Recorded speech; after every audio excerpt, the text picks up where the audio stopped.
Well, the prayer has been said and the chair taken, much as already inside the chamber. That number is not enough to correct. And therefore, the Speaker has directed that the quorum bell be rung for 10 minutes, just to give room to the members who may be within the precincts of Parliament, but yet to make their way into the chambers to at least hasten their steps and get into the chambers and join their colleagues, and also enable the House attain that much needed quorum for the business that is lined up for consideration to be able to take place. Remember, this is as provided in the House Standing Order number 34.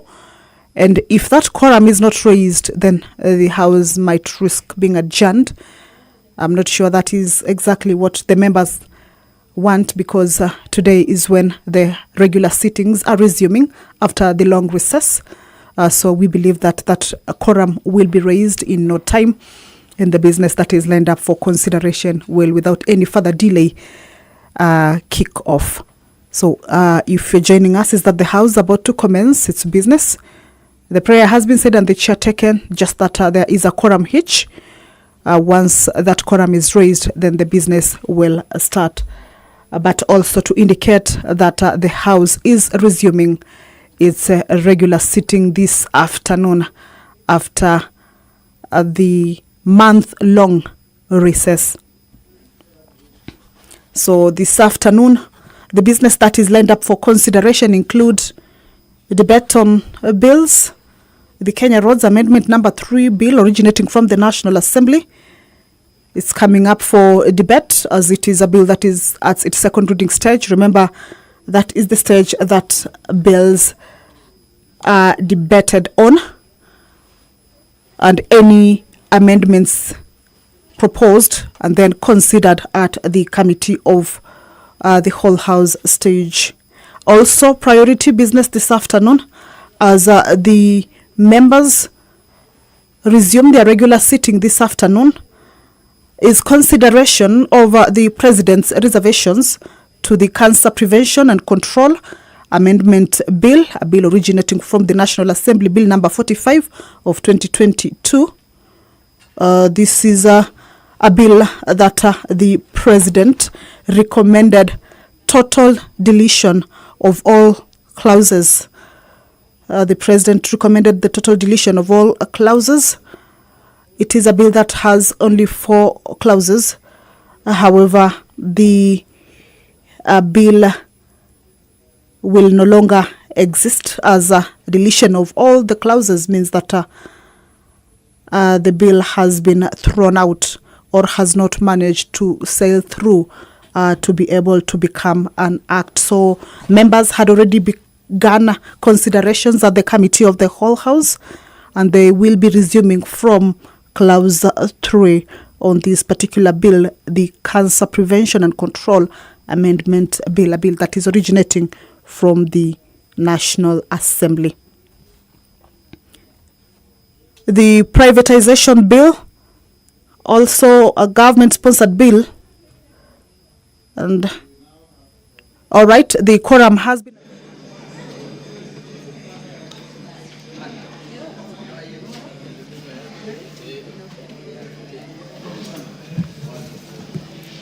Order number 1, administration of oath. Order number 2, communication from the chair. Members on their feet, take your seats.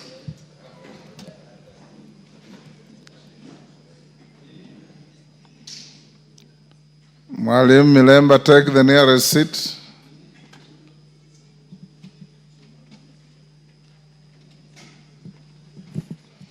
Thank you. Honorable members, I wish to welcome you back to the House for the third and last part of the fourth session of the 13th Parliament. I know that the recess was a working break for most committees, given the vetting of nominees proposed for appointment to various state and diplomatic offices and other priority matters that were referred to committees before and during the recess period. Nevertheless, it's my hope that you manage to spend some time with your families and constituents and are now ready to embark on the business that lies ahead. Honorable members, as we resume the sittings, the House is expected to transact several priority business already before committees. This includes the consideration of nominees for appointment to foreign and diplomatic missions, nominee for appointment as chairperson of the Kenya National Commission on Human Rights, and nominees for appointment as the registrar and deputy registrar of political parties. Honorable members, equally as you are aware, from 13th to 21st September 2025, the Community of Nations gathered in Tokyo, Japan, for the 20th edition of the World Athletics Championships. Notably, Team Kenya achieved a remarkable haul of 11 medals consisting of 7 gold, 2 silver, and 2 bronze as follows. Lilian Odira, gold 800 meters. Emmanuel Wanyonyi, gold 800 meters. Faith Kipyegon, the indomitable lady, 1,500 meters gold. Faith Cherotich, the little kid, I think I'm told she's 20. Yes, she's about 20. 3,000 meter steeplechase, graduating from a bronze in the last Olympics in the same event. Beatrice Chebet did what she did in Paris, gold, 5,000 meters, 10,000 meters. Paris Chepchirchir, one of the most spectacular marathon finishes for those of you who saw. They entered the final lap in the arena, neck to neck with an Ethiopian runner, and she outsprinted her. Marathon. Silver medals, again the indomitable Faith Kipyegon, 10,000 meters, and Dorcas Ewoi, running for the very first time for the country. I'm told she's a student in the US, silver in 1,500. Bronze medals, Eliud Serem, 3,000 meters steeplechase, and Raymond Cheriot, 1,500. Honorable members, the achievements by our athletes earned the country the second position among the nations that participated, coming second to the United States of America that always participates in most events. The Kenyan team also topped the medal list of African countries. Honorable members, we are 53 or 4 million people. India with 1.3 billion.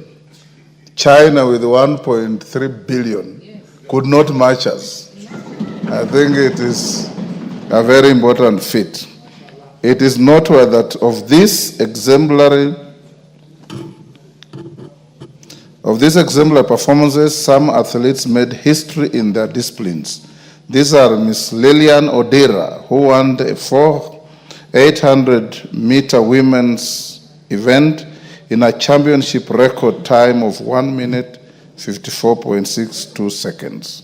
Emmanuel Wanyonyi, who similarly won the men's 800 meters in a championship record of 1 minute 41.86 seconds. This is no mean feat, and we celebrate their tenacity and dedication that has not only brought glory to our nation, but also cemented our national pride as a powerhouse in athletics.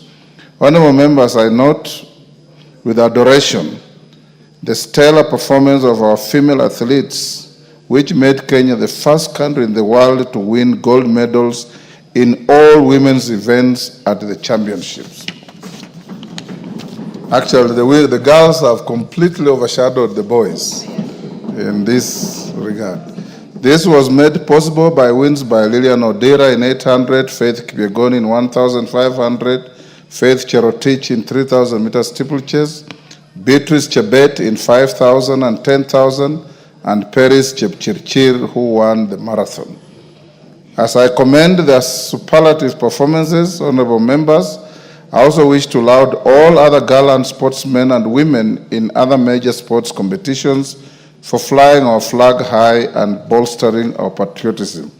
On my own behalf, that of the House, and indeed on behalf of the whole country, I wish to congratulate Team Kenya on its participation in the 20th edition of the World Athletics Championships in Tokyo, and to recognize their historic achievements in the global arena.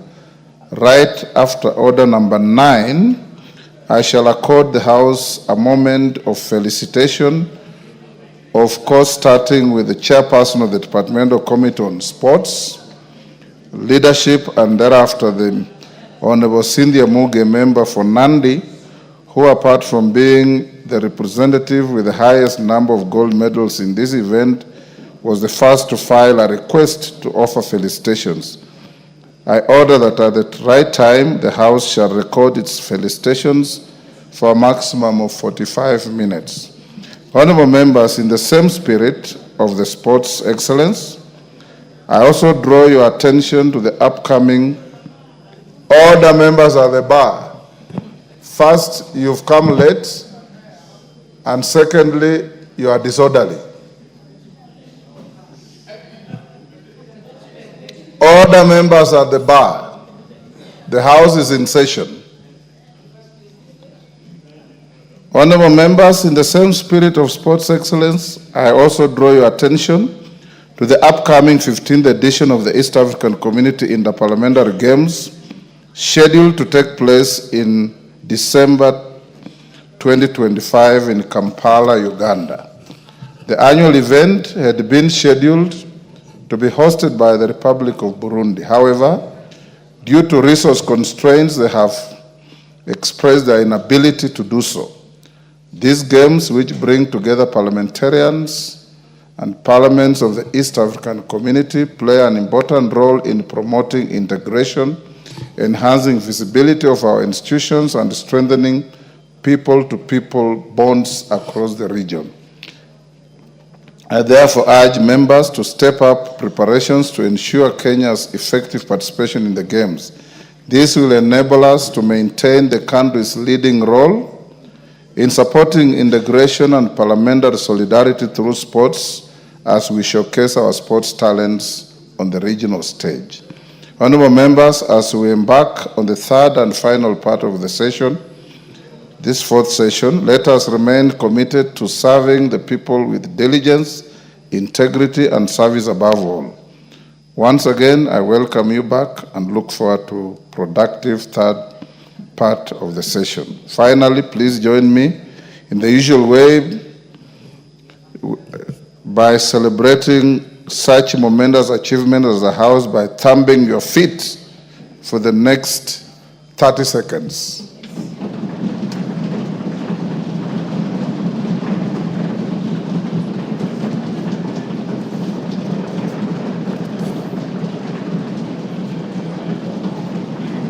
Thank you.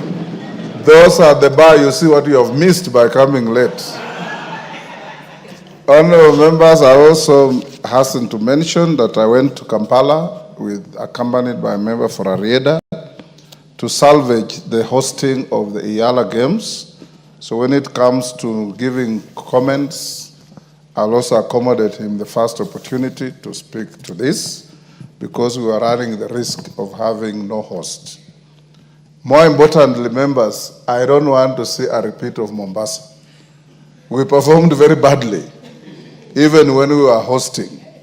Let's start in earnest, and I've directed the clerk to avail teams, facilities, and capacity to train and prepare properly and thoroughly, so that we don't go to Uganda and be hopeless bystanders as others harvest medals and medals and medals, like we saw in Mombasa.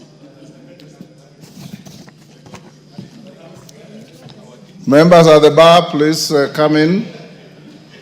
Like I said, after order number 9, I'll allow us to felicitate the Team Kenya.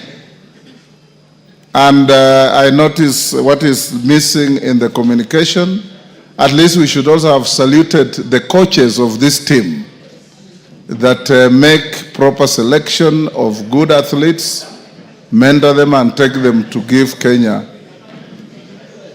an image worth emulating. Next order. Order number 3, messages. Members on their feet, take the nearest seats.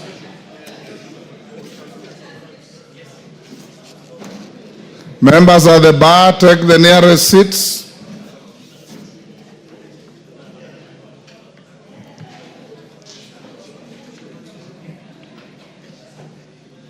Thank you. Honorable members, I have a message from the Senate on the nomination of a co-sponsor for the Street Vendors Protection of Livelihood Bill, Senate Bill number 41 of 2023. Honorable members, pursuant to the provision of Standing Order 414 relating to messages from the Senate, I wish to report to the House that I have received a message from the Senate regarding the nomination of a co-sponsor for the Street Vendors Protection of Livelihood Bill, Senate Bill number 41 of 2023. In the message, the Speaker of the Senate notifies that pursuant to the provisions of Standing Order 162 of the Senate Standing Orders, Senator Esther Okenyuri, MP, being the sponsor of the said bill, has nominated the member for Kilifi North, the Honorable Owen Baya, CBS MP, to co-sponsor the bill in the National Assembly. Honorable members, you may recall that on Tuesday, 19th August 2025, I reported to this House a message from the Senate regarding the passage of 5 bills by the Senate, among them being the Street Vendors Protection of Livelihood Bill, Senate Bill 41 of 2023. As you may have noticed in today's order paper, the bill is scheduled for first reading under order number 9. Thereafter, the bill will stand committed to the Departmental Committee on Trade, Industry and Cooperatives as earlier directed on 19th August 2025. Honorable members, pursuant to the provisions of Standing Order 1431B of the National Assembly Standing Orders, the Honorable Owen Baya, CBS MP, will now assume the role of the co-sponsor of the bill and will be responsible for marshalling its consideration in the National Assembly. I thank you. Next. Order number 4, petitions.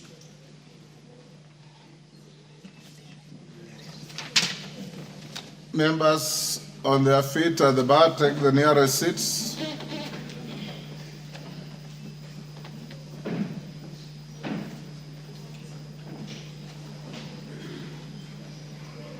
Farah, where is your nearest seat?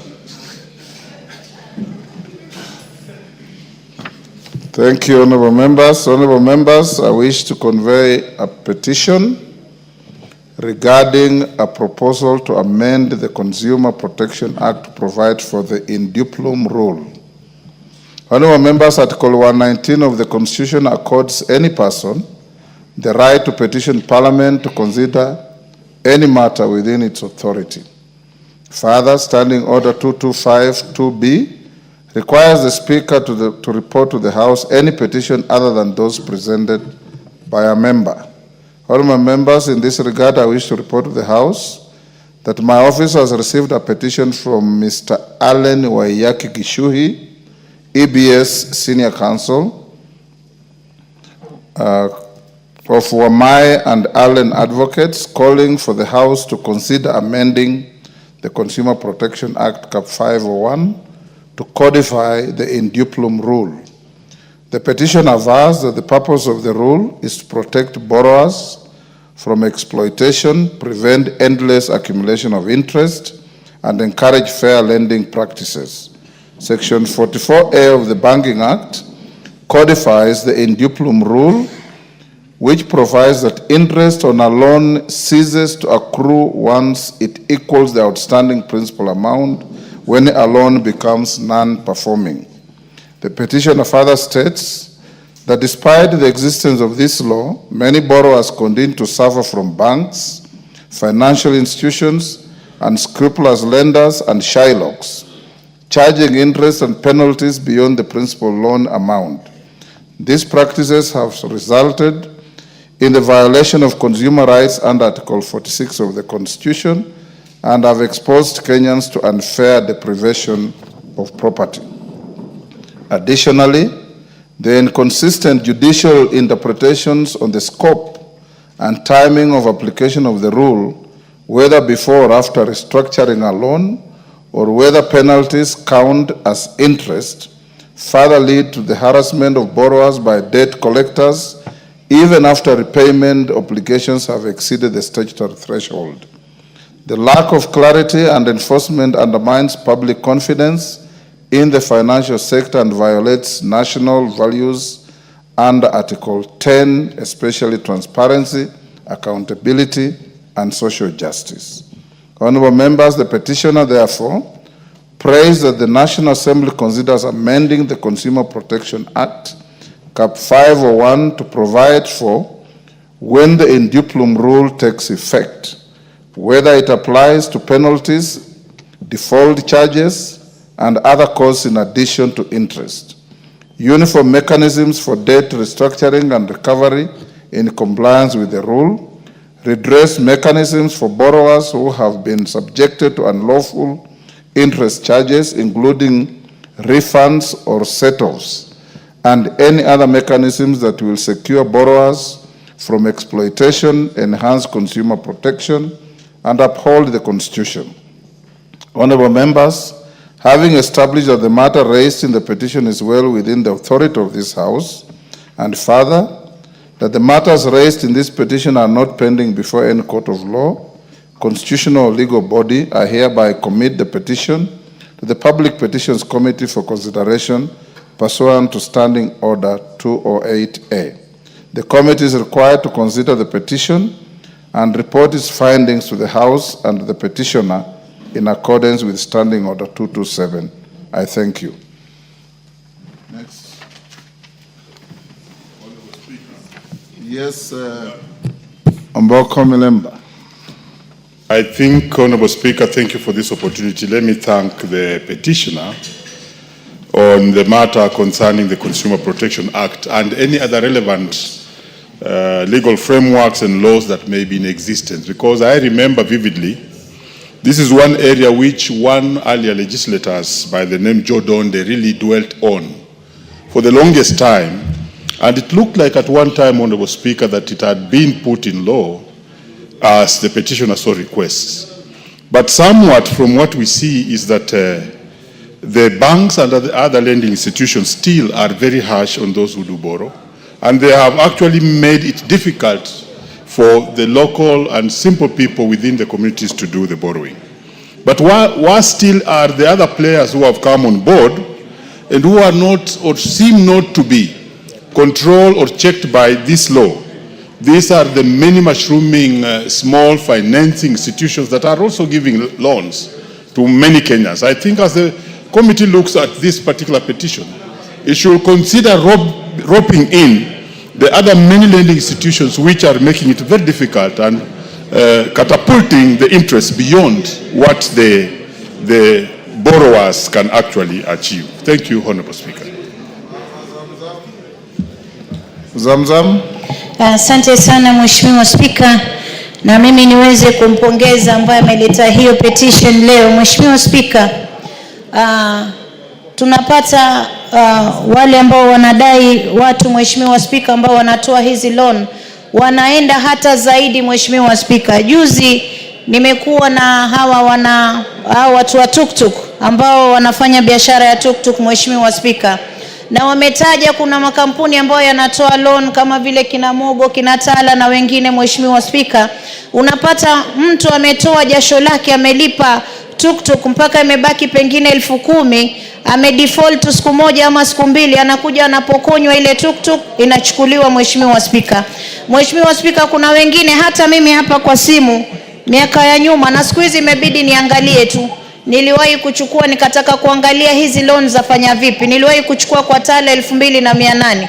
Amini usiamini Mheshimiwa Spika, nililipa 4,000, nikalipa 11,000, nikaja nikalipa 14,000, ilipofika wanandai tena 16,000 kutoka kwa 2,800. Mheshimiwa Spika, Hapo ndo nilianza kuangalia kile wakituma message mimi nawaangalia tu, kwa sababu ni uwizi wa dhahiri Mheshimiwa Spika. Na Wakenya wengi huku nje wanalia, wanachukua loan pesa kidogo, lakini ile interest ina accumulate kushinda zile pesa ambazo wamezichukua Mheshimiwa Spika. Wakenya wengi wamepoteza mali zao, na hasa ino kampuni ya Mogo ukiangalia imeibia Wakenya sana pesa nyingi sana Mheshimiwa Spika, na hizi kinatala. Kwa hiyo lazima tuweke sheria ya kuweza kuregulate, tuhakikishe hata kama wanataka kuchukua ile interest isiwe zaidi ya ile pesa ambayo mtu alikopa Mheshimiwa Spika. Wameibia sana Wakenya, na mimi niweze kumpongeza huyu ambaye ameleta hii petition. Nimwambie kama mama kutoka Mombasa ambaye na support bodaboda, na support watu wa tuktuk, na support yule mama mboga na biashara yake ndogo kwa kuibiwa kutokana na hawa watu, nitasupport sheria iweze kutungwa ili tuweze kuhakikisha tuna regulate industry. Asante sana Mheshimiwa Spika. Thank you, Mr. Speaker. From the onset, let me thank Senior Counsel Alan Gishui for bringing the petition. Mr. Speaker, I wanted to bring to your attention that I wrote to your office on the 17th of this month proposing similar legal reforms. Mr. Speaker, I do not know where now my reforms will be left now that we have committed the petition to the the Petitions Committee, because I was seeking also to introduce amendments that are similar. I confirm that I received your proposal.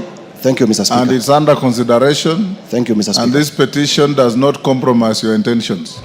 Most obliged, Mr. Speaker. Thank you. Next.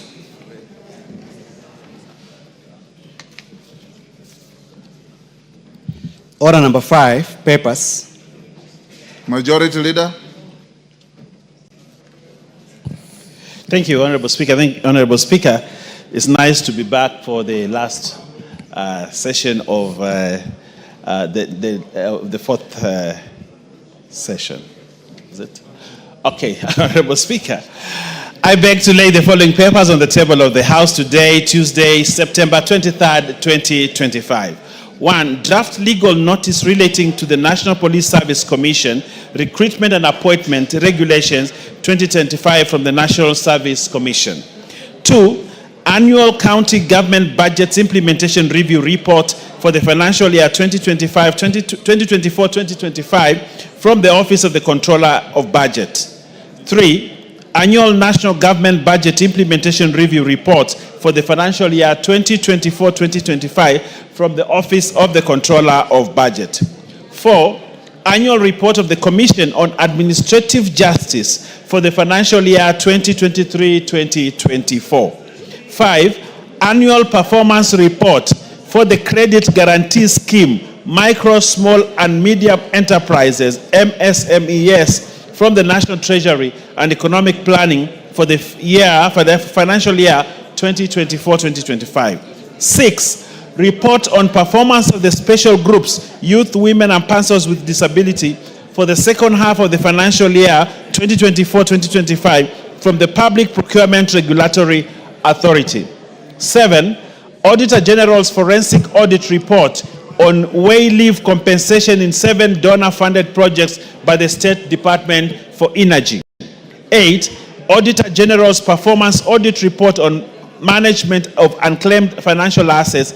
And lastly, Honorable Speaker, report of the Auditor General and financial statements of a case study on integrated delivery of selected non-communicable diseases in Kenya, PHGF grant number TFOA 5636, Moi Teaching and Referral Hospital for the year ended 30th June 2025, and the certificates therein. Honorable Speaker, I beg to lay, and thank you, Honorable Speaker.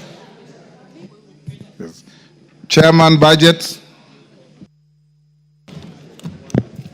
Honorable Speaker, I beg to lay the following papers on the table of the House today, Tuesday, 23rd September 2025. Reports of the Budget and Appropriations Committee on its consideration of 1. The Equalization Fund Appropriation Bill, Senate Bill number 7 of 2025, and 2. The County Government's Additional Allocations number 2 Bill, Senate Bill number 8 of 2025. Thank you. JLAC. Honorable Speaker, I beg to lay the following papers on the table of the House today, Tuesday, 23rd September 2025. Reports of the Departmental Committee on Justice and Legal Affairs on its consideration of the approval hearing of number 1, nominee for appointment as the chairperson of the Kenya National Commission on Human Rights, and number 2, nominees for appointment as registrar and assistant registrar of political parties. Thank you, Honorable Speaker. Chairperson, Defense, Intelligence and Foreign.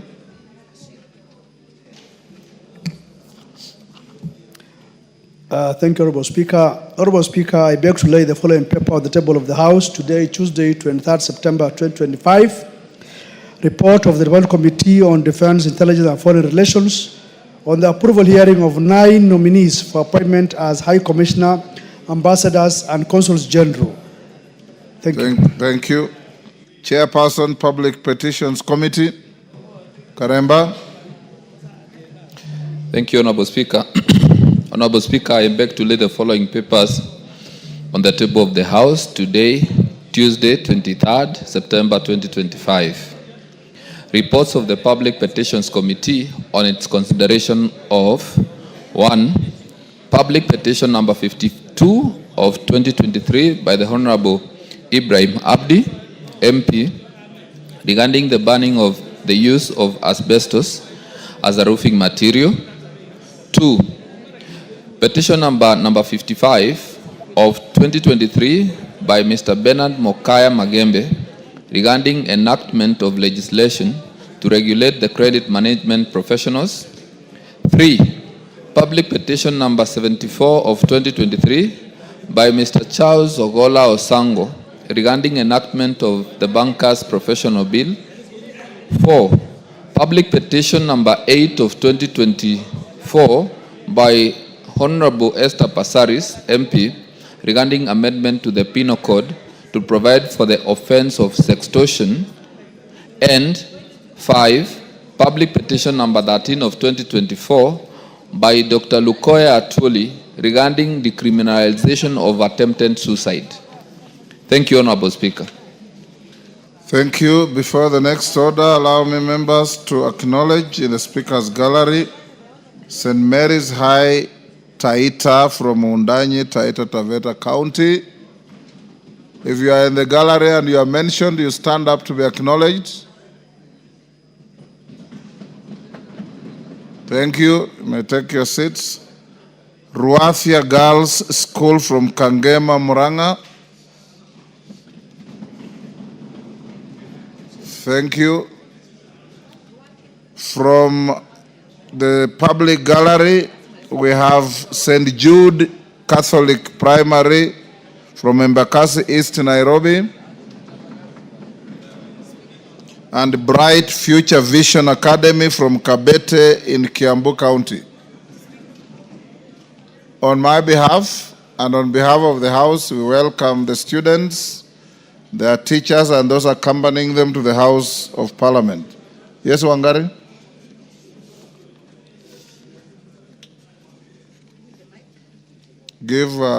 Thank you. Thank you, Mr. Speaker. I'm just joining you to welcome the students to this House, and also note, Mr. Speaker, that I schooled in Ruathia Primary School in Kangema constituency. And these Ruathia girls, Mr. Speaker, my mother, Nancy Wanjera, has been the secretary there for 42 straight years. 42 straight years until 2018. So it is a school that is very close to me and to my heart, and I join in welcoming all of the others, Mr. Speaker, to the floor of this House. Thank you. Next order. Congratulations to your mother. Order number 6, notices of motion. Jane Kagiri.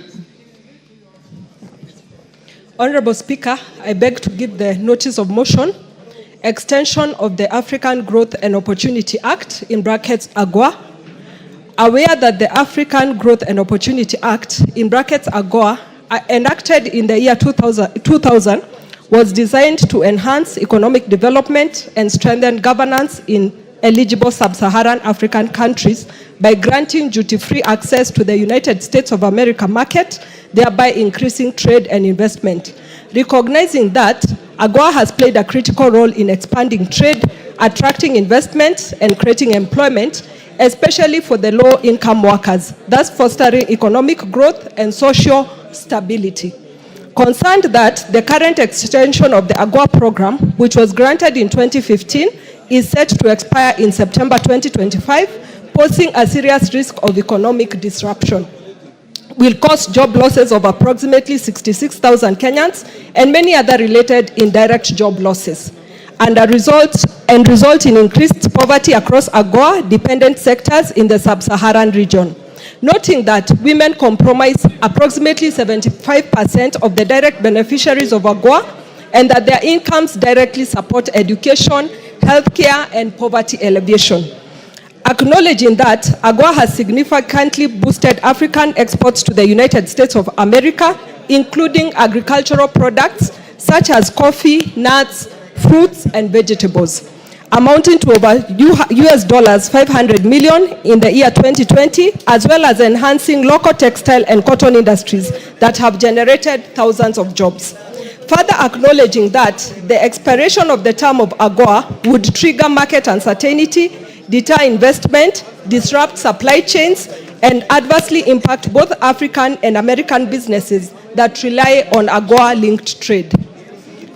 Cognizant of the fact that AGOA has been greatly beneficial to the United States of America by supporting supply chain diversification, strengthening bilateral trade ties, and connecting United States of America businesses to opportunities under the African Continental Free Trade Area, in brackets CFTA. Appreciating that the continued existence of the AGOA framework would enhance the trade and investment prospects for both the United States of America and the eligible countries in Africa.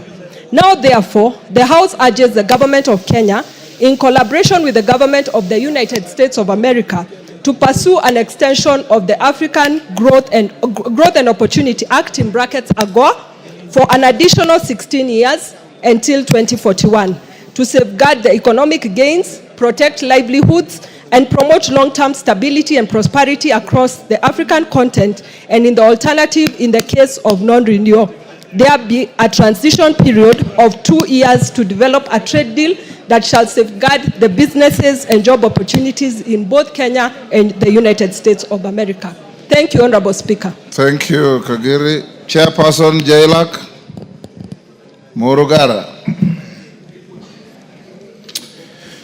Thank you very much, Honorable Speaker. Honorable Speaker, I beg to give notice of the following motion. That taking into consideration the findings of the Departmental Committee on Justice and Legal Affairs in its report on the approval hearing of a nominee for appointment as chairperson of the Kenya National Commission on Human Rights, laid on the table of the House today, Tuesday, 23rd September 2025, and pursuant to the provisions of Article 252 of the Constitution, Section 11 of the Kenya National Commission on Human Rights Act, Chapter 71, and Sections 3 and 8 of the Public Appointments Parliamentary Approval Act, Chapter 7F, approves the appointment of Honorable Ms. Clarice Agwor Oganga as the chairperson of the Kenya National Commission on Human Rights. Also, Honorable Speaker, I beg to give notice of the following motion, that taking into consideration the findings of the Departmental Committee on Justice and Legal Affairs in its report on the approval hearings of nominees for appointment as Registrar and Assistant Registrar of Political Parties, laid on the table of the House today, Tuesday, 23rd September 2025, and pursuant to the provisions of Section 3 and 8 of the Public Appointments Parliamentary Approval Act, Chapter 7F, approves the appointment of the following. Number 1, Mr. John Cox Lotionoko as Registrar, and number 2, Ms. Agatha Wanjiku Wahome as the Assistant Registrar of Political Parties. Thank you very much, Honorable Speaker. Thank you, Sir George. Chairperson, Defense, Intelligence and Foreign Relations Committee, Bashir.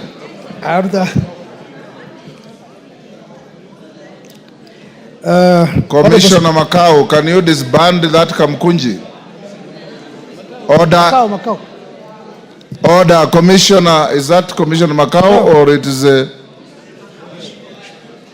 no, it is Olendutu. Yes. Notice of motion, approval hearing of nominees for appointment as ambassador, permanent representative, and consul general. Honorable Speaker, I beg to give notice of the following motion.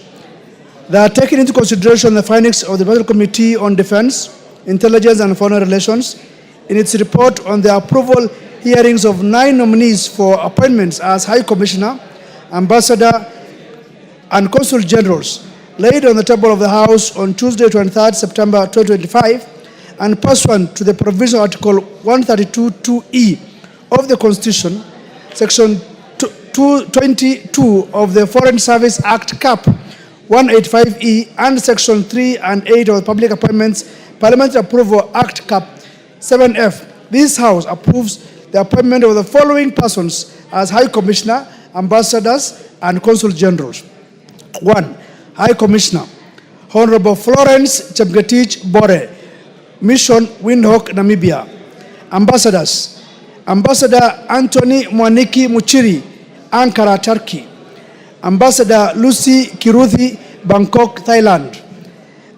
Mr. Henry Wambuma, Bujumbura, Burundi.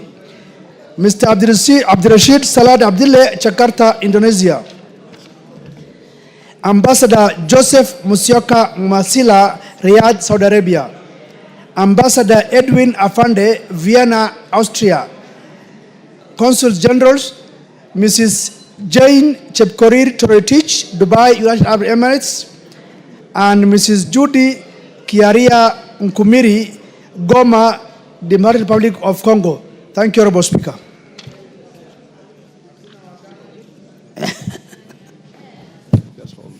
Thank you, Honorable Bashir. Clerk, skip Order 7 for now. Call out Orders 8, 9, 10, 11, and 12.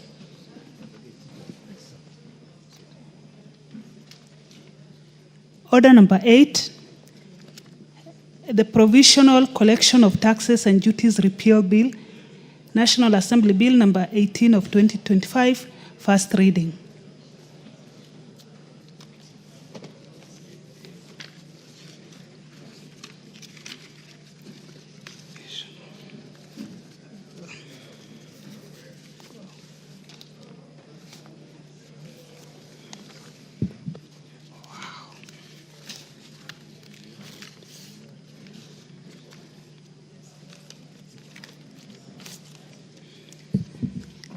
A bill for an act of parliament to repeal the Provisional Collection of Taxes and Duties Act and for connected purposes.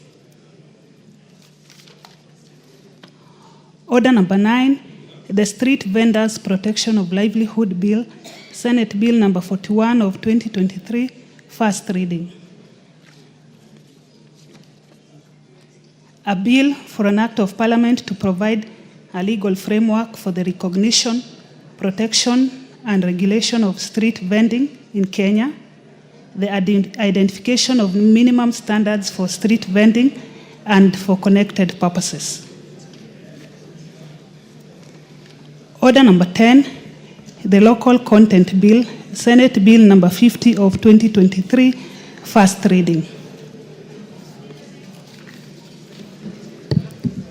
A bill for an act of parliament to provide for a framework to facilitate the local ownership, control, and financing of activities connected with the exploitation of gas, oil, other petroleum resources, and mineral resources, to provide a framework to increase local value capture along the value chain in the exploration of gas, oil, and other petroleum resources and minerals, and for connected purposes. Order number 11, the Early Childhood Education Amendment Bill, Senate Bill number 54 of 2023, first reading.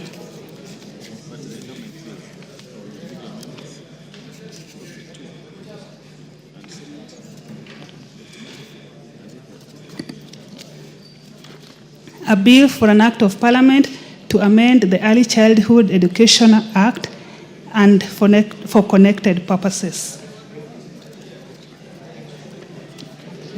Order number 12, the Creative Economy Support Bill, Senate Bill number 30 of 2024, first reading.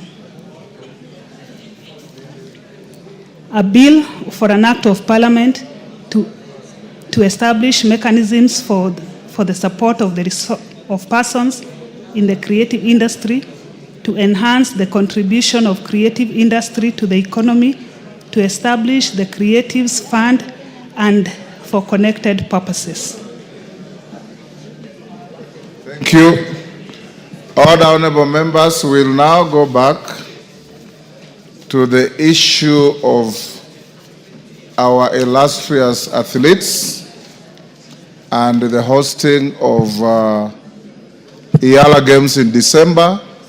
On Iyala Games, I'll only give one person to comment. Honorable Tienda Molo, you have the floor.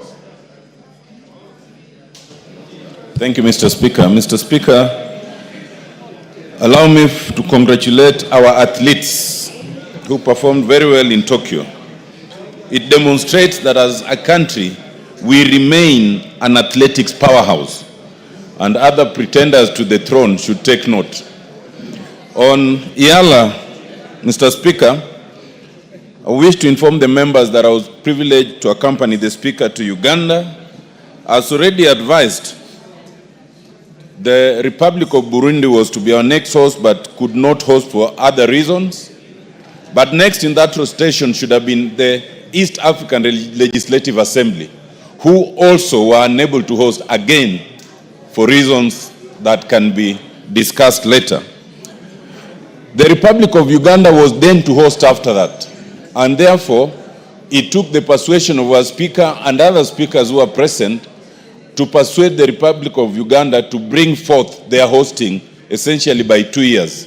And they graciously accepted, confirming that they'll be able to host the games between 5th and 17th of December, and left the details of the exact place for hosting to the Central Planning Committee that should be meeting anytime soon. The Central Planning Committee will then communicate the schedules and the exact venues.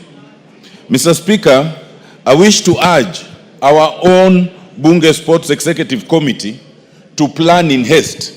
First of all, to plan in haste in terms of securing hotels and appropriate transport mechanisms and advise members in advance.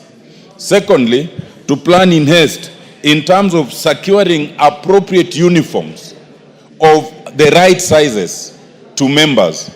Over the years, although this has improved in the last 3, 2, and the last 1 year, there's still room for improvement. Some members still are not able to get the right uniforms that they required.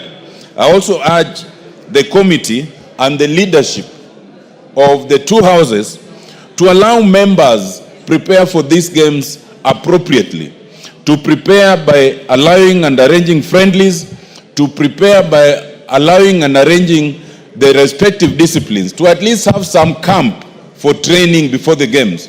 Mr. Speaker, we did badly in Mombasa, but it must also be understood that we only traveled with 1 day to spare.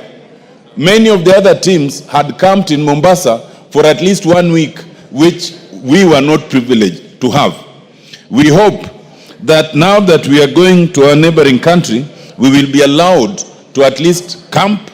We will be allowed to bring supporters, which we have not usually brought, even if those supporters are in the name of our own staff members, and that we will be able to prepare for these games appropriately. Mr. Speaker, I am confident that the 8 or 9 disciplines that will be participating, we will do much better than we did in Mombasa. And on behalf of the soccer team I can assure you and assure this House that we are practicing in earnest, and we look forward to all the support that we can get from the leadership. Thank you, Mr. Speaker. Thank you, Honorable Amolo. The JPC to the Games, which you are a member with Kawaya and somebody else, must take this very seriously. In Mombasa, you recall I went to watch the volleyball game against Rwanda or Burundi. You didn't even have a substitute player. Not even one substitute player. And we were not very comfortable. You saw our football, how Tanzania sent rings around us, and so on and so forth. Please prepare in earnest. The clerk is directed, like I said, to enable the teams to prepare properly and thoroughly. You must be physically fit to play football, Honorable Mboko Milemba. Now I'll give, who is the chairman of sports? I said we'll start with the chairman of sports. Dan Wanyama is not here. Let me give Cynthia Muge, who wanted to make a statement on this. Thereafter, can we do a minute or two each? 2 minutes each? Okay, Cynthia, go ahead. Thank you, Honorable Speaker, for the opportunity to congratulate the great sportsmen and women who represented Kenya in Tokyo for the 2025 championship. Honorable Speaker, we are proud of that team because it has brought back the glory that Kenya as the powerhouse for sports and athletics, Honorable Speaker, has always been. Remember, Honorable Speaker, this is our third best performance since the inauguration of the championships, Honorable Speaker. We've had 18 medals previously, and we've had another 15 medals previously. And today, Honorable Speaker, we have 11 medals. We want to appreciate all the gold medalists, the list that you have presented to this House today, Honorable Speaker, and we appreciate their efforts that they have been able to once again, like we have mentioned in this House, that this is the team that hoists the flag of Kenya every other time. And Honorable Speaker, we have also said that they have not been appreciated enough because of the very good work that they do.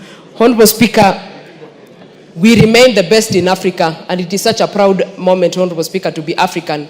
And it is even the best moment to be Kenyan, Honorable Speaker.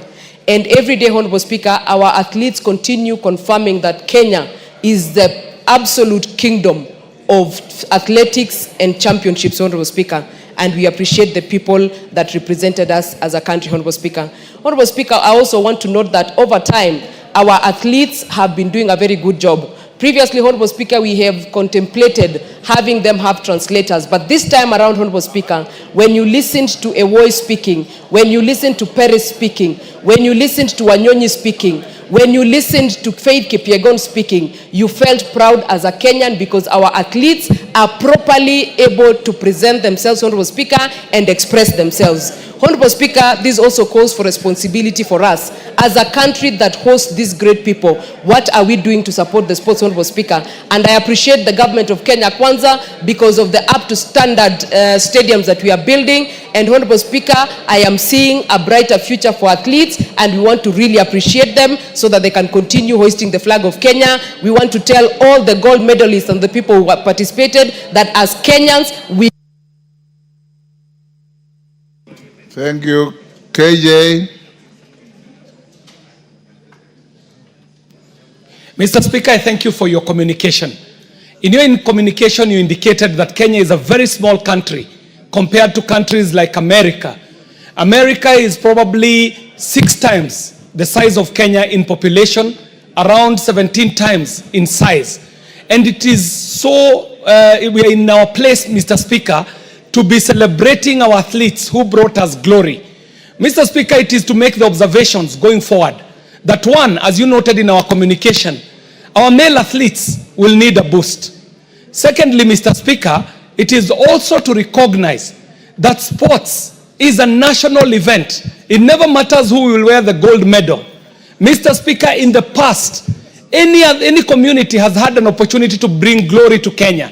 And so when we see a runner coming from Migori and winning gold and breaking record. Mr. Speaker, this brings our country together in such a way that we are reminded of our glory times when we knew in athletics a medal could come from anywhere. From Eastern, we have had Rose Tatamuya. From Central, we have had John Ngugi and Wanjiru. Now we are having Omanyala and Odira from Nyanza. This is to say, Mr. Speaker, that if we set up centers... Omanyala is not from Nyanza. No, Omanyala from Western. Omanyala from Western and Odira from Nyanza. Thank you, Mr. Speaker. I stand to be corrected. And of course, our powerhouse in Rift Valley, where we breed champions, Mr. Speaker. The point I was making is that these athletics, just like the football that just went, was just needing leadership, Mr. Speaker. And when we offered leadership, we start winning again, and it is to congratulate Kenya, to congratulate the athletes, and for bringing Kenya back to winning ways on the international platform. I thank you very much, Mr. Speaker. Bensouda. Thank you, Honorable Speaker, for giving me this opportunity. And I want to thank you because you've spearheaded the love for sports and given even a clear framework for others that are yet to come. Honorable Speaker, I rise on behalf of women in this nation to confirm that truly women can lead. And the athletes who went there have exhibited exemplary performance. And this portrays that women are capable and competent of leading and giving the mantle. I rise also on behalf of Nyanza region. We have a movement of the Luos in this country called, in vernacular, allow me to quote, Segand Nyinam, the story of the daughters of the lake. Lillian Odira happens to come from Migori County. And Honorable Speaker, we are celebrating as Nyinam, the daughters of the lake. And I want to ask you, Mr. Speaker, that as the athletes will be invited for dinner, I want you also to organize a special dinner for the Speaker and invite all women in this House to join you with those women who has led this country. Thank you, Honorable Speaker. I congratulate them. Thank you. Is that Kimayo? Or Cherorot? Cherorot? Thank you, Mr. Speaker, for giving me this opportunity to also participate and congratulate our athletes who managed to do us proud in Tokyo. I want to say, Mr. Speaker, this country is actually powerhouse because of the sports, or at least athletics, Mr. Speaker. Mr. Speaker, I want to talk about Patrice Chebet. I mention her because she comes from my constituency, Mr. Speaker, and Patrice started, actually there's a camp we started in 2006, and she has really proved to be one of the heroines who can be able to represent this country. I want to say, Mr. Speaker, that this country, we rely on athletes who are actually using only food without using enhancement substances, Mr. Speaker. And I want to encourage, Mr. Speaker, that our athletes should always be able to practice without doping, Mr. Speaker. I want to say also that the coaches are there, Mr. Speaker. They are unseen team who are actually managing to train and also teamwork in this country. I want to say we are proud of our athletes and congratulations to this country and also those who represented us abroad. Thank you, Mr. Speaker. Thank you. Yes, Mwalio. Mwalio, you normally sit somewhere else. Yeah, nimeama. Thank you, Mr. Speaker, for this opportunity. I want to take this opportunity to congratulate our athletics for the best performance and the proud they have given us in this country, because we are rated one of the best in this continent. We would like to say that even we will do better in the future, given the sports academies that are being built in many of our constituencies, because we will take our students there to practice, and even the young people that have finished schools that they have nothing to do, we'll be able to take them there and be able to practice, to be able to excel in the sports. So we congratulate them and we say, well done, our Kenyan team. Thank you, Mr. Speaker. Thank you, Mario. Haika. Thank you, Mr. Speaker, and thank you for this opportunity. I also want to join my colleagues in congratulating Team Kenya, which was on Tokyo, for a very good performance that really united the country. Recently we had football and also brought the country together. And Mr. Speaker, I also want to congratulate the government for the good work that is doing for the sportsmen and women in this country. The many stadia that are being built and sports academy, I know they will come a long way in supporting talent in this country. And Mr. Speaker, this has not just come. I know there was a lot of hard work, focus and discipline. And therefore, I also want to urge the students who are here to work hard. And also want to congratulate school from Taita Taveta St. Mary's. Welcome to Bunge. We are honored to have you here. Thank you very much, Mr. Speaker, and thank you for the opportunity. Kibagendi. Thank you, Honorable Speaker. I also want to take this opportunity to appreciate and congratulate our team that represented Kenya in the Tokyo World Championships. It is indeed a demonstration that the Kenyans' resilience and determination is something the rest of the world should emulate. We would like to call upon government and those involved in the sports, in athletics, to give a bit of attention this time to men. You realize that the men this time didn't perform very well, but we appreciate the effort they put and we congratulate our team for the wonderful job that they've done. Thank you, Honorable Speaker. Yes, Deputy Speaker. Thank you, Honorable Speaker, for the opportunity to be able to commend our athletes. As a lover of athletics and also as the race promoter of the Eldoret City Marathon, I really was delighted to see the performance of our athletes. And as parliamentarians, I'd like to urge us to continue to work on the nurturing part. We have worked on our stadiums. Our stadiums now are world accredited, which means that we can actually be bidding as Kenya to host the next World Championships. Last time we missed the hosting the championships because we did not have the stadiums up to standard. But now we do, thanks to the Chan football tournaments that were here.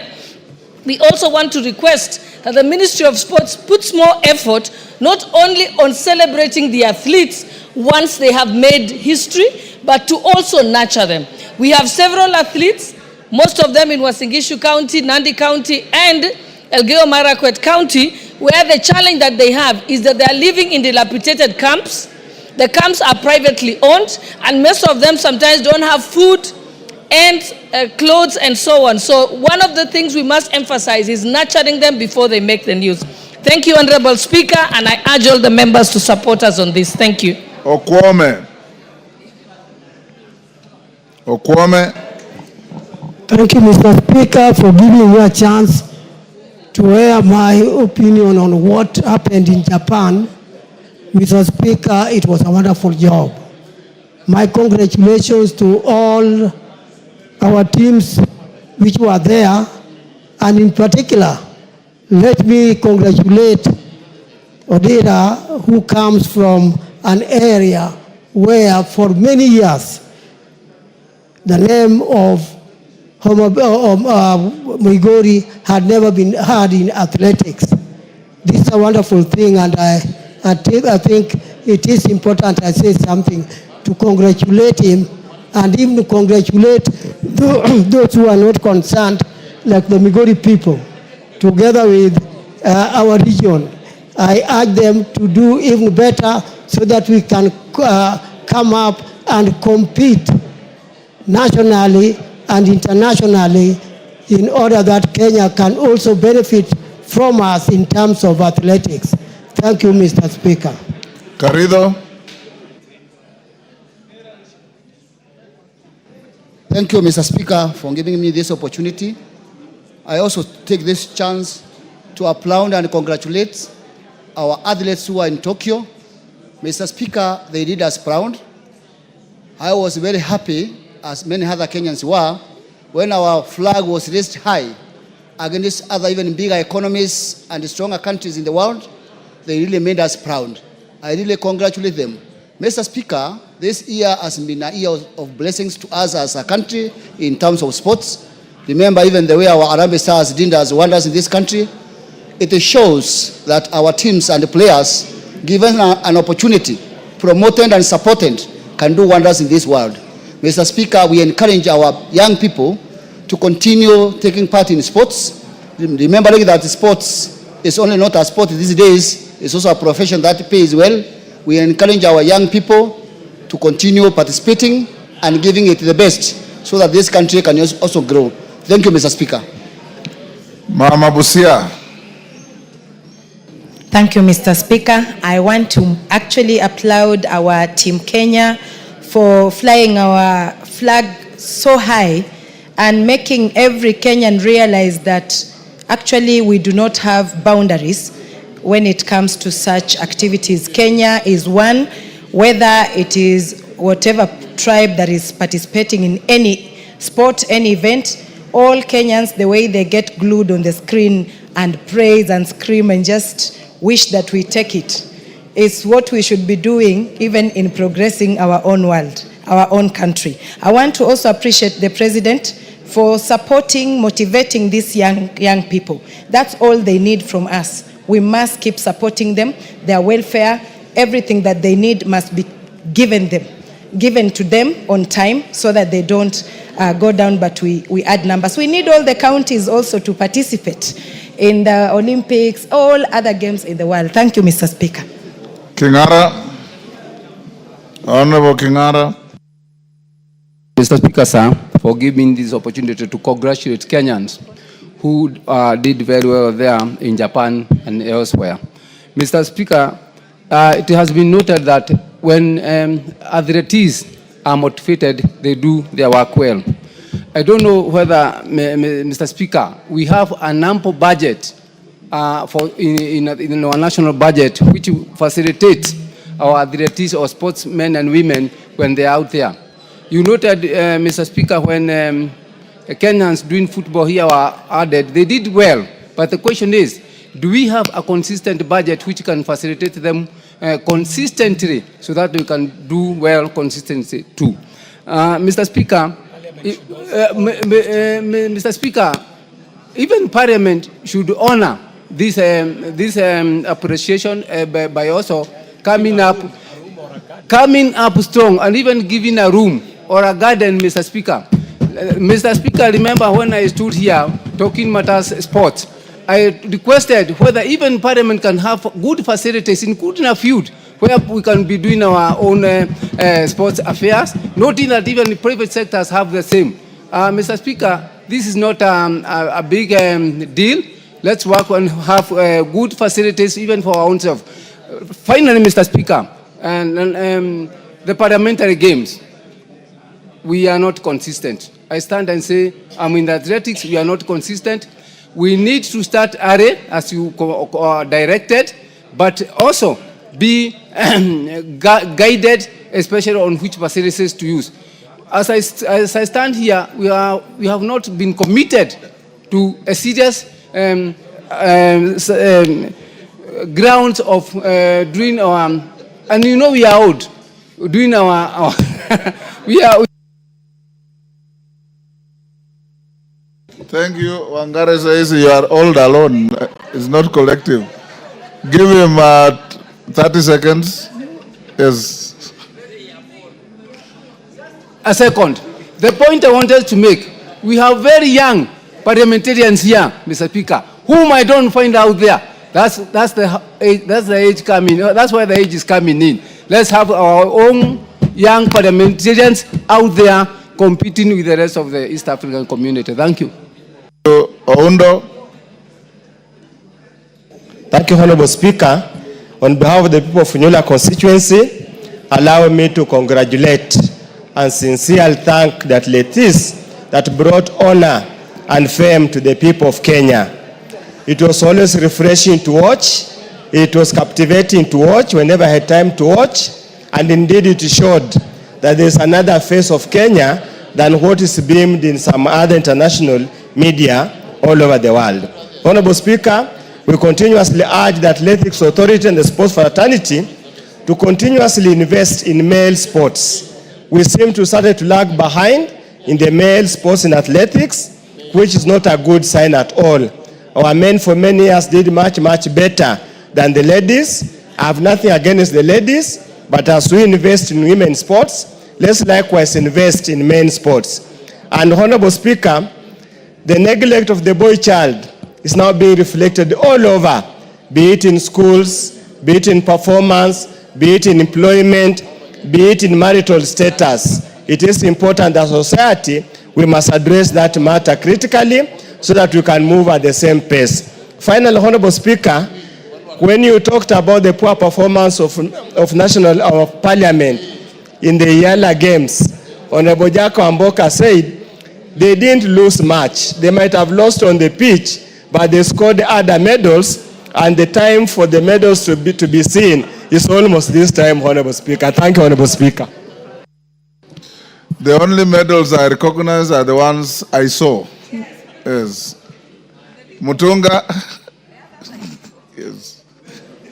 Thank you very much, Honorable Speaker, for the opportunity to bring our gratitude from the people of Tigania West to thank our team that went to Tokyo and really did a great job. Honorable Speaker, the ladies who scored gold many times and our flag raised many times, and the jubilation and the enthusiasm among Kenyans was telling. Honorable Speaker, we are happy that they hoisted our flag high many times. Honorable Speaker, this week, Kenya has been on the global map for very good reasons. Our president did make a very important statement in US concerning the issue in Haiti. And that statement, Honorable Speaker, also tells the world that Kenya is not asleep. Kenya is participating, is on the front line, not only in sports, but in many issues. Honorable Speaker, the discovery that incentive drives commitment in as far as our team was concerned during CHAN was very encouraging. Honorable Speaker, many of our team members of the Kenyan team did a great job. Were it not for the penalty, Honorable Speaker, that cup belongs to the Kenyans. I want to encourage the young people to exploit their talent. The government has invested in many stands across the country. And let this stands be used. Let us also have young people discover their talents early and nurture their talents and take sports and games as an occupation, just like being a professional in any other area. Thank you very much, Honorable Speaker.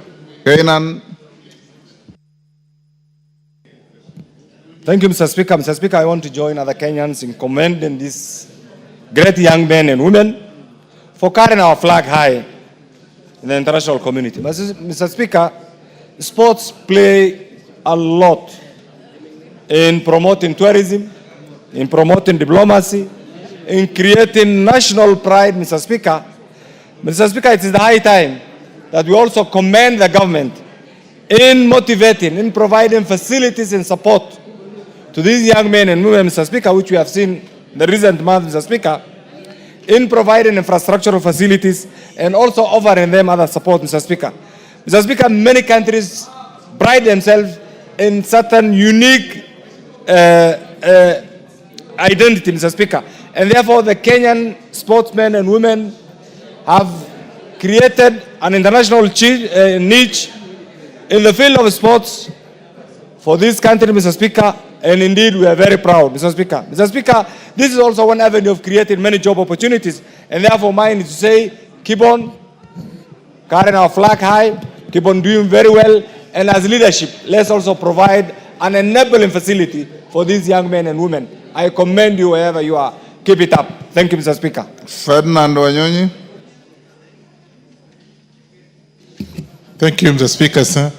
I want to take this opportunity on behalf of my community and on behalf of this House to congratulate the ladies and the men that took part in Olympics in Tokyo I was actually so moved that, Mr. Speaker, my request today is that I ask you and members present here to host, if we can host these ladies here, and those that took part, I think it will be one way of saying they've done very well.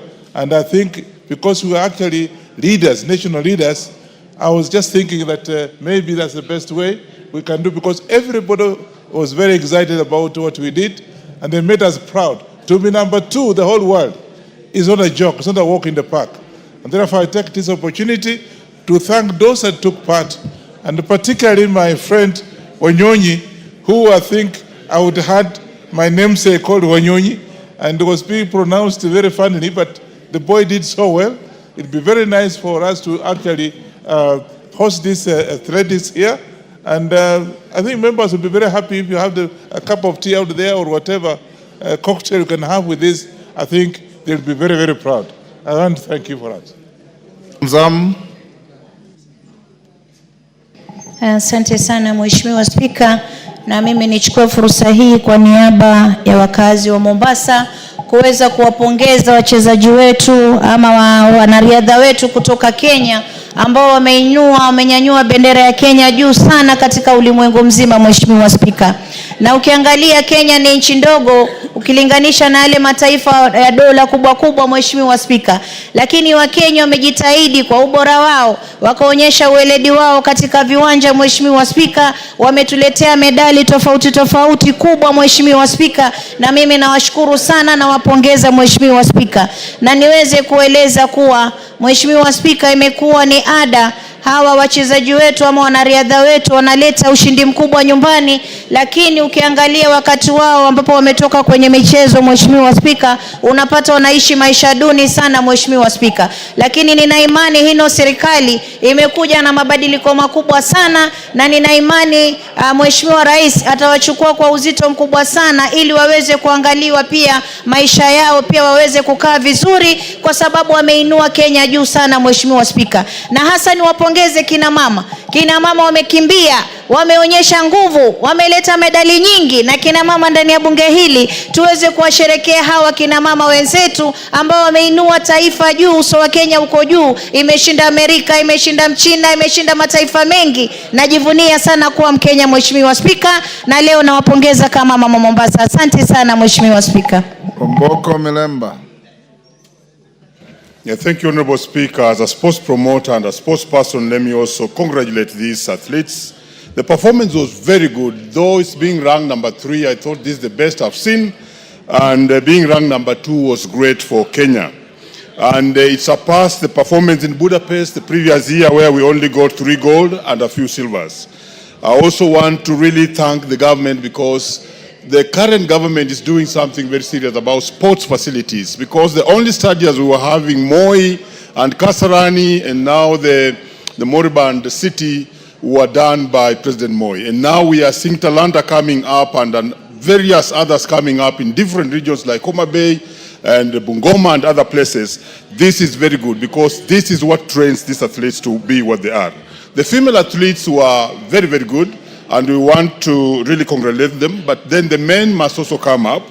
But I want to say, Honorable Speaker, most of them are very young people, and they really need support. I happened to meet Serem Edmond, and Serem was just walking the streets of Eldoret. They really need support. But finally, the Minister of Education must actually give all the pathways to schools, because under the competence-based education system, we need all the schools to have all the pathways so that the talents can come up. Thank you, Honorable Speaker. Masara. Thank you, Mr. Speaker. Mr. Speaker, let me add my voice to the ones who have congratulated our team who are in Japan, Tokyo, for the good performance. Fortunately, Mr. Speaker, for the first time in the history of Nyanza, we have gotten a lady by the name Lilian Odira, coming from Suna West constituency, Suba West Division, Ndonyo village, to have gotten a gold medal, Mr. Speaker. This is a gold moment for us, and I can say through her, many young girls and boys now will be inspired to also run, because we are known back in Nyanza, we are known to be footballers.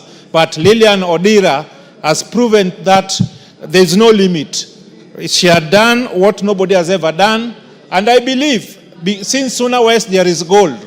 Some of the gold which were taken by the colonists, she's bringing some of them back.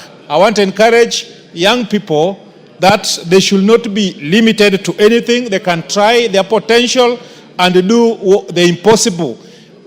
Once again, I want to congratulate all athletes who participated in Japan, but especially give Lilian Odira congratulations on behalf of the people of Suna West and Kenya at large. Thank you, Mr. Speaker. Harold Kipchumba.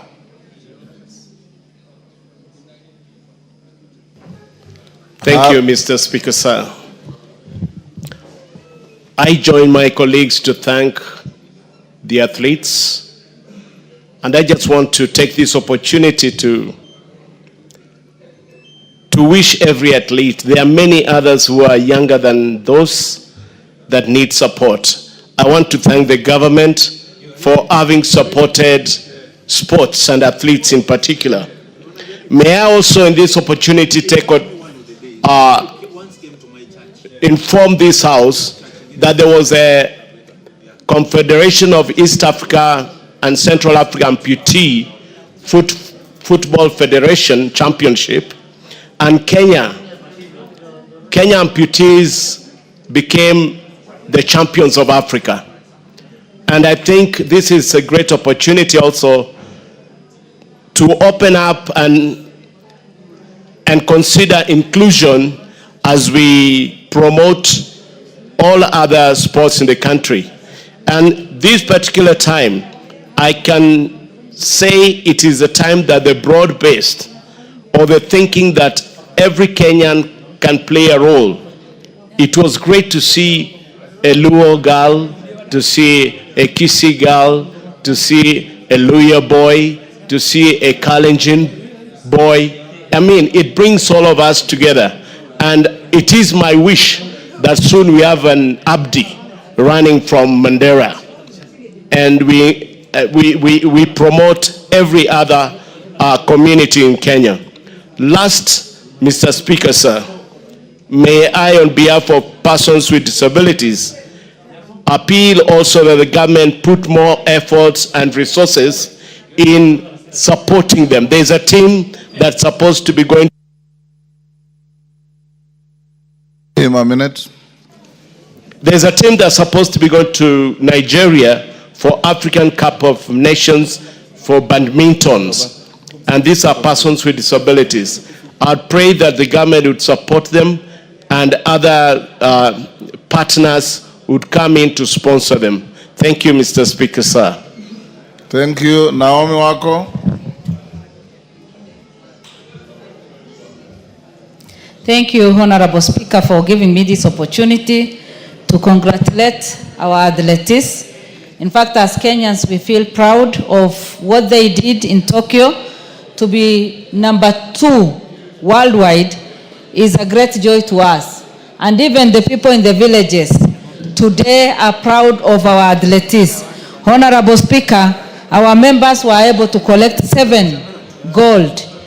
And especially the women who worked very hard, I want to congratulate them for making Kenya proud and for making women of this country proud of what they have done and the entire nation to celebrate. I also want to congratulate the entire team, both men and women, because they have given our nation their best. Honorable Speaker, our president has given a lot of attention to sports and he has motivated them in many ways. Mine is just to say that as leaders, we also need to congratulate and also motivate our members so that they perform well. This has also inspired many other people, because in the past we used to say that athletes are only from Rift Valley, but today we can say as a country we can all participate and also win and make this country proud. Thank you, Honorable Speaker, and we congratulate our team. Thank you. Owen Bayer. Thank you, Honorable Speaker. Honorable Speaker, I want to join fellow members in congratulating our athletes. Honorable Speaker, and say that an investment in sports is actually an investment in the pride of the nation. We stand tall as a nation and as a country today celebrating the great feat of our great athletes and our sports people. Honorable Speaker, probably this great feat that happened in Japan is because stems from what we did in the football in Chan. The success in Chan actually propelled our athletes to even want to do better. And I believe, Honorable Speaker, as we go forward as a nation, with the motivation and with the whole country united and rallying for success in the sports fields, Honorable Speaker, we are going to not only succeed on the sports field, but will remain as a country that is united, as a country that is focused, and as a country that is looking for success in every field, Honorable Speaker. And I want to pay great accolades, Honorable Speaker, to this government and to the President for standing by athletes in this country. We have seen him, even before this team, we have seen him bring athletes to State House and giving them, some motivation, Honorable Speaker. We saw him motivating the football team, and I also know when he comes back, Honorable Speaker, he'll motivate this team and many other teams that the country comes in, Honorable Speaker. Probably, Honorable Speaker, you need to borrow from the President. The way he did to our team, national team, probably that's what you need to do to the Bunge FC team. So that, Honorable Speaker, they'll be able to do better. I don't want to go to Uganda and come back without a medal. But you can actually engineer success, but actually doing President Ruto thing in the House. And we will bring all the trophies, Honorable Speaker, to this House. I thank you, Honorable Speaker. We'll support winners, not joy riders. Thank you. And Mawade?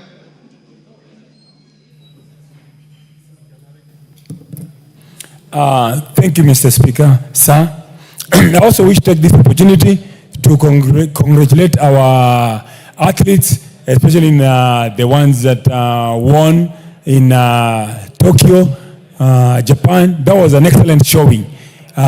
We became the world beaters this time around in athletics. Also, we wish to, on the same weekend, we also won in Berlin, the 2 marathons for both the men and the women. So we also want to congratulate them. I will also take this opportunity to congratulate our football team for the Chan, for their great performance this time around.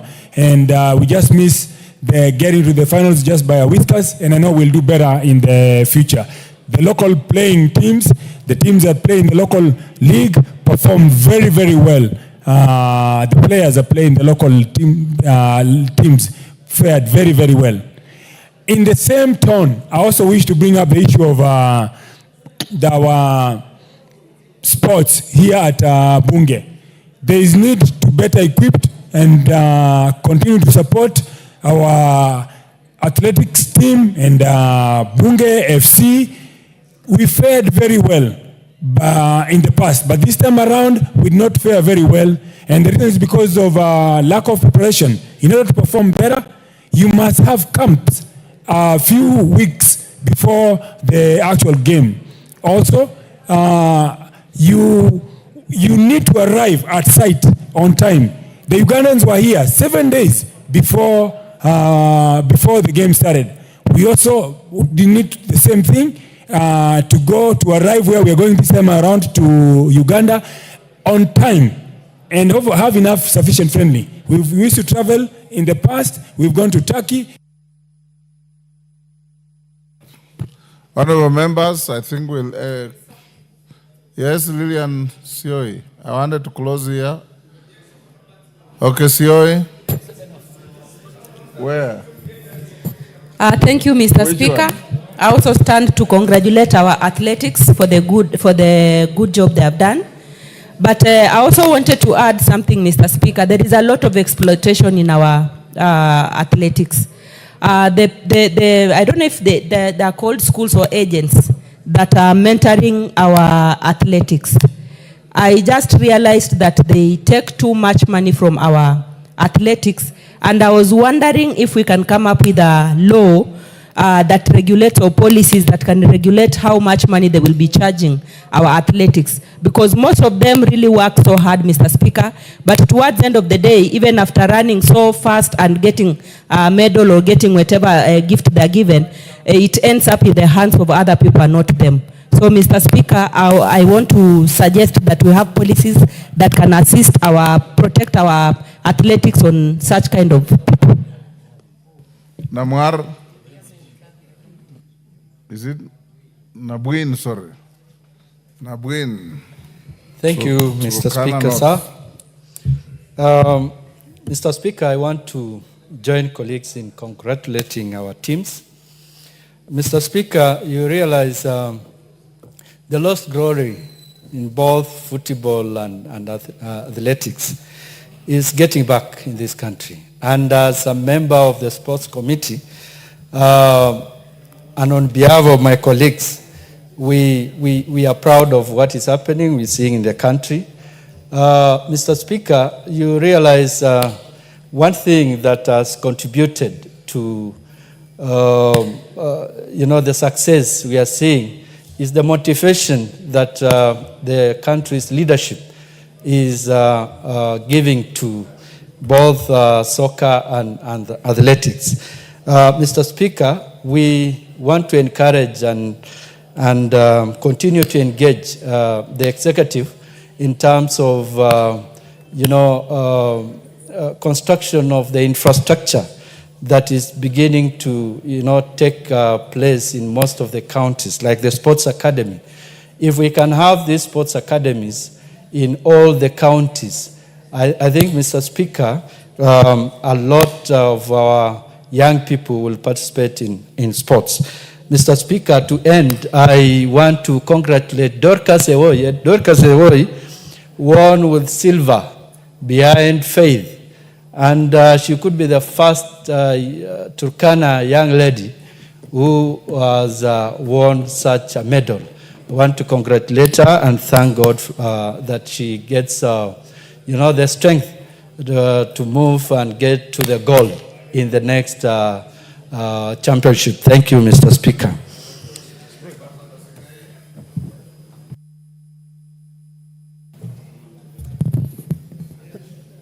Thank you, Mr. Speaker, sir. I want also to join my colleagues to pay tribute to our gallant Kenyans who gave this country something which has never been done. Mr. Speaker, 11 medals and getting the number 2 to the United States of America, Mr. Speaker, was no mean achievement. Mr. Speaker, I would like to thank the President particularly for motivating our sports women and men in this country by giving them some motivational awards. We would like to thank him and ask him to continue supporting these sports. Number 2, Mr. Speaker, I would like to support my colleagues by recommending that we have all these sports academies in all the counties in the country. Mr. Speaker, if we have the academies in the country, in all the counties, I'm very sure we can best get the best. And Mr. Speaker, also diversify in these sports so that we can now go to 100 meters, 400 meters, and other sports in this country. Mr. Speaker, I want to say thank you and welcome our Kenyans who have gone to Tokyo and conquered. We are proud of you. Thank you.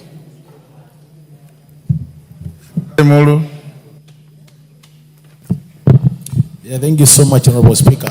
Honorable Speaker, I also want to take this opportunity to say congratulations to Team Kenya.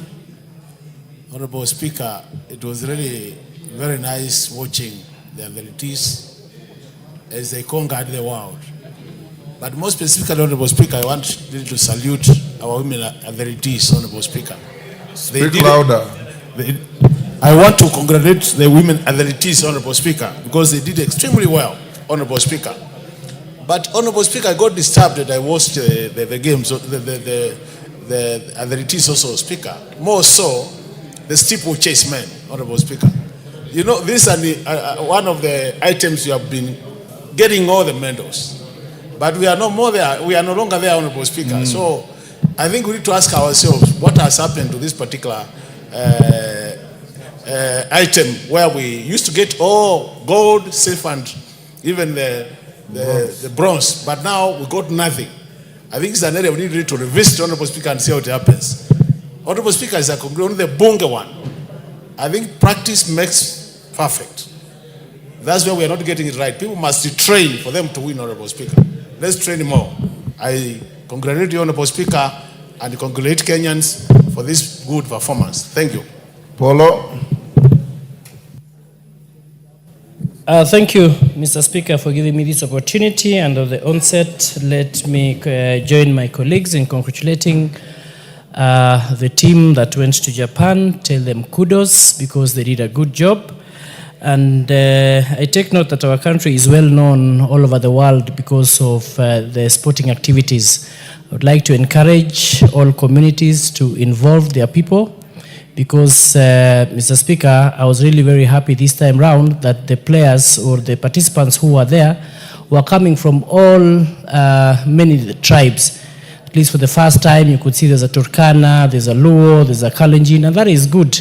It at least brings Kenya or unites us so that we are one. So thank you so much. And as us in Bunge here, Mr. Speaker, I would like to encourage the Bunge to at least put more emphasis on these issues of sporting so that when we go and compete elsewhere or with other countries, at least we bring more trophies.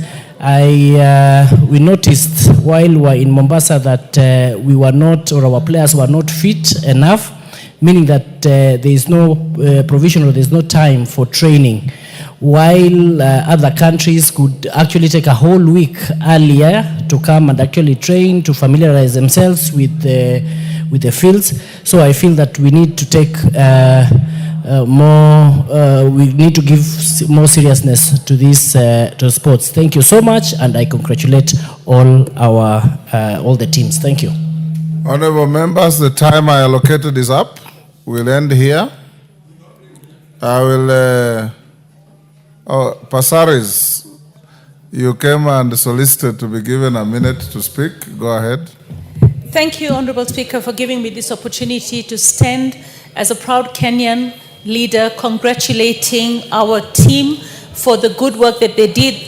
Coming number 2 in the world, Kenya is on the map. It's on everybody's lips. Everybody goes to athletic events all over the world to see Kenya win. We are the measure of success when it comes to athletics. And I believe that we need to stand and thank our government because our government has been rewarding footballers, taking sports really seriously, and that's really good. Mr. Speaker, I want to talk about sextortion. Sextortion was a bill that I brought, and I have to bring it in again because it did not go through in its first session.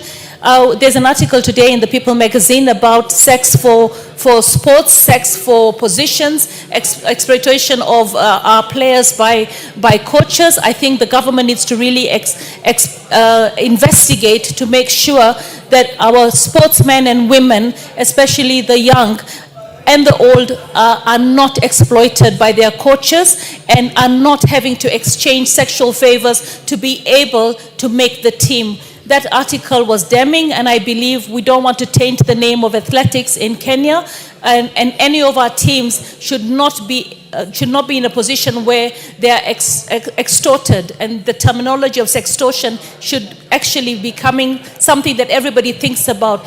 I congratulate the team, and I say that as a government we're going to investigate because no one should have to exchange their bodies to make the team in Kenya, and if that is happening, we need to deal with it. But I want to say congratulations, and as a country, we are proud of all of you. Thank you. Thank you. Ngalechai, 1 minute. After you, Lisa Chelule, 1 minute. And Karani, is that Karani? No, Kirima, 1 minute. 1 minute each. Thank you, Mr. Speaker, for giving me this opportunity. And as you well know, Elgeyo Marakwet is the home of champions. Every athlete in Kenya is either born in Elgeyo Marakwet or training in Elgeyo Marakwet County. Otherwise, if you are not born there or training there, you have no chance of winning any medal. Mr. Speaker, I want to give special tribute to the girls who gave us the 6 gold medals out of 7 gold medals. And this one tells us that we can achieve anything, because if you compare the US who became the #1 and Kenya in the US is like a drop in the ocean, and we can be #2 in the continent, in the whole world. Mr. Speaker, they did a superb job, and I want to congratulate them and also encourage those who are not able to win the medals that they have chances to, and they have equal opportunities. And for the male participants, we need to... Lisa Chelule, Ngaleche, I give you 1 minute. Chelule, 1 minute.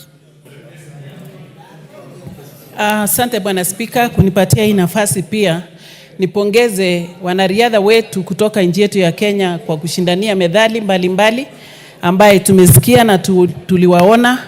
Nimesimama kwa niaba ya Nakuru County kupongeza sana wanariadha ambaye walituwakilisha. Kuna mmoja ambaye anatoka Kuresoi South, Faith Chemngetich, ambaye amekuwa akishindania medali mbalimbali. Tunajifunia kama Nakuru, tunajifunia kama nchi. Pongezi sana, na nataka kuchukua hii nafasi kushukuru President pia kwa kuwapatia motisha ya kujenga viwanja mbalimbali ambaye watakuwa wakijifunza. Asanteni sana. Kirema. Thank you, Mr. Speaker, sir, for giving me this opportunity to contribute to this Thanksgiving to our sportsmen and sportswomen. Mr. Speaker, sir, I take this opportunity to congratulate our sportsmen and sportswomen at the Tokyo Games and say that thank you for what they have done for this country. Also congratulate the President for taking initiative of which has never been taken before by other leaders who are before him, for encouraging our sportsmen and women for what they are doing. But Mr. Speaker, sir, there is a myth that sprinting and running is only done in some parts of this country, yet it can be done everywhere, provided people get facilities which are required and people to train them. I encourage the trainers and the government to take that initiative to transfer. Thank you. Honorable members, will end here on this. And as we end, we must be very proud of ourselves and our country. How many countries can have an opportunity to have their national anthem sung 6 times in a foreign capital within 2 weeks? It is something we must salute. And as we salute the success in Tokyo, remember over the weekend, 2 Kenyans again, a man and a woman, won the Berlin Marathon. So our powerhouse in athletics is something to be very proud of. And at some point, I'll discuss with the sports committee to see if we can felicitate these heroes and heroines here in Parliament. But more importantly for the men, the boy child is lost. The boy child is disappearing. And for the committee on sports, what happened, Otienda Molo, to our steeplechase? That was our race. If Kenya won 1 gold medal in any Olympics or World Athletics, it was steeplechase. Now it's at least thanks to the young girl, Faith Cherotich. The men have disappeared. Women, take your space and keep the flag flying for Kenya. Thank you very much, members. Let's go now back to order number 7. Order number 7, questions and statements. We only have responses to statements. Is Protas Akuja in the house? Akuja is in the house. Raso, do you have the response?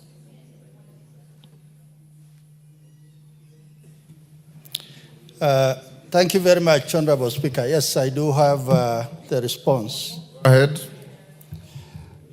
Honorable Speaker, the Member of Parliament for Turkana South Constituency, Honorable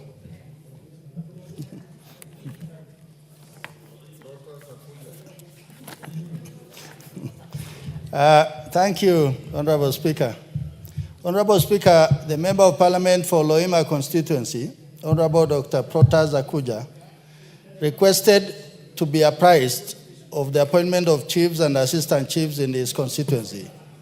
The Honorable Member particularly sought to be informed the reasons for prolonged delay in the appointment of chiefs and assistant chiefs in his constituency, measures that the Ministry of Interior and National Administration is undertaking to ensure that the constituents continue to access government services, and thirdly, specific timelines. Honorable Speaker, on the issue of prolonged delay, the Ministry confirms that there are no prolonged delay in the appointment of chiefs and assistant chiefs in the entire country, including Loima.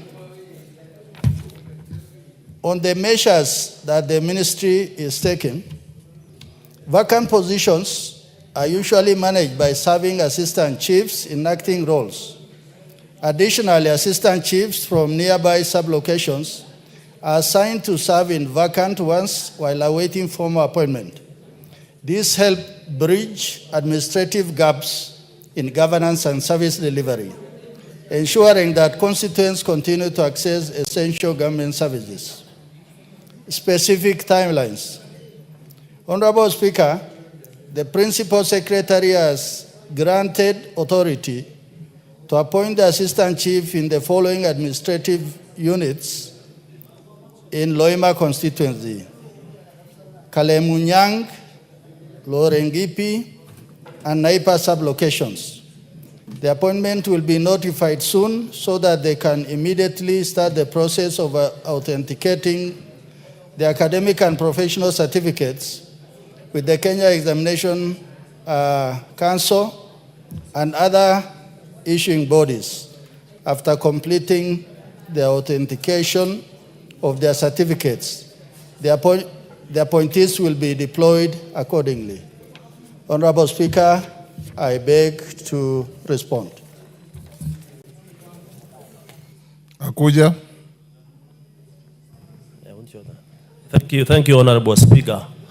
Honorable Speaker, the response from the CS Interior has been fairly answered. However, the CS has attempted to ignore the fact that there is a serious delay in the recruitment of chiefs, especially after the interviews have been done. It takes a long time for those appointment letters to reach those specific persons who have been appointed. A case in point is the stations that have been mentioned, Lorengipi, Kalemunyang, and Naipa, who did their first interview in 2023. And I'm told they received the appointment letters 2 weeks ago after this statement was issued, was raised. So it had to wait until the statement was raised is when the appointment letters were issued. So the delay is there, Honorable Speaker. Thank you. Better late than never. It's done. Thank you. Ariko Namoit is in the house. Yes. Raso, are you ready with that as well? Yes, Honorable Speaker. Go ahead.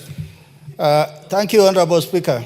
Honorable Speaker, the Member of Parliament for Turkana South Constituency, Honorable Ariko Namoit, has requested to be apprised of the rising cases of insecurity in Turkana County. The Honorable Member particularly sought to be informed on the following: the Lopinding incident involving snatching of a firearm from a security officer, illegal roadblocks in Lodwar town, abduction incident report, organized groups disrupting public gatherings. Honorable Speaker, the Ministry's response states as following. On 25th June 2025, during the burial ceremony of late Deputy Speaker of Turkana County Assembly held in Lokchogyo, Honorable Ariko Namoit was accosted by a group of rowdy youths as he was proceeding back to his seat after his remarks. His security detail intervened to shield him. However, in the ensuing melee, a Seska pistol was forcibly taken from his bodyguard. The incident was reported at Lokchogio police station.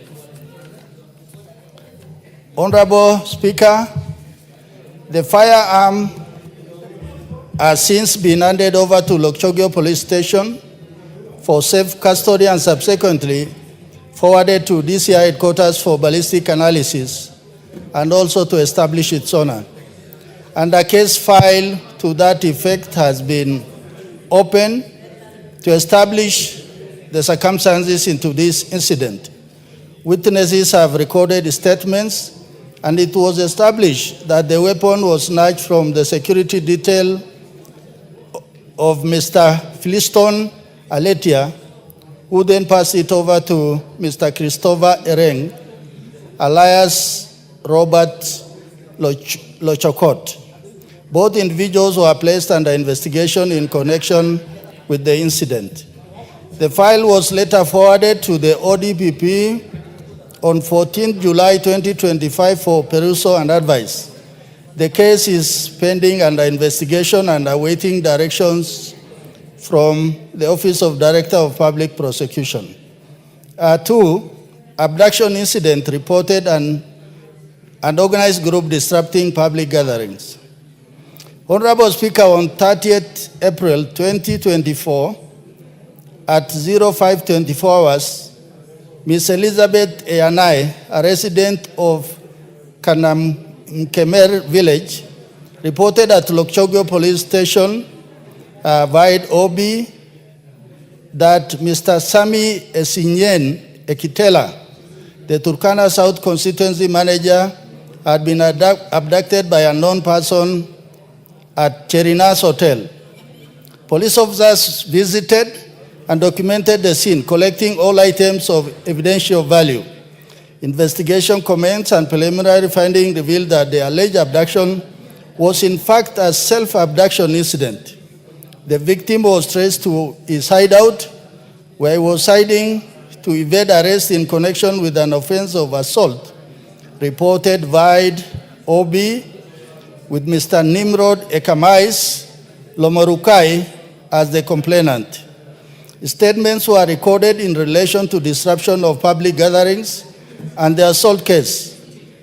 Individuals, 8 of them, were arrested. They were presented before Eldoret Law Court, where the case is pending, charged with the offense of assault causing actual bodily harm, contrary to Section 251 of the Penal Code. The case is pending before the court. Honorable Speaker, the third issue which the honorable member sought is the illegal roadblocks in Lodwar town. On 4th August 2025, the governor of Turkana County, His Excellency Jeremiah Lomurkai, was informed that aliens were being ferried along the Kakuma-Nairobi Road at 23:05 hours. He proceeded to the county council sales collection point, where he intercepted a motor vehicle registration number KDU 367E, suspected to be transporting aliens. The governor immediately alerted the OCS Lodwar police station, who detained the bus and its passengers and escorted them to Lodwar police station. The Director of Refugee Services was notified in liaison with the ODPP. The refugees were presented before court on 5th August 2025 via PCR case 123/2025 and charged with the offense of leaving a designated area without permission, contrary to Section 31(2), as read with Section 41(2) of the Refugee Act. Part B of the same. The specific measures being taken by the Ministry of Interior to curb the rise of hired persons disrupting public gatherings. Honorable Speaker, the following measures have been taken by the ministry to curb. 1, the government continues to sensitize members of the public on the provisions of Public Order Act, Cap 56, in which the law requires that any person intending to organize a public meeting or procession must notify the regulating officer, the OCS of the local police within the jurisdiction, and is to be held at least 3 days, but not more than 14 days before the event. 2, upon receipt of a notification, the OCS is required to develop a security plan for the planned meeting or procession. And thirdly, in the event of any security breach in the public gathering, immediate action is taken through the identification, apprehension, and arraignment in court of organizers, sponsors, and perpetrators responsible for disruption. Honorable Speaker, I beg to respond. Yes, Ariko. Thank you, Honorable Speaker. Honorable Speaker, the chairperson for security has attempted to at least present what the ministry presented to them, but actually, the Lokichoge incident, and specifically Lopiding, the incident was occasioned by the ferried goons from Lodwar town, led by the culprit. Honorable Speaker, the statement by the ministry really contradicts. First of all, they talked about Christopher Ereng to have picked the firearm which was lying on the ground. Then after investigation, they revealed the truth of the matter, that the person who took the gun is one person called Aletia, and handed over to Christopher Ereng. They took this gun up to Kakuma town. That's where the governor called the person in charge of GSU Lokichogyo. And they presented the gun to that person. That person took the gun. The officer took the gun to OCS Lokichogyo. So the question is, how long does it take for justice to be given to those who have suffered from the acts of these goons? Actually, Honorable Speaker, justice delayed is justice denied, because it has taken now over 2 months. This matter is still under investigation, and it is a matter which is straightforward. The person involved are known. I don't know why it is taking this too long. And the reason as to why there are so many cases pending under DCI, and the cases have brought a lot of issues to Turkana County. One person taking charge of security in Turkana, and that is the governor of Turkana County. On the second issue, Chair, Honorable Speaker, the issue of abduction, let me not go into that, because abduction is defined by the Penal Code. 256 is defined. Forceful removal of a person from one point to another. And that is explained very well by the eyewitnesses and not the ESAs from the governor. I don't want to go into that because that matter is still in the court. That matter made me to sleep in prison for 3 days. I was here, Honorable Speaker, when the matter took place in Turkana, and not in Turkana, in Lodwar town, and not in Lokichogyo, as purported by the ministry. Honorable Speaker, the eyewitnesses are there. I don't want to go into that. The third issue... You are supposed to seek a clarification on the statement as given. You are now making a speech. Not, Honorable Speaker, I'm trying to highlight and inform the misinformation as issued by the ministry. Thank you, Honorable Speaker. Honorable Speaker, on the last matter on the county governor of Turkana becoming a base commander, a traffic commander for Turkana County. Honorable Speaker, how can a governor go to an extent of going to a roadblock? Then the incidents that took place there, they are there in the media. the police officers and the DCI were beaten by the goons that were varied by the governor. This matter is in the media. They cannot lie to us. And the governor himself said, I do not want to deal with any security agencies other than the OCS, because he has put the OCS in his pocket. Honorable Speaker, please, we need justice. Turkana County people. Yes, Benja, what's your point of order?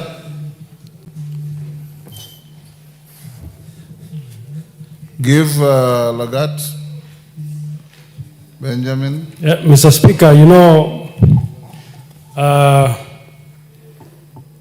Mheshimiwa is my friend, but in our standing orders, Mr. Speaker, you don't discuss the character of a person without a substantive motion. He has discussed the governor of his county. You are out of order. He just mentioned him. He didn't discuss him. Chair, I don't know how. Which chair? Honorable Speaker. Sorry. Yes. Sorry, Honorable Speaker. Honorable Speaker. Go on. Rescue, I don't know how the people of Turkana can be rescued. There are several incidences that have taken place in Turkana. The security agencies in Turkana have no tooth or teeth to bite. And specifically one person, and that's one person is known. Otherwise, the people of Turkana will take things on their own hands and protect themselves. Thank you, Honorable Speaker. Russell, did you hear that the goons attacked the police? Thank you very much, Honorable Speaker. Honorable Speaker, you know I am the patron of the Pastoralist Parliamentary Group, and I come from the ASAL. I think Honorable Member is in order to raise the complaints he has raised, and the ministry has attempted to respond appropriately. But there are some things which is heavily laced with local politics. Yes. But as the vice chairman of this committee, what we want to establish... Benja, you appear to know Turkana more than Kericho. Go on.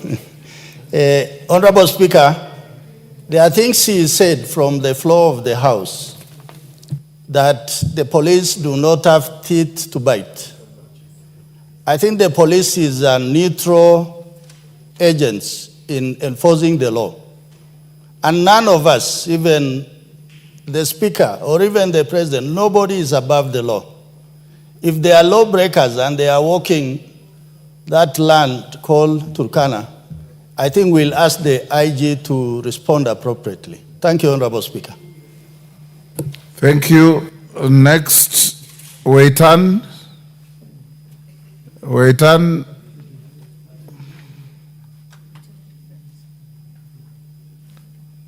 Yes, member for Turkana North.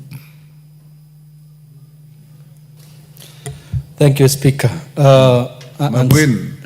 Speaker, I wanted to add my voice on the response to the statement brought forward by Dr. Rico, as a person of interest in Turkana and a leader in that county. Mr. Speaker, from the face value, the concerns brought out by Honorable Rico might look local politics.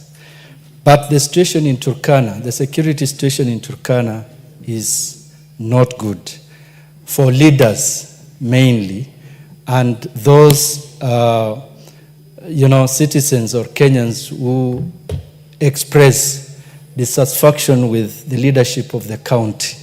We've had so many incidences. You can imagine, Mr. Speaker, the case of abduction. The victim at the end of the day becomes the perpetrator. The victim is made to spend in prison for almost 14 days. The victim who was abducted. Mr. Speaker, these things happen, and it worries people in Turkana because they know the truth. But what comes out of the investigation and the actions of security apparatus is really worrying.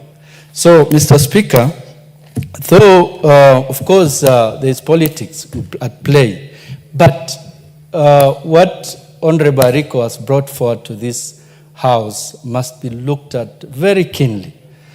Mr. Speaker, if you look at the case in Lokchogyo during the burial, it is clear from the report by the chair of that committee that it is not true that the firearm, a government firearm, is said to have been picked from the ground, which is not true. And you'll, from the reports provided, you are told that, that firearm was collected from the... If you want to controvert what he said, controvert it with alternative facts so that he can be able to be... Thank you, Mr. Speaker. The truth is, the goons varied from Lodwar, and this is what happens. Every time the governor moves from Lodwar to an area where he's doing his activities, there are 3 vehicles full of goons carried to that area, not to provide his security, but to disrupt activities of, things that are contrary to what what he expects to happen. Thank you. Honorable Raso, you've heard all those. You can investigate and invite the honorable members to your committee to discuss the matter further.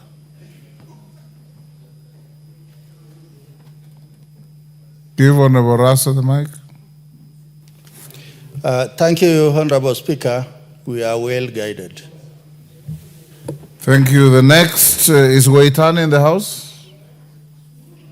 Honorable Waitan, there's a response to a statement about management of Hajj programs have been requested by Honorable Bashir, that consultations and discussions are still going on, and we put off the matter to next week. So the matter is stayed to Wednesday afternoon next week. Hopefully you'll have finalized what you are doing. Joyce Bensouda, she's not here. Chairman Education. Where's Bensouda? Yes, Eve Obara. Give Eve the mic. You are not Joyce Bensouda by any chance, are you? No. I am the Vice Chair for Education. So you are ready to respond? Yes. Bensouda is not here. Bensouda was here and I've tried to reach her. If Bensouda is taking tea, it means she is not interested in prosecuting her request. So it is dropped. It's not dropped. We stay to next week. You can respond. Yes, yes, Wangari. Mr. Speaker, not on... Vice Chair, hold on. Is on the same issue? It was on education, Mr. Speaker. So let me finish with this first. Okay. Eve Obara, Honorable, you can hold your response to tomorrow afternoon, subject to Bensouda giving an appropriate and acceptable apology. Because she was here and just walked out.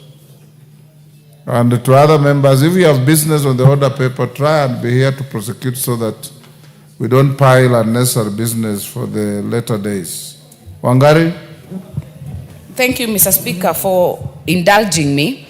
Mr. Speaker, allow me to raise a matter which I think may not wait for the normal statement route, the matter of capitation in schools, Mr. Speaker.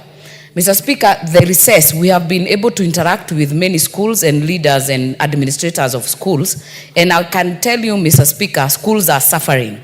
Even buying chalk, buying a biro pen is almost becoming impossible for schools, Mr. Speaker. So, Mr. Speaker, the explanation the ministry has been giving through the media does not hold water because they say they are verifying. This verification should have been done during the holidays when the children were home. Mr. Speaker, this term is very short. In fact, students should be closing by October 22nd. They are already closing school. We have 3 evaluations and examinations, Mr. Speaker. That is the grade 3 NEC evaluation. We have the KIPSEA for grade 6, and now we have KJSEA for grade 9. How then, Mr. Speaker, are schools supposed to prepare for these examinations, Mr. Speaker? Mr. Speaker, I feel that the Committee of Education and the Ministry of Education should give a way forward. If you have given wrong figures as a head of institution, can that be deducted in the next term? But we cannot afford, Mr. Speaker, to actually be able to make sure that we have held schools in abeyance. They don't know what to do in third term, Mr. Speaker. Maybe you can give direction to the Committee of Education. Owen Baya, where is your committee chair? Yes, KJ? Before we get a response from leadership, Mr. Speaker, you might want also to send the business regarding our university education, together with the communication that Honorable Martha is giving, to the Committee on Education. Because as we speak right now, our students who are reporting to university had to go back home. They are sitting in abeyance, not sure what the situation is with the lecturers, not sure whether it is being resolved, whether it is being attended to. So, Mr. Speaker, as you give direction, kindly also direct the Committee on Education to look into the matters of our learners who are in the university and higher institutions of education, so that it does not look like it is a failure purely on just the new funding model, which it is not. It is a whole other issue that needs to be resolved. I thank you, Mr. Speaker. Ivo Barra, can you bring a response to this on Thursday afternoon? Yes, Mr. Chairman. Sorry, Mr. Speaker. This is a matter that has come to our attention, and I want to commit that by Tuesday next week, we should be able to give a comprehensive statement on the same. Thank you. Thank you, Tuesday. Next order. Order number 13, the Kenya Roads Amendment number 3 Bill, National Assembly Bill number 34 of 2025, second reading. Honorable Peter Kaluma. Thank you very much, Honorable Speaker. Honorable Speaker, I beg to move that the Kenya Roads Amendment number 3 Bill, National Assembly Bill number 34 of 2025 be now read a second time. Honorable Speaker, this bill, though appearing in my name, is brought on behalf of the Legislative Caucus which you constituted to help the House with directions on legal and litigation matters that involve Parliament. That team you constituted, Honorable Speaker, is convened by the Honorable Dr. Otiende Amolo, Senior Counsel, and the Honorable Samuel Chepkonga, also Counsel. And the team, Honorable Speaker, brings together all members of Parliament who are learned, and I'm emphasizing learned in law, who are willing on a pro bono basis to intervene as and when the Honorable Speaker requires. Honorable Speaker, I want to thank you for opening up that caucus to every person of a good legal mind who is willing to be there. I've not seen Honorable Speaker, Honorable Karoli Omondi, but he's one of our best brains here, and I hope he'll be notified now that he's aware that legislative caucus is existent to involve, so that in those matters for which, Honorable Speaker, you've constituted the legislative caucus, Parliament can benefit from his good brain. Honorable Speaker, I therefore, Honorable Speaker. What's your point of order, Honorable Owen? Honorable Speaker, you know, the Honorable Kaluma is my senior in many ways. But when he says the few learned members of parliament, he needs to qualify it to say learned friends, because that's what it means, the lawyers. Because there are many other learned professors here. But to say learned legislators, he needs to qualify it. And when he also says best brains, he needs to qualify it and say best brain in law, because there are other best brains, Honorable Speaker. I think that he needs to put in perspective so that other members here, so he does not sound condescending. We've had you. Okay, Honorable Kaluma. Are you so guided? Thank you. It has given me the opportunity to consult the desk, Honorable Speaker, and the desk was concerned that it is possible I may not have moved. I moved. Yes, you moved. But for the avoidance of doubt, let me just reiterate that I beg to move that the Kenya Roads Board Amendment number 2 Bill, National Assembly Bill number 34 of 2025 be now read a second time. Honorable Speaker, Honorable Owen Baya intervened when I was thanking the Legislative Caucus for permitting me to move this important bill on their behalf. And I want Honorable Dr. Otiende Amolo, Senior Counsel, to return my compliments to the Legislative Caucus for I'm doing this on behalf of them together. Honorable Speaker, it has also been the view of the Speaker that matters which can be resolved by the leadership of the nation be so resolved without recourse to litigation. And so, Honorable Speaker, I wanted to thank you also for appointing me separately to lead a team which included the Majority Whip, the Honorable Silvanus Osoro, the Honorable Marianne Keitany, the Chair of the Committee in charge of Roads and Infrastructure, the Honorable George Kariuki, and the Honorable Naisula Leisuda, among members, to lead and engage the Council of Governors in negotiating this matter of the roads maintenance fuel levy. Honorable Speaker, I did report to you, and I want to report again that we did all the best we would do to secure that the Council of Governors, bringing together governors of our country, together with the members of Parliament, resolve this issue out of court process. And I thank that team, which, Honorable Speaker, you constituted to work together with me in that endeavor. Honorable Speaker, before I go into the meat of the matter, permit me also to thank the Council of Governors under the leadership of Dr. FCPA Abdullahi Ahmed for what I saw on their part in terms of the leadership they are giving the Council, and particularly the Chair himself. We had several meetings. The most important, Honorable Speaker, was at the Council of Governors offices, and by the way, it was clear from their attitude and ours that the venue where we were meeting to take up these important matters, as people favored to be national leadership now, away from the court, was very pleasant and was commendable. Honorable Speaker, having said all that, let me also thank the Chair of the Departmental Committee in the National Assembly in charge of Roads and Infrastructure, the Honorable George Kariuki, and the membership of that committee.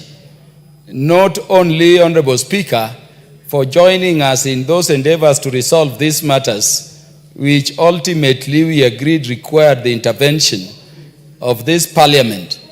And I'm saying Parliament to include the National Assembly, Honorable Speaker, and the Senate, and he joined us through all those meetings.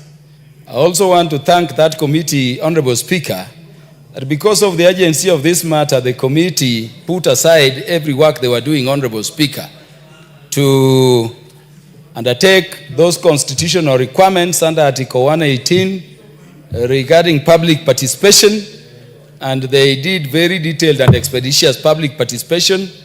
I've read their reports. I believe the members, because of the importance of this matter, have also read it and benefited a great way from the suggestions they are making, not only in supporting this important bill, around the maintenance of roads across the country, but also by way of the improvements they are suggesting. And at the right time, Honorable Speaker, we will be able to listen to the thoughts they are proposing and agree.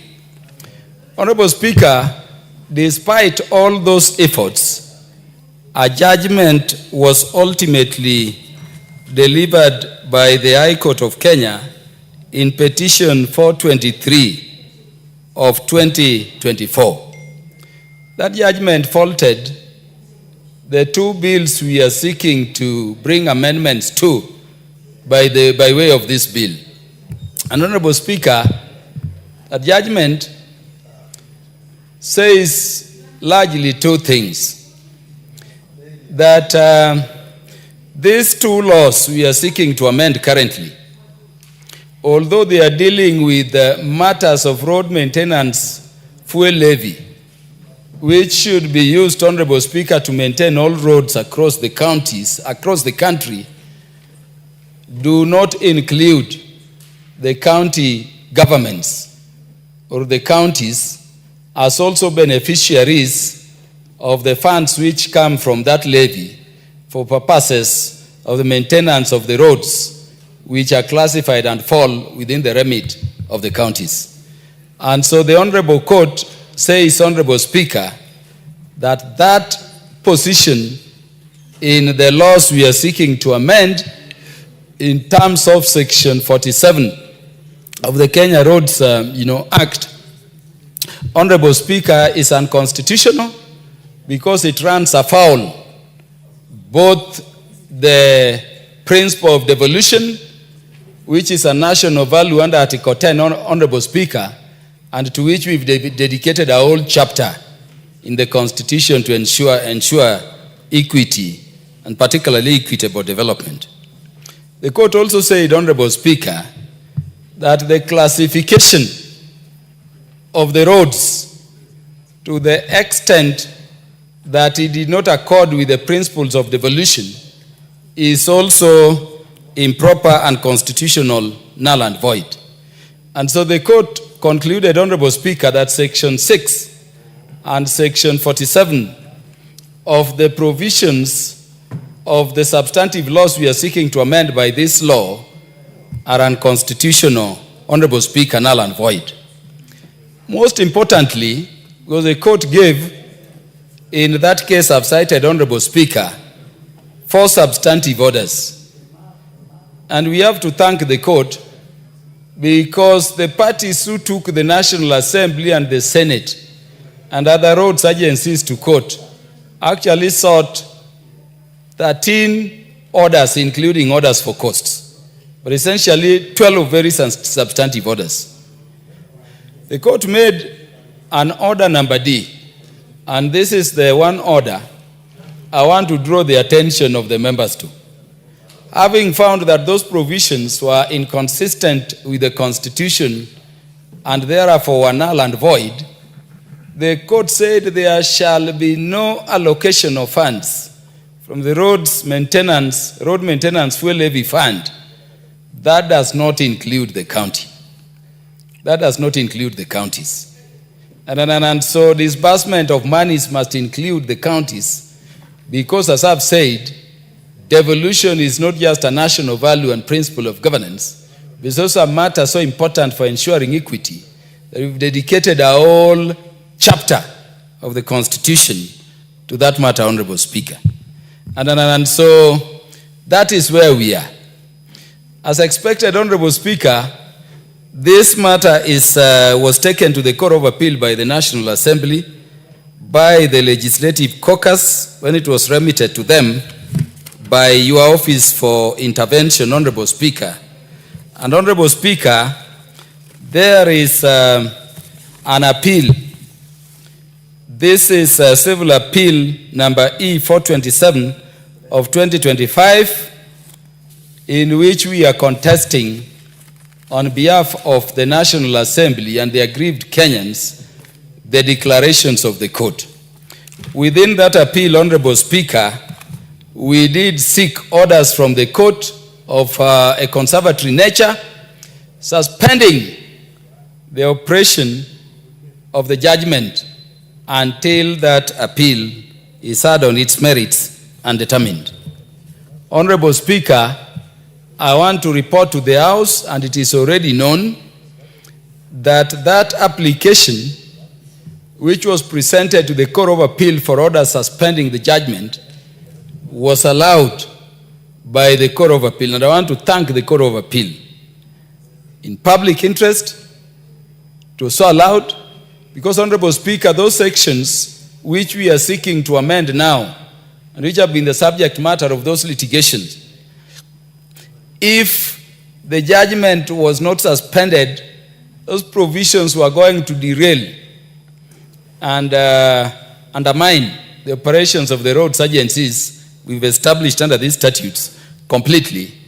And we are going to secure that even if legislative interventions were made, Honorable Speaker, as we are seeking to do, Honorable Speaker, no road was going to be maintained in that intervening period. So I want to thank them. But I want to emphasize, Honorable Speaker, that though the Court of Appeal gave that order of stay of enforcement of the judgment in terms of all those substantive orders, that order of stay was only given for a period of 12 months beginning July when the order was issued. So what it means, Honorable Speaker, is that if the appeal is not heard and a favorable determination made by July next year, the bad situation for which stay was sought and given by the Court of Appeal was not given. Honorable Speaker, I have absolute confidence in the success of the appeal that is pending before the Court of Appeal, filed by the National Assembly and the aggrieved roads agencies. And I have no doubt in my mind, Honorable Speaker, even as I move the consideration of this bill by the House, that there is a chance and a very high chance and probability that that appeal must succeed. But Honorable Speaker, there is a good reason as to why we are favored to be in leadership position at this point in time. And there is a good reason, Honorable Speaker, as to why Kenyans chose us out of the 55 million Kenyans in the country to be in this arm of government whose core mandate is to legislate.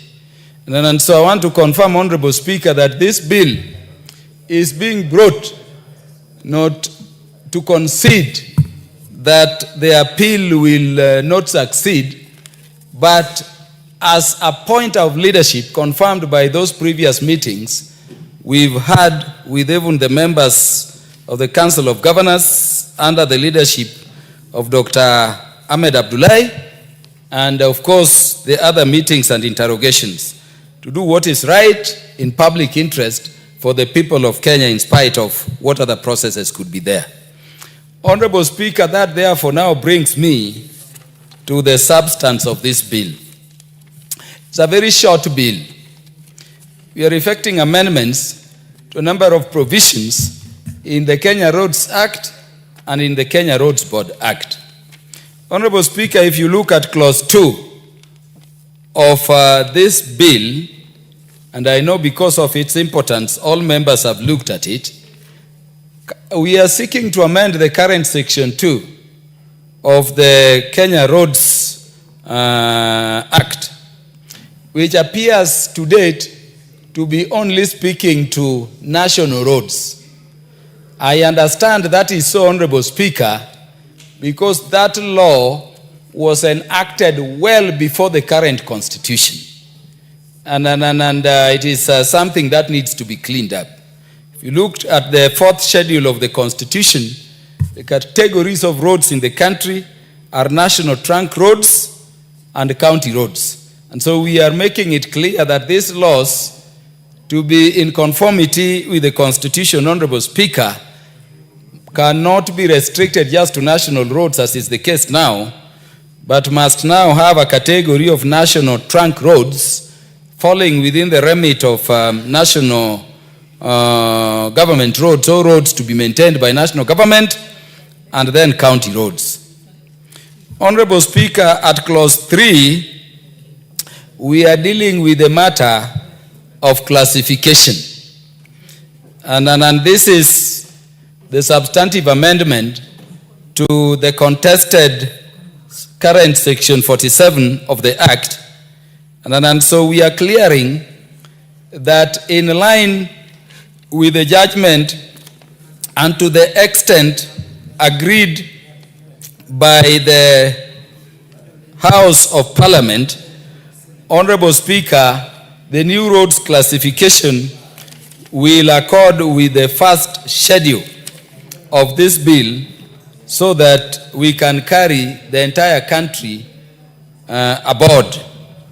And Honorable Speaker, if you go to the first schedule, you will see, Honorable Speaker, those various categories which have been existing in the law we are seeking to amend, and the proposed new categories. So we are proposing a category AS and category A and B to fall under national government. The description is there. Honorable Speaker, I've looked at the report of the departmental committee in charge of the subject matter, and I have noted they are proposing the crunching together of AS and A into one road category. It will be considered by the House at that point in time.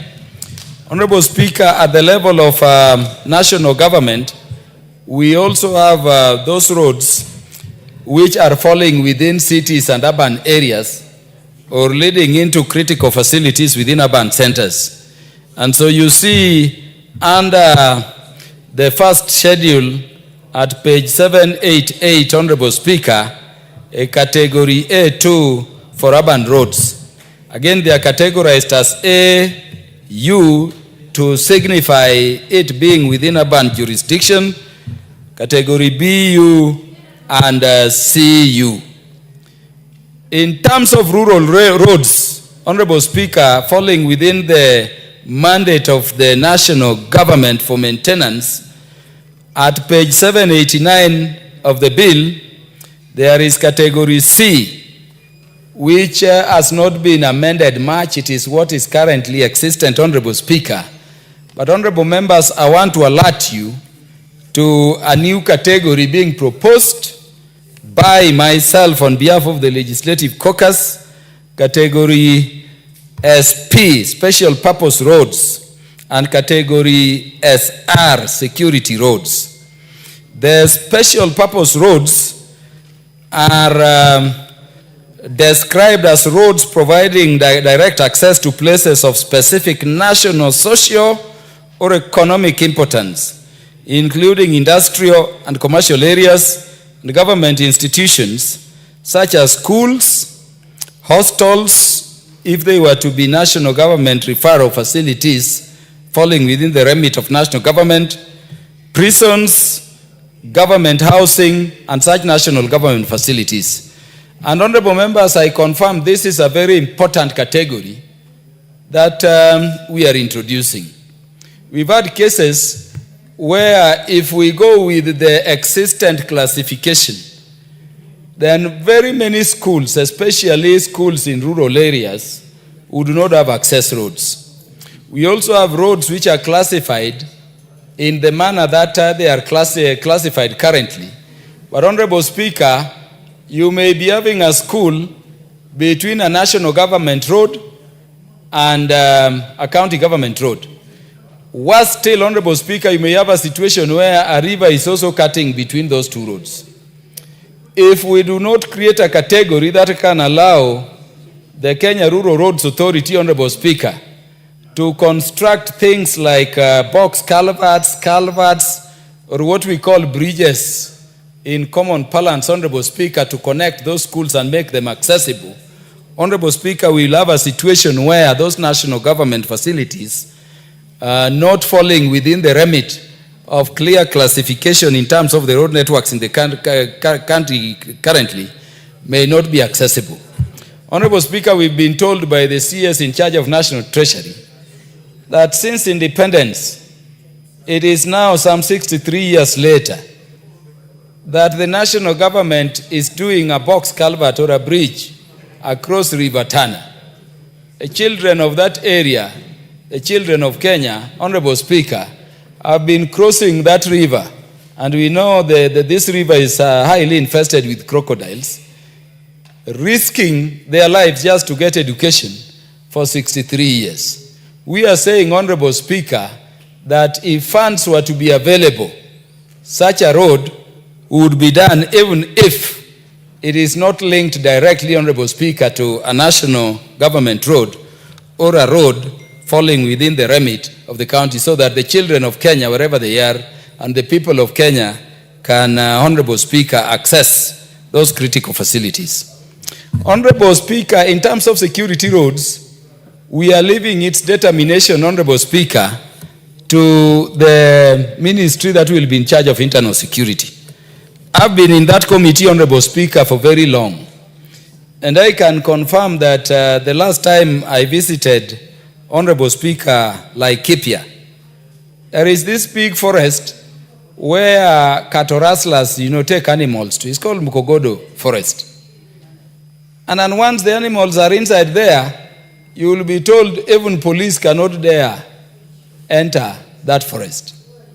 The rustlers will do whatever they want with them. And in our assessment, if such a road were to be categorized as a security road, that is a road that would be easily, fall under this classification. And so the funds would go to create a road through there. Honorable Speaker, if you go to northeastern Kenya, the main reason we have AIDs, the explosive devices, is that these terrorists normally dig, just the maram areas and plant the explosives there. Okay? And we know the coast as a nation where even our security personnel are moving and they are all overturned and killed instantly. We are saying that under this category, places like Northeastern, places like Boni Forest, places like areas along the Indian Ocean which are problematic with these people, beyond the other categories which fall within national government, Honorable Speaker, and which fall within the counties, those roads can be done for better security. We have the case, Honorable Speaker, of Shakahola. And let me say, Honorable Speaker, we visited Shakahola when the tragedies there and the atrocities which were being committed against Kenyans there, started. Honorable Speaker, it is so vast. Let me say on the mic that if we just did some security roads across that vast, thorny area, those cases would not be there. But currently, the area is so vast, it is so large, it is so big, it has those thorny trees we've been struggling to eradicate, so vast that once you push people in from the road coming from Majilagobaya through, Honorable Speaker, you cannot hear what is happening to a Kenyan inside there. No wonder we are dealing with radical extremism, violent extremism, with even integration of religion. But you have people in court, but the thing is continuing. And you've had people, honorable members, asking, where are the neighbors when all those Kenyans are being killed? And I can tell you, the numbers of Kenyans who have died in such a place, the numbers you hear may not be the entire number of Kenyans who have, been killed and have decomposed there. Such places need security roads because it becomes a security necessity for purposes of intervention.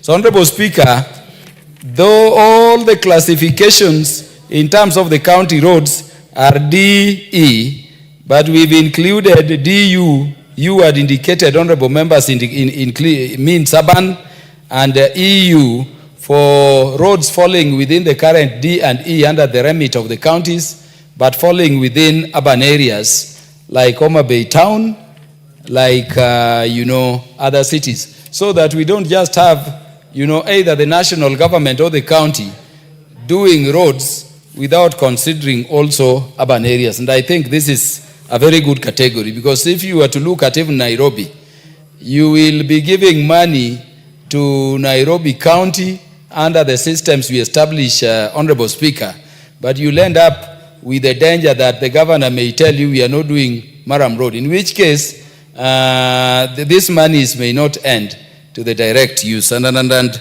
subject to such improvements as the members and the committee will recommend and the House may agree and resolve, Honorable Speaker, highly commend that categorization.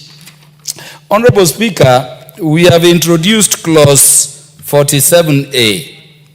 And clause 47A, what we are doing, Honorable Speaker, is to place specific, responsibilities to the counties. We are saying, Honorable Speaker, that unlike the equalization fund and other funds, we will not just send money to the counties there and they do nothing about it. And so a number of proposals are being made under clause 47A to clarify what responsibilities the county governments will have and shoulder for maintenance, rehabilitation, and development of county roads within the prescribed national standards and policies. Honorable Speaker, this is critical. We had cases being reported from some counties, I'm happy it does not include Homa Bay, where you have the Constituency Roads Committee under Kera Dasa Road, but a county, instead of doing roads with the funds it receives, the county, Honorable Speaker, just employs people who are, taking notes of what roads are being done. And so a road is being done by the Constituency Roads Committee under Kera, or Kera, Honorable Speaker, at something like 5 million. When you look at records and you saw those processes in the Senate, Honorable Speaker, you hear on the same roads, a county also spent 50 million, nearly 10 times what Kera spent without doing anything. I can tell you, not in Homa Bay. Homa Bay is the best county currently. Top class county. And a female governor who is the best in this country currently. Yeah, Honorable Speaker, Honorable Kajwang is a son of Homa Bay. He has a polite way of distracting me. and we've dealt with it. Yes, Honorable Speaker, we are putting clear responsibilities, and there are a whole array of them. So that unlike equalization fund, which you send, and you were sending them here the other day, you have no follow-up system in terms of what is being done. We now want the counties to create even a department in charge of roads, employ qualified people there. An account will be opened, Honorable Speaker, with the central bank. This money goes, and for audit and accountability issues, it is very, very easy. Honorable Speaker, at clause 47, we are dealing with road signage, and I think it is tied to the processes we did. We need it to be clear, Honorable Speaker, that when there is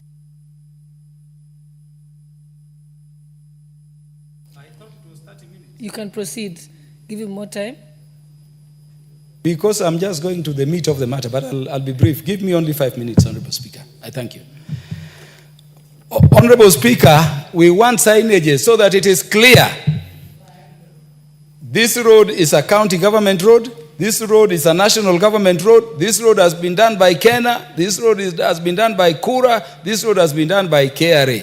So that we can avoid these issues of, Honorable Speaker, the situations where there can be, corrupt practices and want of accountability over matters roads. Honorable Speaker, lastly, and the most thing we are dealing with, and Honorable Speaker, you will see this in the bill, and I know members have looked at it, is having been, thought that we are adding the counties, we have to reorganize the percentages into which, the roads maintenance fuel levy is to be shared. And so, Honorable Speaker, the bill proposes that counties will get 5% of the total amount of funds collected by the under the road maintenance fuel levy, fund. Honorable Speaker, because we have created that new category of sharing, the existing categories have to go down. So counties will get 5%. We are moving the allocation of Kenya, which was initially at 40%, Honorable Speaker, down to 36% to accommodate that share to the counties. Honorable Speaker, we are then moving the allocation which was going to Kenya Urban Roads Authority, KURA, from 15 to 14%. And Honorable Speaker, we are then moving the allocation which was initially being accorded to Kenya Rural Roads Authority at 32% to 31% by 1% to accommodate that addition to the county. I know, Honorable Speaker, some would be asking, why are we giving the counties 5? But Honorable Speaker, I'm saying that this is not equitable share. Counties still receive an equitable share, a portion of which will be going to roads. This is money from the collection of fuel levies for the maintenance of roads based on the roads classifications per county, and in consultation with the ministry that is relevant, Honorable Speaker, it is confirmed to us that by classification currently, if you looked at the total, the 5% would secure that the roads falling under the remit of our county governments, Honorable Speaker, are maintained and in a good state for all Kenyans. That section 6 is what I've dealt with under that provision, and is a very critical provision. I would urge the members to accommodate it. Without much ado, Honorable Speaker, I want to thank the members for the opportunity to present this matter on their behalf. And Honorable Speaker, I know I've given enough detail. I want to thank you for the support you've given, Parliament in the exercise of this legislative, act, Honorable Speaker. And I beg to move, and permit me, therefore, having moved, Honorable Speaker, to request that the Honorable Dr. Otiende Amolo, Senior Counsel, seconds. Thank you, Honorable Speaker. Proceed, Honorable Amolo. Thank you, Madam Speaker. Madam Speaker, I rise to second the Kenya Roads Amendment number 3 Bill of 2025. Madam Speaker, there's an issue that the Honorable Owen Baya raised, and he did not get the benefit of a response. Wherever he is, he will have to know that there's a distinction between learned and educated. Even if you can be a professor of everything, you can only be educated. You will not benefit from being called a learned friend. So the Honorable Owen Baya is educated and is my friend. He's my educated friend, not my learned friend.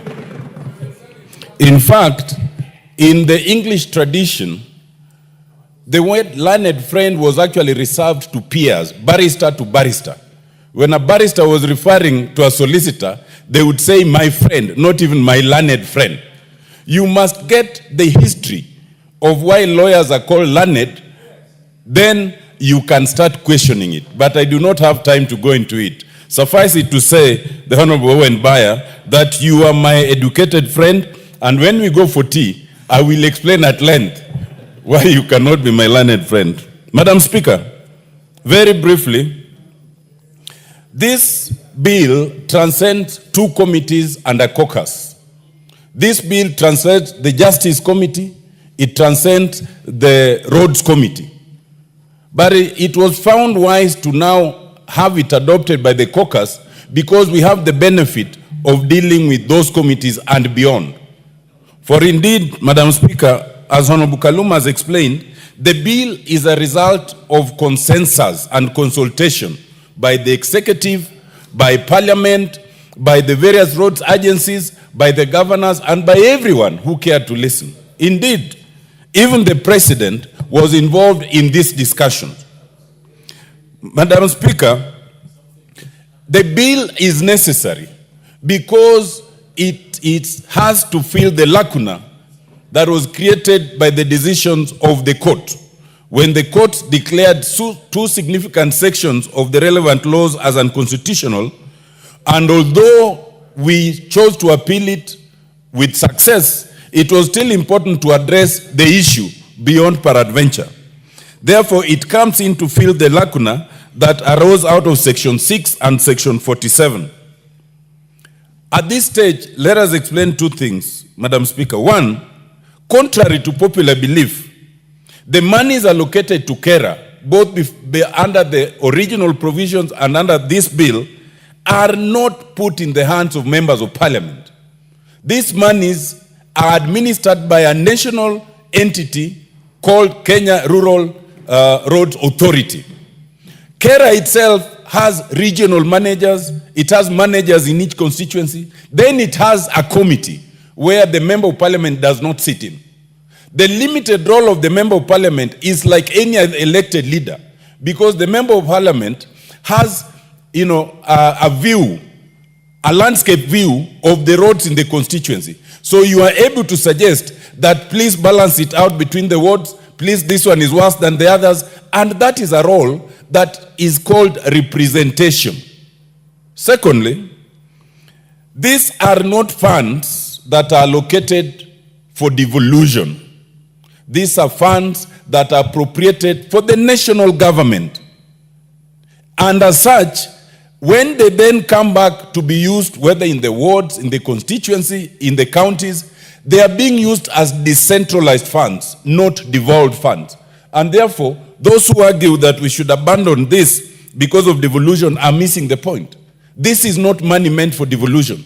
This is money meant for national government, but because the Constitution requires access to all services and decentralization, they are then decentralized in that manner. I hasten to add that when the judgment was rendered and the provisions were to lapse on 21st of June, before the last financial year, it took the intervention of the President in consultation with Parliament and the agencies and the governors to agree on some form of allocation. And I believe what was agreed was 35%, and there was a balance of 30%, which on behalf of the members of Parliament, we will be requesting that now it should be released pronto. It has not been released to date. It ought to be released immediately. Madam Speaker, Section 2 does what has not been done before by reclassifying roads as national and county. And then the national roads are reclassified as highways, urban roads, and rural roads, which is very important. But what's most important is to understand that the classification is not at random. The classification is done by the CS for the time being in charge of transport, but on a very scientific basis, which is also outlined. And it is done every 5 years in the event that some road has now mutated, either to a better one or a worse one, so that every 5 years the CS is required to do that. In doing so, it is expected that any road that is being worked on, there must be signage, as Honorable Kaluma had said. But what's important with the signage is not just indicating that this is now done by the county or KERA or KURA. 3 things are important. One, so that you do not misuse funds. There have been cases of one road being claimed to be done by 3 different agencies. The second one is so that people would know exactly how that road is to be done. Maybe it's a low volume tarmac road and then you are maramming it. So the signage must indicate clearly that this is low volume tarmac road of this size and of this depth. Thirdly, we do not want the use of these roads for campaign purposes. Especially the governors are notorious for this. They classify, then they put their name, then they put their image. That is specifically prohibited by this bill. You can now not do that. I think the image, it is prohibited. I think anyone who wants to understand the essence and the crux of this amendment should go to page 790 in the amendment to Section 6, and you will see how it is all done. For interest of members of parliament, what was allocated in terms of KERA at 22% has only reduced by 1% to 21%. Given that we must accommodate a new category of money is now being sent to counties under this act, all the other categories were equally reduced. So it's not unique to, Kera, for the benefit of members of parliament. And I think the rationale there for 22% reduces to 21, what was 40 comes to 36, what was 15 comes to 14. The parks get 1% and 1.5% for administration. Overall administration, 1.5%.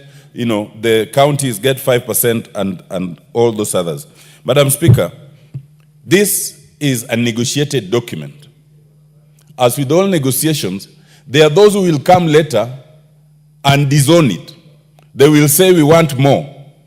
We were not given time. In negotiations, you can never get everything that you want. And I want to assure the county governors that the amount allocated here in percentage is not necessarily a right, but it is out of respect for the decision of the court, which we could have chosen to contest, and we did.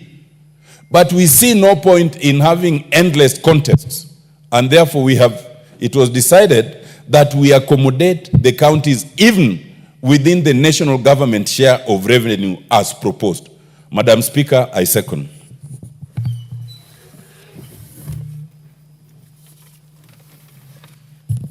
Honorable members, I now propose the question that the Kenya Roads Amendment number 3 Bill, National Assembly number 34 of 2025, be read a second time. Yes, Honorable TJ? Then I think I've seen KJ. You've pressed the intervention button. You can go next. Yeah. Those who want to contribute, please press the intervention button. Madam Speaker, I'm a member of the Committee on Roads and Infrastructure.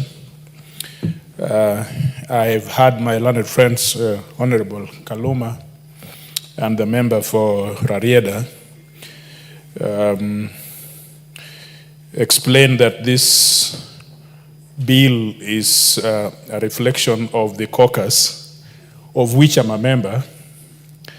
I prefer to treat it like every other private member's bill. I say so because I want respect for committees. Matters under the standing order and under the constitution that comprise roads are supposed to be dealt with that committee. But every other member is free to bring legislation. So if we create a precedence of some caucus taking mandate over issues in this house, we will confuse ourselves. But this is before us properly as any other member's private bill, and I will contribute to it. I want to thank Member for Homa Bay for bringing this amendment. This amendment will provide clarity in the maintenance and rehabilitation and development of roadwork in this country. It will give effect to the fourth schedule of the Constitution. In this bill, it is rather obvious that these roads are running through counties. And I think it is just by misadventure that the Roads Board Act or the Roads Act was fashioned in a way to exclude the counties. It is not rocket science that these roads are passing by counties. And so it is rather obvious that counties should be involved. And so when Mr. Justice Mugambi made that decision, he was right to have termed that to have been unconstitutional, and it overstepped the mandates of the counties. So we are here trying to create a legislation which conforms to the Constitution and also respect the principle of devolution, which is an important architecture of this Constitution. Madam Speaker, this bill has given us an opportunity to reflect on different principles, and only 5 or so principles would I explain and sit down. Number one, we have had to have a balance between the counties and the national government And you will see we have proposed a consultative procedure by which the classification may be done together with the national government in consultation with the county governments. The second thing it has allowed us to see is when monies are sent to the counties, and Honorable Kaluma was just shy to explain, but I think he tried very hard to hide it, that there are those counties that receive money, and instead of applying them to the specific issues, they divert them into other issues. So that in this bill, we have reflected and put something which looks like a conditional grant. If you receive money, you must use it for roads. You can't use it for something else. We want countries and we want to encourage counties to build roads. We want to see roads in our counties. We even want to see a kilometer of a county, of roads that is in the name of a county. I've never seen any of those. And so, you get this money, you must use it on roads. And we have reflected that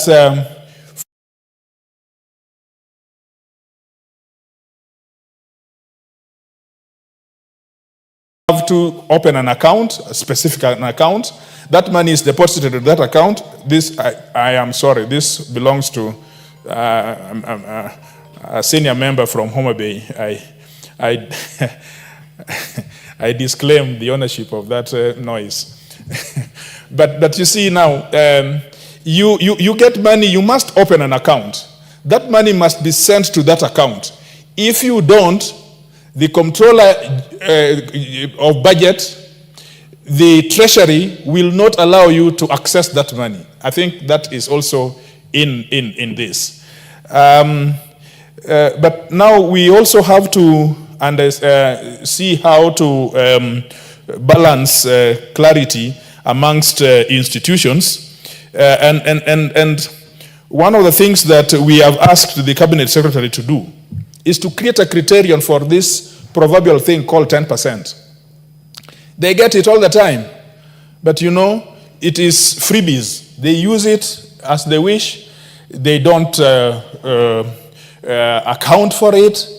And so in this legislation, we have demanded that there must be empirical parameter by which a criteria by which this money is given. And one of those is, although it is a discretionary issue, but that discretion must be exercised in terms of maintaining the overall roads equity. Roads equity means in Dagoretti North, for example, if you go there and you find dilapidated roads, you want to balance across Nairobi and see that even though Dagoretti North received so much money, but in terms of road equity, you then balance it to be having some kind of network which is uniform in Nairobi. And issues of emergency, we want to, the Cabinet Secretary, for example, something happens as a matter of act of God. We don't want a Cabinet Secretary to run there and start lamenting. He must have some money in his hands to be able to fix that problem. And primary oversight of these agencies and so forth and so on. And so the last principle which we have seen, I do not want to go into this percentage because this percentage will be open to members, some of them more qualified in mathematics than I have. I just want to talk around issues of principle. The last one is city roads. Everybody here thinks about rural roads. I mean, beautiful. We have rural roads must be there. But didn't you know that if you lived in Nairobi, as all of you are living in Nairobi, once you have stepped out of Express Highway, you must reach your home. You must reach your home. Who thought that you will fly or you will crawl into your house without going through a road? Now that road is not under Kora. That road is not under Kenya. And yet that road must exist. If you leave it for the county government, For 5 years I've lived in this Nairobi. I've never seen an inch of that road. So how do you want to live in your palatial home in Karen or in Runda or wherever you are? And so in Kaluma's bill, a lot of thought went inside it, but only concentrated in the rural roads, the highways, and all those beautiful things. But now in the committee, we have thought through it, and we have said the last connectivity in city roads. That in cities, there will be a last connectivity if then the roads are coming from the highways to the arterials within the estates and the residential areas. So that therefore ring-fences some of those roads that are giving you the connectivity into some of your homes and in some of your supermarkets that you would want to be. I thank you, Madam Speaker, because this is coming at the right time. I would have thought that this House should be full because this is an issue which concerns each one of us. But I really thank you for giving us an opportunity to deliberate on this matter, and I support this bill. Thank you very much. Honorable KJ, then we'll come to you. Member for Chuka. Madam Speaker, I thank you, and I thank you profusely for giving me this very pole position to debate an important piece of legislative proposal as has been presented by the Honorable Kaluma, and I must thank him for moving such a good bill, and also I must also thank Honorable Otiende Amolo for unpacking it, but more importantly, I must thank Wakili TJ Kajwang for bringing it home, defining it according to the principles that are going into this bill, as opposed to the detail of the monies and the math of how it is going to be split, because that is neither here nor there. We are here because of the principles behind the matters that have got us to this place. And Madam Speaker, I must also thank Honorable Kaluma for assuring us that whatever is happening in the courts has its place. But Honorable Speaker, this matter belongs in Parliament. Parliament is not supposed to be a house of lamentation. This is where we make the laws. And if there is an issue that is affecting the people that we represent, then let's bring it to the House, let's canvass it, and let us debate it and pass it as should be passed, Madam Speaker. So I am glad that this is finally before us after such a long season of lamentation, and especially that which was occasioned by the issues around RMLF and our contest between Parliament and the governors.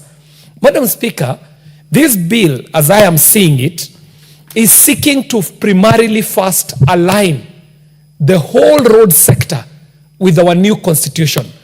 Madam Speaker, when we were doing the laws as country, around the laws, we are seeing that some of these laws are coming after the constitution has been passed, but they're not aligned to the new constitution. So, Madam Speaker, one of the things that we are seeking to do is to first align this to the new constitution so that it speaks to new realities of the new constitution, the counties, the devolution, and so on. Madam Speaker, another main issue that makes me want to support this is the classification and the attempt at classification of our roads. Madam Speaker, what has been happening is criminal even.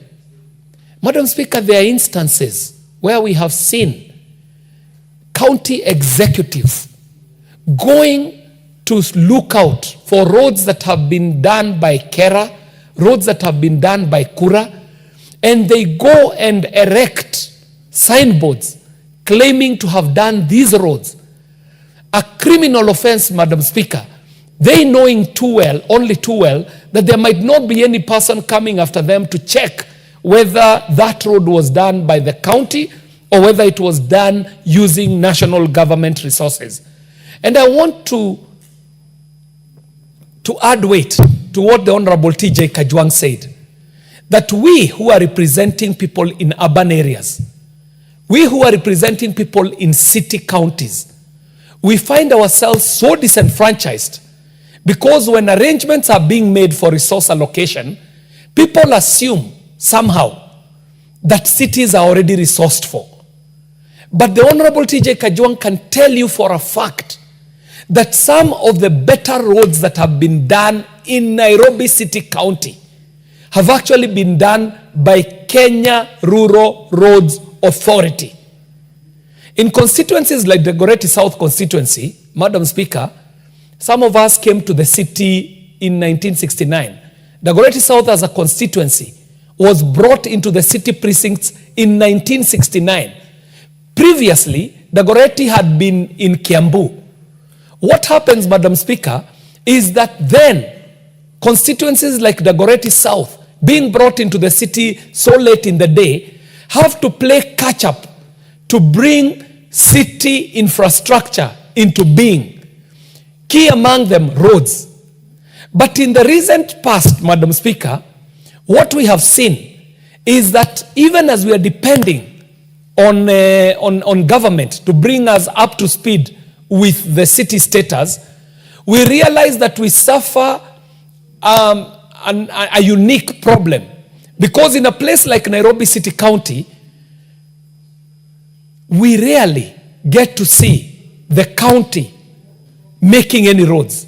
In fact, Madam Speaker, the biggest job that the county does is to destroy the roads that are already done. For example, Madam Speaker, as we speak now, I am a jittery person because a road that was done only so recently by Kenya Rural Roads Authority, Wanyeklos, today has been excavated by City County so that they can do whatever they want to do. It could be a service line, it could be electricity, it could be connectivity to Wi-Fi, but I think this one is an issue to do with sewerage. But every time that the county destroys the road, putting these facilities, they rarely come back to repair the road. And in fact, Madam Speaker, I'm saying it from the floor of the House here today, that we're putting the county, Nairobi City County, on notice that each time you destroy these roads, please come back and repair them to the status that you found them in. Because for now, as it stands, Madam Speaker, all we know the county for doing is destroying the roads that are already done and never bringing them back to the status that they require. Madam Speaker, I'm supporting this bill too for the fact that we are now going into the crux of the matter on allocations.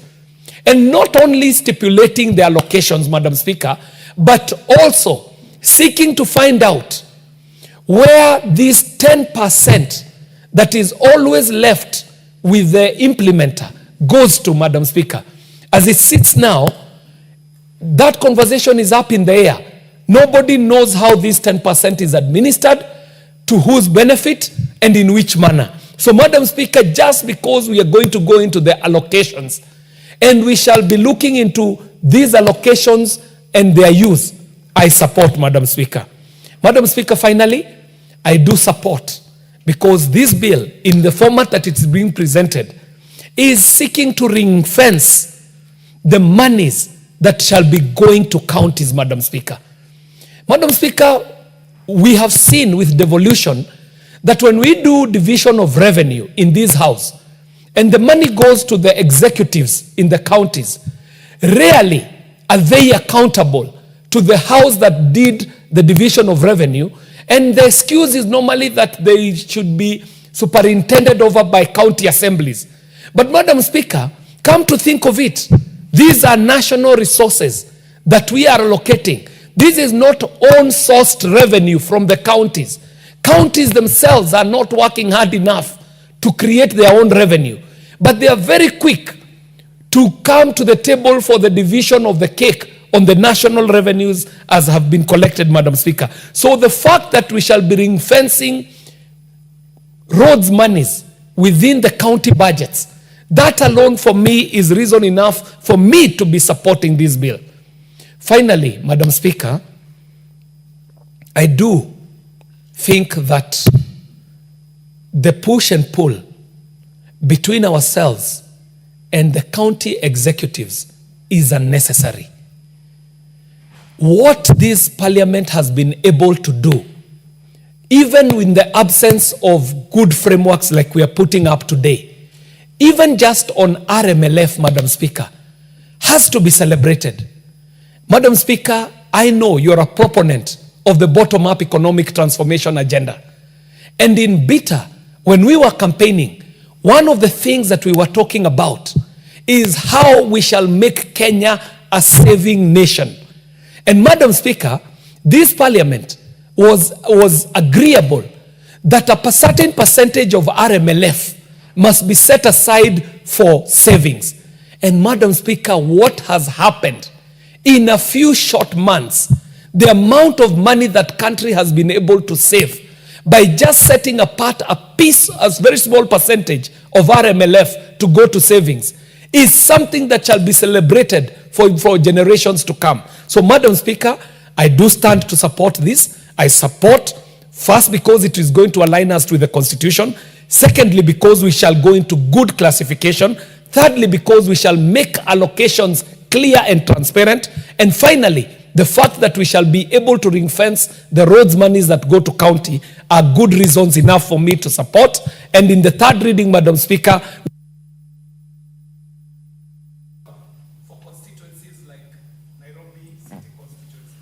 Thank you, Honorable Patrick Ntwigwe. Thank you, Madam Speaker. I'll be very brief. First, I want to thank and congratulate my friend Karuma. Now I've learned that I can't call him my learned friend because I'm not learned, I'm educated from the medical sector. From the medical sector, because he has really moved this bill in a very elaborate way. It was so clear, even to those who might not have learned the bill, the way he has gone through it now, it's so clear to everybody. I want to say two things. One, there has been so much corruption in the road sector because of poor classification or not very clear classification of roads. Because county governments, calling themselves government and independent, you do a road, tomorrow they process documents and pay. So this classification of roads is very good, and it has come out very clear on how roads will be classified. And I want to thank my neighbor at home, Justice Mutebe, who made that ruling, because it opened our eyes as members of parliament that we needed to register and stop crying. Finally, we are there now. Instead of crying, we are there. We are having a law now that will guide how monies will be shared. And my friend Karuma was very clear that the court ruled that any disbursement of money must include the county government, must include. So the court did not stipulate a figure that should go to county government. And that committee, where Honorable Karuma sits and the other learned colleagues, has been so magnanimous even on the 5%, because the court did not dictate on a percentage. But I believe that 5% is good for county governments. But even as we say we have ring-fenced the 5% for roads, we passed a law in this parliament again ring-fencing money for primary health care, FIF.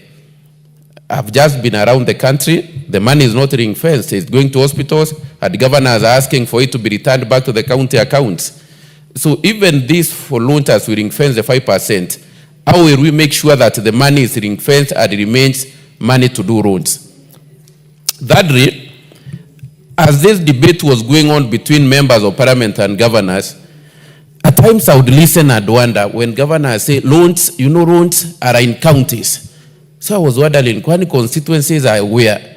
Because when somebody says loans are in counties, so the ones we are doing are in where? In another country, I'm aware of the, when we claim that loans are in counties.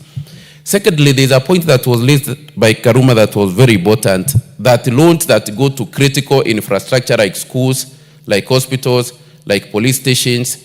Because, for example, in my constituency, using it as an example, we have so many livers at the liver bench, you find there is no road leading to a school, but we need a bridge to connect children to that school. So when it rains, you find children have to go loud, like 10 kilometers to reach a school that is 100 meters away. But you can't do a bridge there or a culvert because there is no road classified at a kera there. But now with this classification, it's easier to build a bridge and say this is leading to a critical infrastructure. We have a school in that place. And finally, I want to say that in urban centers, like it has been said by my friend from Dagoretti, we have had a big problem in urban centers because you find Kura has taken very few rooms in urban center. The rest don't fall under Kera, and you are told that is a municipality. That's where most of the population is. You can't help, you are helpless because you can't do a road for them. So this classification will sort so many issues that we face as members of parliament. And finally, I think as members of parliament, we have been pushed to a corner that every time we are defending ourselves, that Kera money does not come to a member of parliament, CDF does not come to a member of parliament. We have been pushed to a corner that it looks as if a member of parliament is not to go near money anywhere. So we are always defending ourselves. And I always ask myself, when we say money will remain in national government, so does it remain with the president? When we say money will go to counties, is it given to the governor? Or why is this we are so afraid of that when money goes to Kera, when money goes to CDF, we are always defending ourselves that it is not coming to us. So where is the law of representation? Because we see members of parliament also represent people. Because it seems as if we have been pushed to a corner where we are so shy that we must always keep on defending ourselves. Do governors defend themselves that money that goes to county does not go to governor? So the president should keep on defending himself that money that remains in national government does not come to me. And we also need to understand the place of decentralized funds.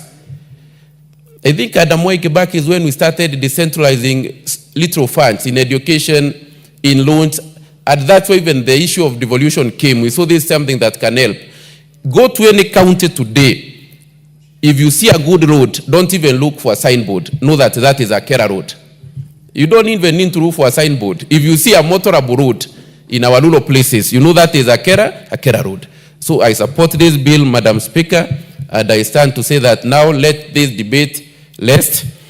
And Karuma has raised a very important point. I was wondering, are we in court and still doing this law? But I said it's a two-pronged approach, hoping for a best determination in court, but having a lasting solution through this bill. I support, Madam Speaker.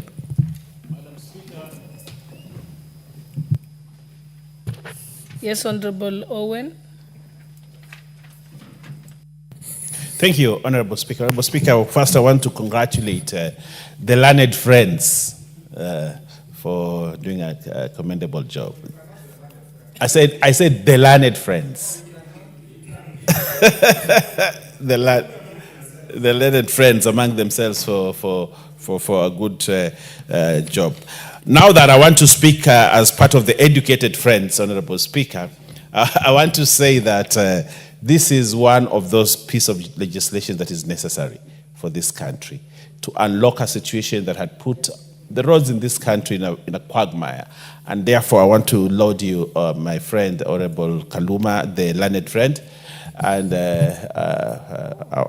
Kajoang, and the rest of the team that actually worked very hard, tirelessly to ensure we have this. Honorable Speaker, I participated in one of those meetings that was actually negotiating with the Council of Governors, with the chairman, and I thought we have a good and very sober chairman in the Council of Governors that allowed dialogue and allowed us, even when they had a court case that looked like it was topsy-turvy, but somehow we got ourselves somewhere.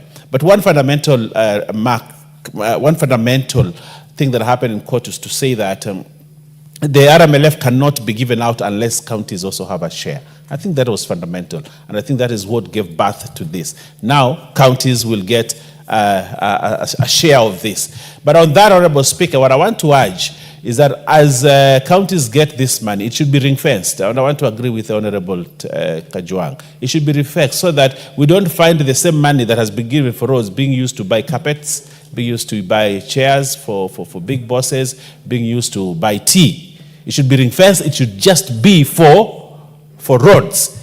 And that there is a committee, and I don't know whether the Kenya Roads Board in this bill have power to actually go out there and check the roads. I don't know whether that has been included here, Honorable Speaker. Just like our NGCDF board, which has power to go out there to check the road, to check whether you are doing work in terms of, to go and oversight the projects, Honorable Speaker.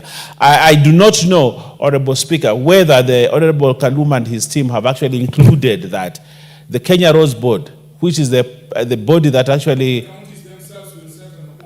Oh, okay, good. But Honorable Speaker, if counties set their own committees, just like telling monkeys to have a committee of their own to check out their activities, probably we need to change that so that we give the power to a body like Kenya Roads Board to check whether monies that have been given out to the bodies, whether it's KERA, whether it is county governments, whether it is KURA, which is KENHA, they could go out there and verify that the money that they gave out has actually been used to do the roads that they have done. I think that's a fundamental thing, Honorable Speaker, to ensure. That is the same problem we have with this equalization fund.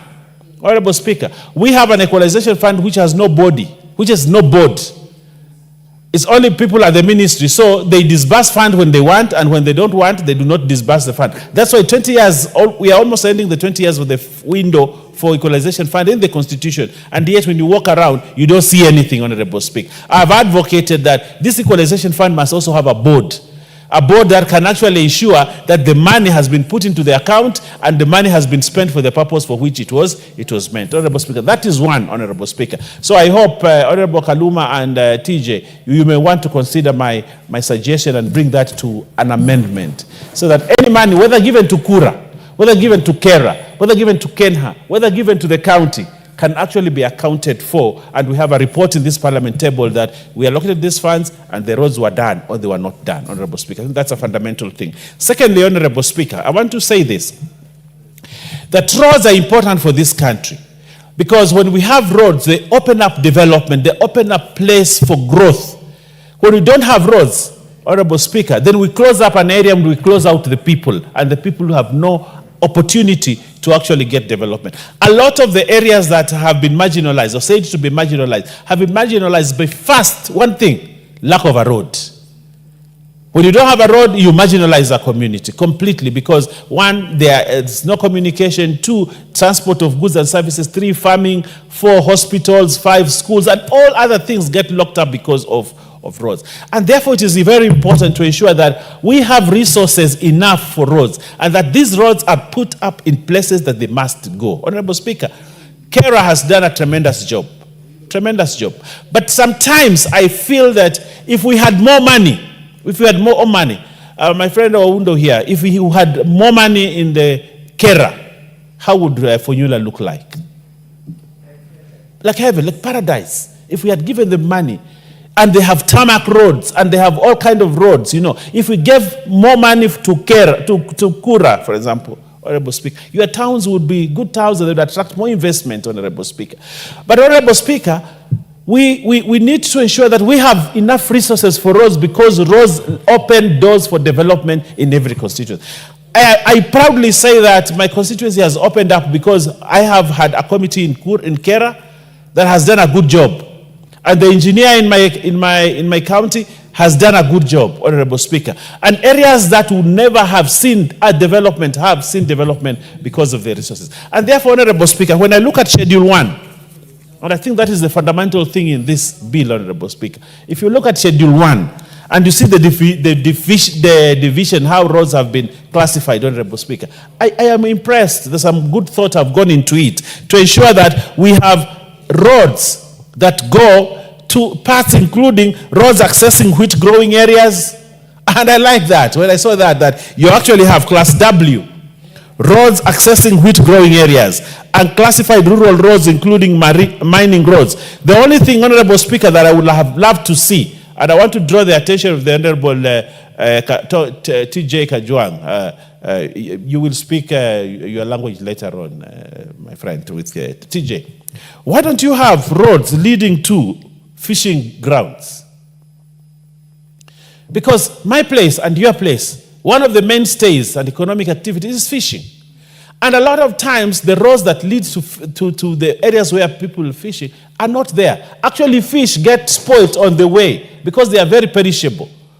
Because there is no road leading to the ocean or to the fishing ground or to the lake, Honorable Speaker. But I do not know what triggered the thought of saying we have roads accessing wheat growing areas, roads accessing coffee, roads accessing settlement, national park, but yet, and sugar growing areas, tea growing areas. Why did we leave fish?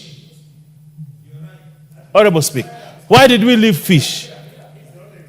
Yes. So, Honorable Speaker, I think this is something, because if I have money, I can't put it in tea because I don't have tea. I can't put it in wheat because I don't have wheat. But I have an ocean, and you have the lake. Yes, Honorable Speaker. So, Honorable Kaluma, I don't know if you come from Homa Bay, but you left to put a classification on roads that leading to fishing grounds. I think that's a big thing that you left. And that amendment, Honorable Speaker, need to be put in here, Honorable Speaker, so that it is specific, so that when I go there and I tell the county government you have money, and that money allows you to do a road to the fishing ground, Honorable Speaker, or to the landing site for fish, Honorable Speaker, I can authoritatively say you received 10, 20 million, put that money on that road. And they will not budge out of it because you have instructed them through the law, Honorable Speaker. So that is one thing, Honorable Speaker, that we must put. I'm sure my friend, he has always wanted to baptize me. I want to tell him I'm a baptized Anglican. But he always, every time he sees me, he says, "Oh, I want to baptize you." And he says he has orange water that he wants to use to baptize. To baptize me. Honorable Speaker, interestingly, Honorable Speaker, I think this is a midwife law, and I think apart from the several amendments that I have picked, Honorable Speaker, which we must do, Honorable Speaker, so that we can strengthen the law. My Speaker, and I want to call you my Speaker, this is a very important piece of legislation that will usher development into areas that for many years have never had roads. And where you have put a road, you can put a water pipe. Where you have put a road, you can put electricity posts. Where you have put a road, Honorable Speaker, but Honorable Speaker, I also like the fact that there are certain schools which are inaccessible. Schools which are inaccessible. But Honorable Speaker, if we put them here also, we are going to open development in the area. And I want to thank the team, and I say I support it, full support. And I want to say, like one of my friends here who keeps on saying, I want to support it with my all body parts. I thank you, Honorable Speaker. Yes, Honorable Oundo, what's your point of order? Honorable Speaker, looking at the time that left before the end of the session, and noting the importance of this particular bill to the people of Kenya, especially rural Kenya, I request that the Speaker, in your wisdom, allow that the debate be now adjourned to another time, so that as many people, as many members of Parliament can talk to this matter while addressing their members, their constituents, so that we have enough time. We don't have much time left. Thank you, Honorable Speaker.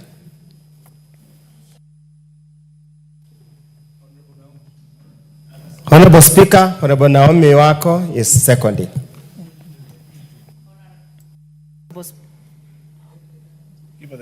Honorable Speaker, I second, because we need many members to contribute to this, because this is a very important matter to be debated by all the members, because it concerns the entire nation, and I second.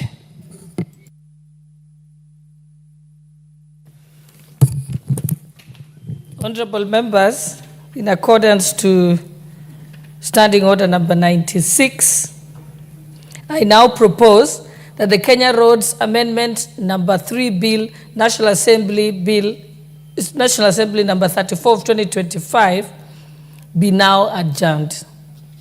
May I put the question? Honorable members, I now put the question that the Kenya Roads Amendment number 3 Bill, National Assembly number 34 of 2025 be now adjourned. Will as many as of that opinion say aye? Aye. Will as many as of the contrary opinion say nay? The ayes have it. Next order. Next order.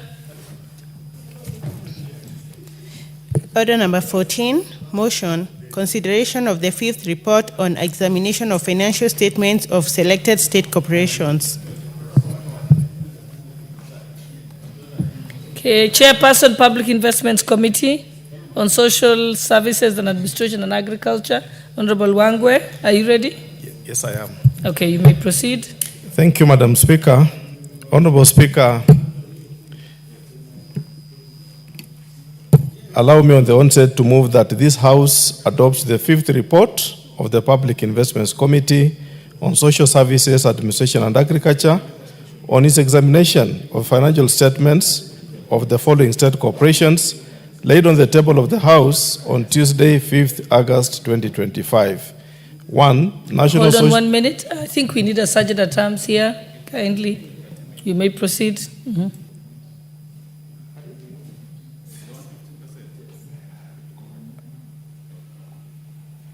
Thank you, Madam Speaker. One, the National Social Security Fund for financial year 2020-2021. Two, Kenya Marine and Fisheries Research Institute for financial year 2019-2020 to 2020-2021. Three, National Hospital Insurance Fund for financial year 2018-2019 to 2020-2021. And four, Kenya Broadcasting Corporation financial years 2013-2014 to 2018-2019. Honorable Speaker, allow me to appreciate the commitment of my members, the members of the Public Investments Committee on Social Services, Administration and Agriculture, for taking their time to really concentrate and come up with this very wonderful report. Honorable Speaker, allow me to move the House in two lots, Honorable Speaker.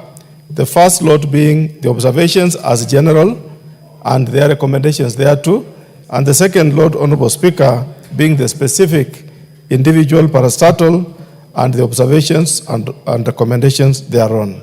Honorable Speaker, cross-cutting issues that came up during our interrogation include, Honorable Speaker, one, lack of possession and ownership document on land and buildings.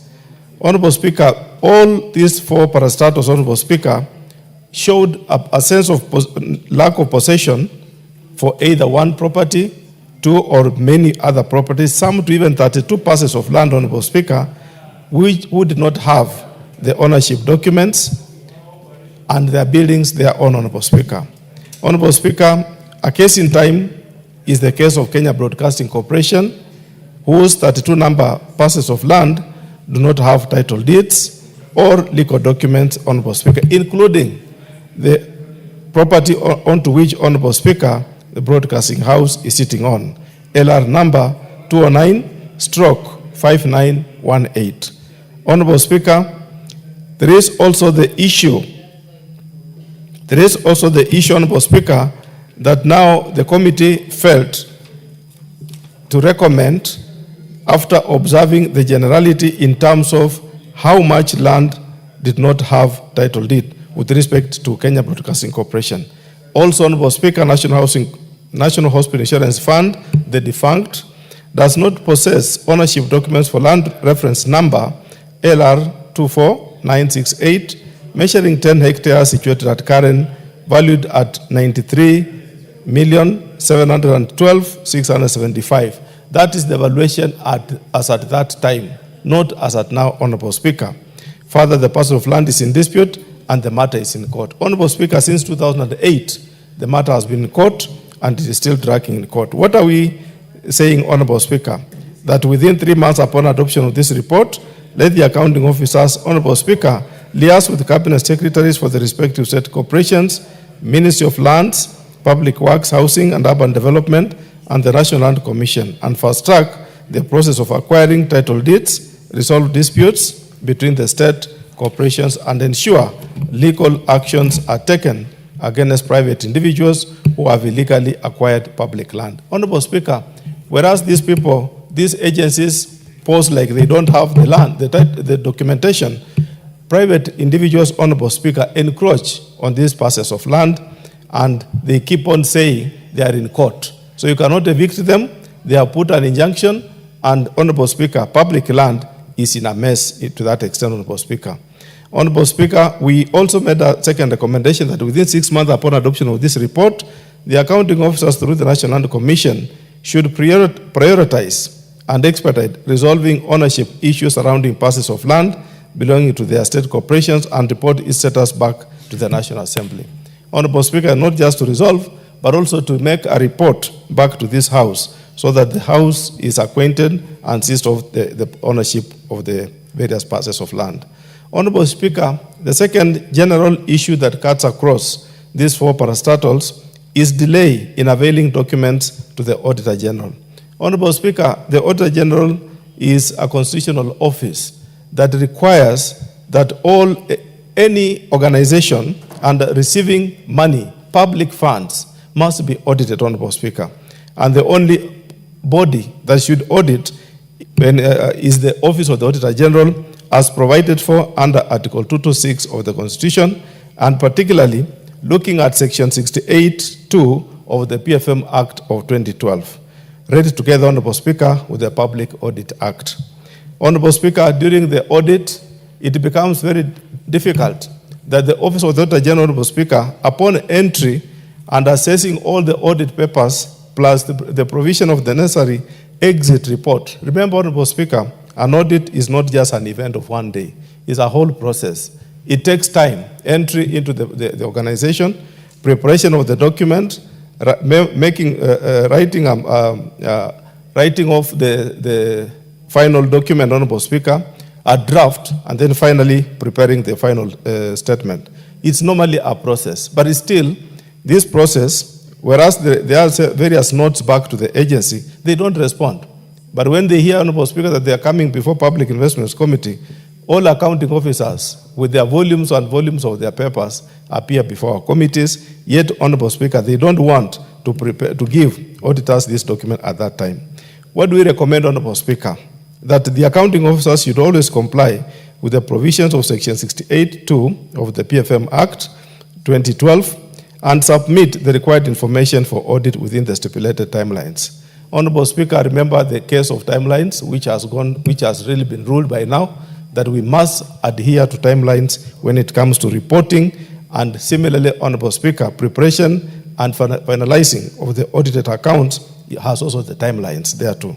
Honorable Speaker, we also made a recommendation that the accounting officer who fails to provide required information for audit pursuant to Section 62(1) of the Public Audit Act, Cap 412B, should be prosecuted for the offense pursuant to Section 62, Part 2 of the Public Audit Act, Cap 412B. Honorable Speaker, the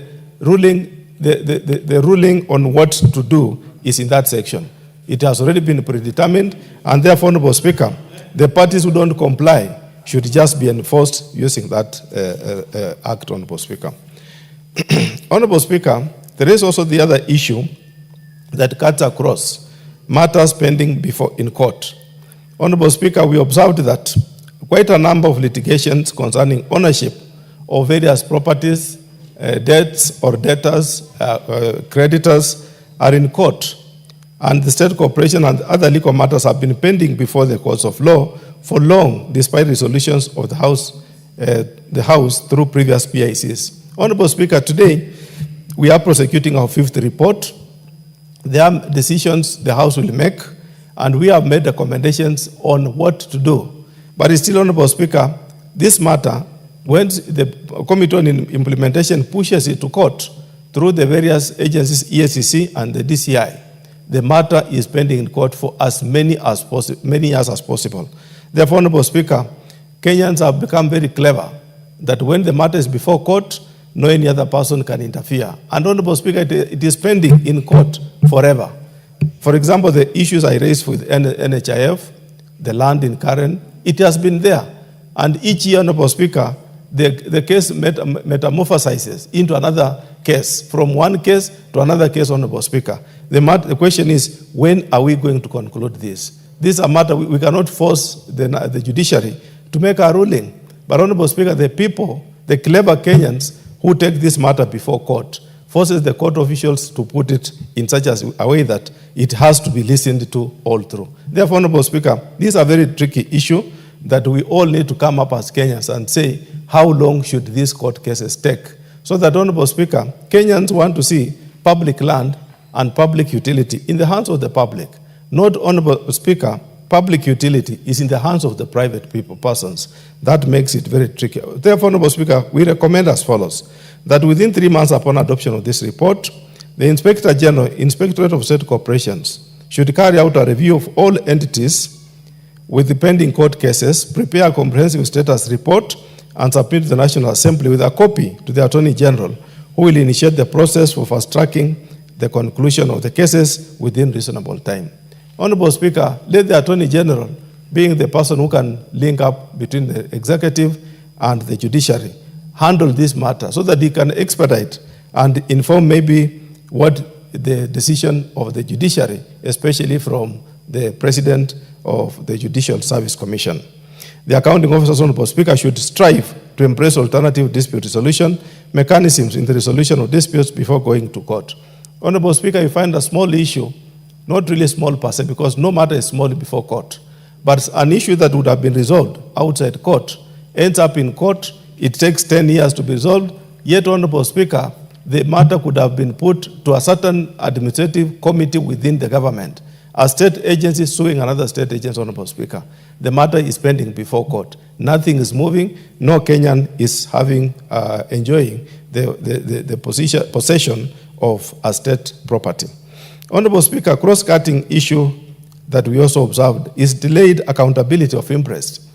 Honorable Speaker, most of the civil servants, or rather employees of this parastatus, are fond of, Honorable Speaker, making travels. And when they make travels, Honorable Speaker, which is within their budgets, not outside their budgets, but they don't surrender their interest, Honorable Speaker, on time. So what happens, Honorable Speaker, the interest keep on being outstanding year in, year out. And Honorable Speaker, another clever way that we noted within this review, especially from the Kenya Fishing Industries Limited, where they gave scholarships to about 4 officers, Honorable Speaker, who went to overseas to study. When they come back, Honorable Speaker, after 2 years or 3 years for this case, they were so clever to have earned a job elsewhere while they were on overseas study. So that, Honorable Speaker, by the time they come back, they don't report to the organization. Instead, they move around, get a job elsewhere, and now the accounting officer has to follow up on how to collect that interest, Honorable Speaker. A situation which, Honorable Speaker, we feel all organizations sending out their officers must bond them. And if they are bonded, Honorable Speaker, they have to live within the terms of the bond so that they impress what is really within the law. What we recommend, Honorable Speaker, that the accounting officers, to ensure that interest advance to officers is surrendered within the stipulated period of 7 days. Honorable Speaker, the law talks about 7 days after return to the workstation in accordance with Section 93 of the Public Finance Management National Government Regulations 2015. The second recommendation, Honorable Speaker, we felt was that within 6 months of adoption of this report, the accounting officers who will have failed to take necessary steps to ensure that all outstanding interest within their jurisdictions are recovered from the due date should be surcharged the full amount due. Honorable Speaker, the accounting officers are the persons that give this interest. Again, they are the ones, Honorable Speaker, that pay any other dues to the same officers. So if they are not put to pressure to recover this money, Honorable Speaker, they end up just admitting laissez-faire attitude on collection of this money. The other general issue, Honorable Speaker, we found out was the underfunding, low budgetary disbursements. Honorable Speaker, this house is a budget-making house. But Honorable Speaker, we don't just make budget on that one day. Budget making, Honorable Speaker, is a process. It begins with the sector working groups, Honorable Speaker, who oversee the sector requirements. Before, Honorable Speaker, they submit a cabinet memo, the cabinet approves, before that budget moves into this house. Therefore, Honorable Speaker, if the user has requested for 200 shillings, why should you give that user 50 shillings? Honorable Speaker, we felt as a committee that let the National Treasury review the overall budget requirement of the various SAGAs and ministries so that they can budget, allow them resources which are meaningfully within what they are requiring. Therefore, Honorable Speaker, what do we recommend? That the committee recommends that the Cabinet Secretary National Treasury endeavors to allocate and disperse, not just allocate, Honorable Speaker, but also disperse funds as appropriated to to the state corporations funded by the national government. The Cabinet Secretary National Treasury should ensure at all times that the budgets are realistic, achievable, and always adhere to annual work plans, procurement plans, and revenue collection capabilities of the respective corporations in compliance with Regulation 44.2 of the PFM National Government Regulations 2015. Honorable Speaker, the most challenge also has been that yes, this House will appropriate the money. How about disbursement, Honorable Speaker? Year in, year out, month in, month out, no money will move from National Treasury to various sagas. We are also requesting that let the National Treasury adhere to their obligation. Honorable Speaker, allow me to move the House to individual specific agencies as listed in this report. Beginning with the National Social Security Fund, Honorable Speaker. Honorable Speaker, what we observed as a matter of concern that I want to highlight, among others, this is just a synopsis, Honorable Speaker. Most of the other issues are in the main report, is the issue of rental debtors, Honorable Speaker. Honorable Speaker, in this financial year 2020-2021, NSSF, Honorable Speaker, witnessed an increase in debtors of 230,962,739. And the issue of debtors, Honorable Speaker, in overall totaling of 541,755,371, which have been outstanding for more than 2 years.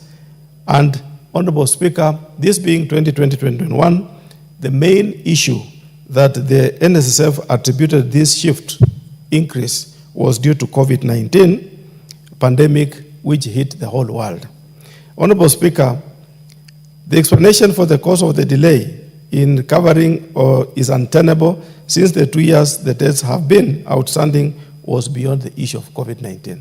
Honorable Speaker, most of the agencies, when they appear before us, and you are reviewing the year 2020-2021, the first thing they say is this was a COVID-19 year. But how about, Honorable Speaker, when you go 1 year behind and 1 year forward, you find that the 2-year elasticity check proves that this was not the point. There is much more than the issue of COVID-19. What do we recommend, Honorable Speaker? That within 3 months upon adoption of the report, let the Auditor General review composition and position of the rent debtors and report the subsequent audits, report in the subsequent audit cycle of 2023-2024 in accordance with Article 2294 of the Constitution. So that, Honorable Speaker, we follow up. Let the auditor pick it, and again in the year 2023-2024, report in the final audit as we go forward. Honorable Speaker, the other issue that is of interest that I need to highlight to this House about NSSF the year 2020-2021 is the issue of budgetary control and performance. Honorable Speaker, the fund indicated that they tried to fill the vacant position via advertisements, which was key, because, Honorable Speaker, they felt that they were not able to meet their budgetary performance targets because of lack of staff. So, Honorable Speaker, they tried to fill this vacancy via a Daily Nation of 2015, but however, Honorable Speaker, the under-absorption of the year ending 30th June 2021 could not be affected by the transactions of 2015. Honorable Speaker, the explanation they did say was that since the year 2015, they had been attempting to fill staff, but to date, they did not have enough staff who could support the checks and balances and performance of the organization. And they also said, Honorable Speaker, that the delayed recruitment of senior managers and delayed implementation of the Funds Collective Bargaining Agreement, CBA, associated with the court cases may imply that the management had been breaching the legal provisions leading to court cases that even led to wastage of funds, money in form of legal costs. Honorable Speaker, without casting aspersion to the legal professionals, a lawyer, Honorable Speaker, whether he wins the case or not, you'll have to pay him. Whether the matter is successful in court or not, you have to pay. Therefore, Honorable Speaker, upon engaging a legal mind, you know that it's a cost. Therefore, Honorable Speaker, these costs were injurious to the financial performance of the NSSF. What do we recommend, Honorable Speaker? That the accounting officer, to ensure all times that the budgets are realistic, achievable, and always adhere to annual work plans, procurement plans, and revenue collection schedules. 2, the committee, Honorable Speaker, reprimanded the then accounting officer for delay in having the human resource instruments approved on time. Honorable Speaker, whereas they were struggling with engaging the staff, the human resource instruments were not yet approved to really warrant that the NSSF could hire staff at that time. A situation, Honorable Speaker, I want to applaud the current management of NSSF.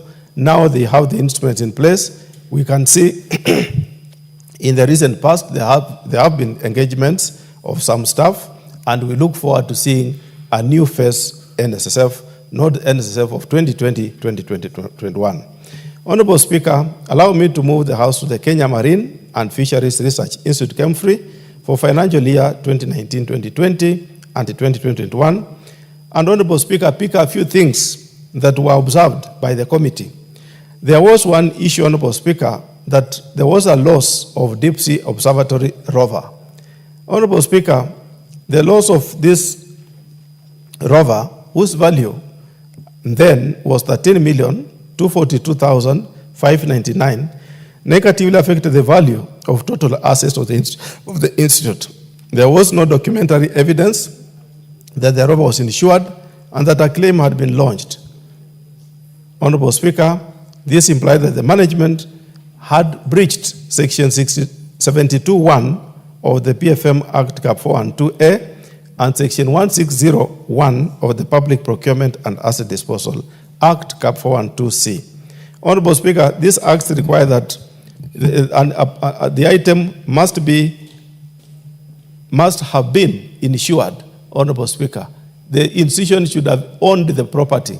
But Honorable Speaker, as at that time, they lost the property and they cannot claim the property, Honorable Speaker. In the prevailing circumstances that the recovery of the assets or compensation of the same is remote, the management ought to have initiated the process of seeking write-off of the assets value 13,242,599 from the Institute Books of Accounts. Honorable Speaker, whereas the management is aware that this item is lost, they have kept the figures in the books.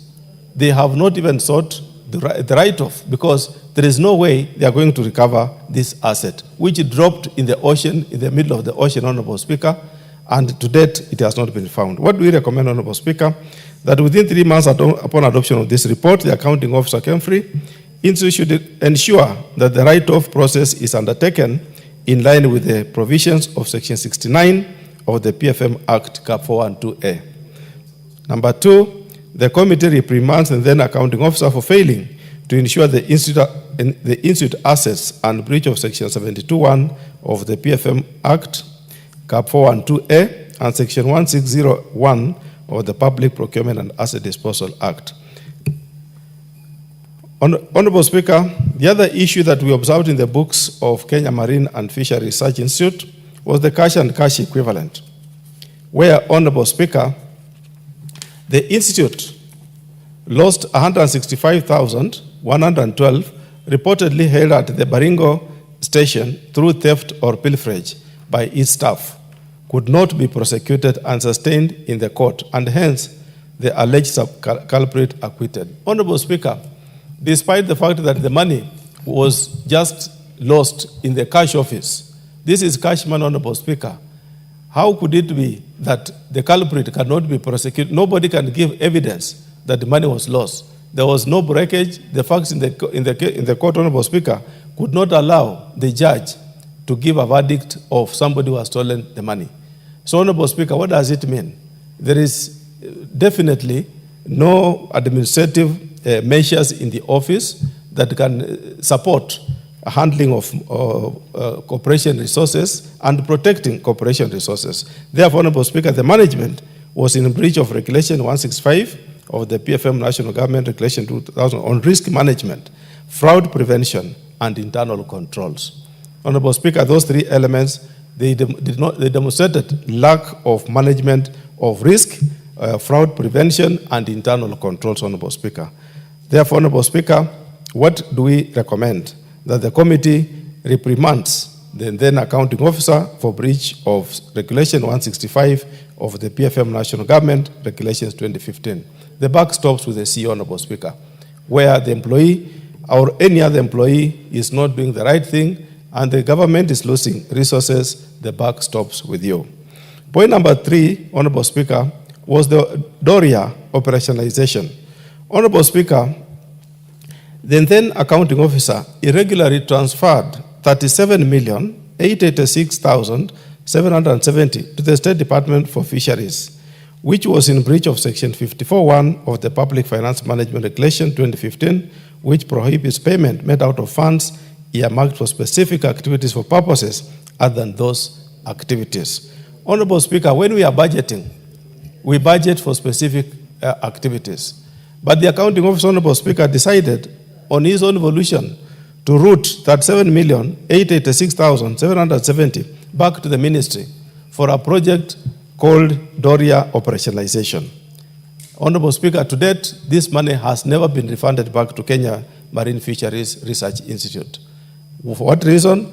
He says the corporation CEO said that it was instruction from the principal secretary then, whose evidence was not adduced, Honorable Speaker.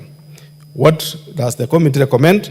The committee, Honorable Speaker, reprimands the then accounting officer for breach of Section 54(1) of the Public Finance Management National Government Regulations 2015.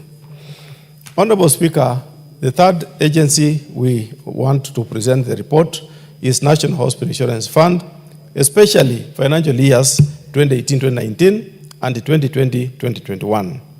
Honorable Speaker, the organization reported in this financial year a deficit of 1,156,934,012. Honorable Speaker, this is a huge figure, resulting in reduction in retained earnings to 18,237,948,239. That's a huge, a very material representation, Honorable Speaker, of a deficit. Further, Honorable Speaker, as at 30th June 2021, the fund reported a revenue shortfall amounting to 22 million 790,000. Sorry, 22,790,080, wherein the actual receipts were 22 trillion, Honorable Speaker. 790,080,000, wherein the actual receipts were 57,918,358,000, against budgeted receipts, Honorable Speaker, of 8 billion, it's not a trillion, it's billion, 8,709,438,000, whereas the actual expenditure for the year amounted to 75,198,084,000, pointing to a dismal performance in the year, and therefore the strategies envisaged, Honorable Speaker, to improve performance did not work, or there were undisclosed revenue leakages. Honorable Speaker, what do we recommend? That within 3 months upon adoption of this report, the accounting officer to submit to the Auditor General for audit comprehensive and well-documented handing over report detailing all the assets, including investments and properties in dispute and liabilities as prepared by the outgoing NHIF management to the incoming Social Health Authority management. The Auditor General, Honorable Speaker, shall audit and submit the report to the committee. Honorable Speaker, this is the year of transition, and so those figures, Honorable Speaker, have to be consistently taken into account and shall form both the closing balance and the opening balances for SHA. Therefore, Honorable Speaker, during the review, when we will be reviewing the audits of SHA, we will be cognizant that these figures must be represented accordingly. Honorable Speaker, under plant and property, there was the issue we noted, Honorable Speaker, of construction of multi-story car park. Honorable Speaker, this is a story that has been around for some time. The project, Honorable Speaker, we visited the project on 20th February 2024, and the committee observed Although the accounting officer indicated that some organizations were currently occupying the building, including Ministry of Environment, Kenya Fishery Services, NACADA, Cabinet Affairs Office, National Land Commission, Kenya Copyrights Board, Water Services Regulatory Board, Cabinet Secretariat, Kenya Roads Board, Kenya Water Towers Agency, and other small private firms, as well as NHIF Nairobi branch office. Only judiciary had stored its documents in one of the floors, and other tenants had vacated the premises. Therefore, Honorable Speaker, when you visit the building, Honorable Speaker, you see a host, what I would call a ghost property, whose occupation does not warrant how much that was invested. This matter, Honorable Speaker, had been dealt in the previous PIC reports, the 16th, 19th, and 21st report, wherein the committee observed unprofessional manner in which the project was executed. So, Honorable Speaker, this comment is not just for me, for my earlier colleagues observed in the 16th, 19th, and 21st as being unprofessional manner in which the project was executed. The previous PIC's Honorable Speaker recommended that the EACC investigate the procurement process of the project and comes up with appropriate recommendations regarding any breach of the law. But, Honorable Speaker, no much has moved, no much has been reflected through the EACC, and therefore we also further made the following recommendations: that within 3 months upon adoption of the report, we also insisted that EACC should fast track the investigations on how the project was initiated, feasibility done, construction works procured, how the contract price was varied.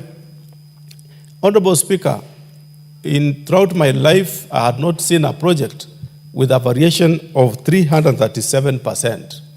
This is the first time I came across a project with a variation of 337% over and above the original contract sum, Honorable Speaker, of 909,709,305 in breach of the law, and eventually how the vehicular lift was introduced midway into the project. Honorable Speaker, this is a project that is a case study of corruption.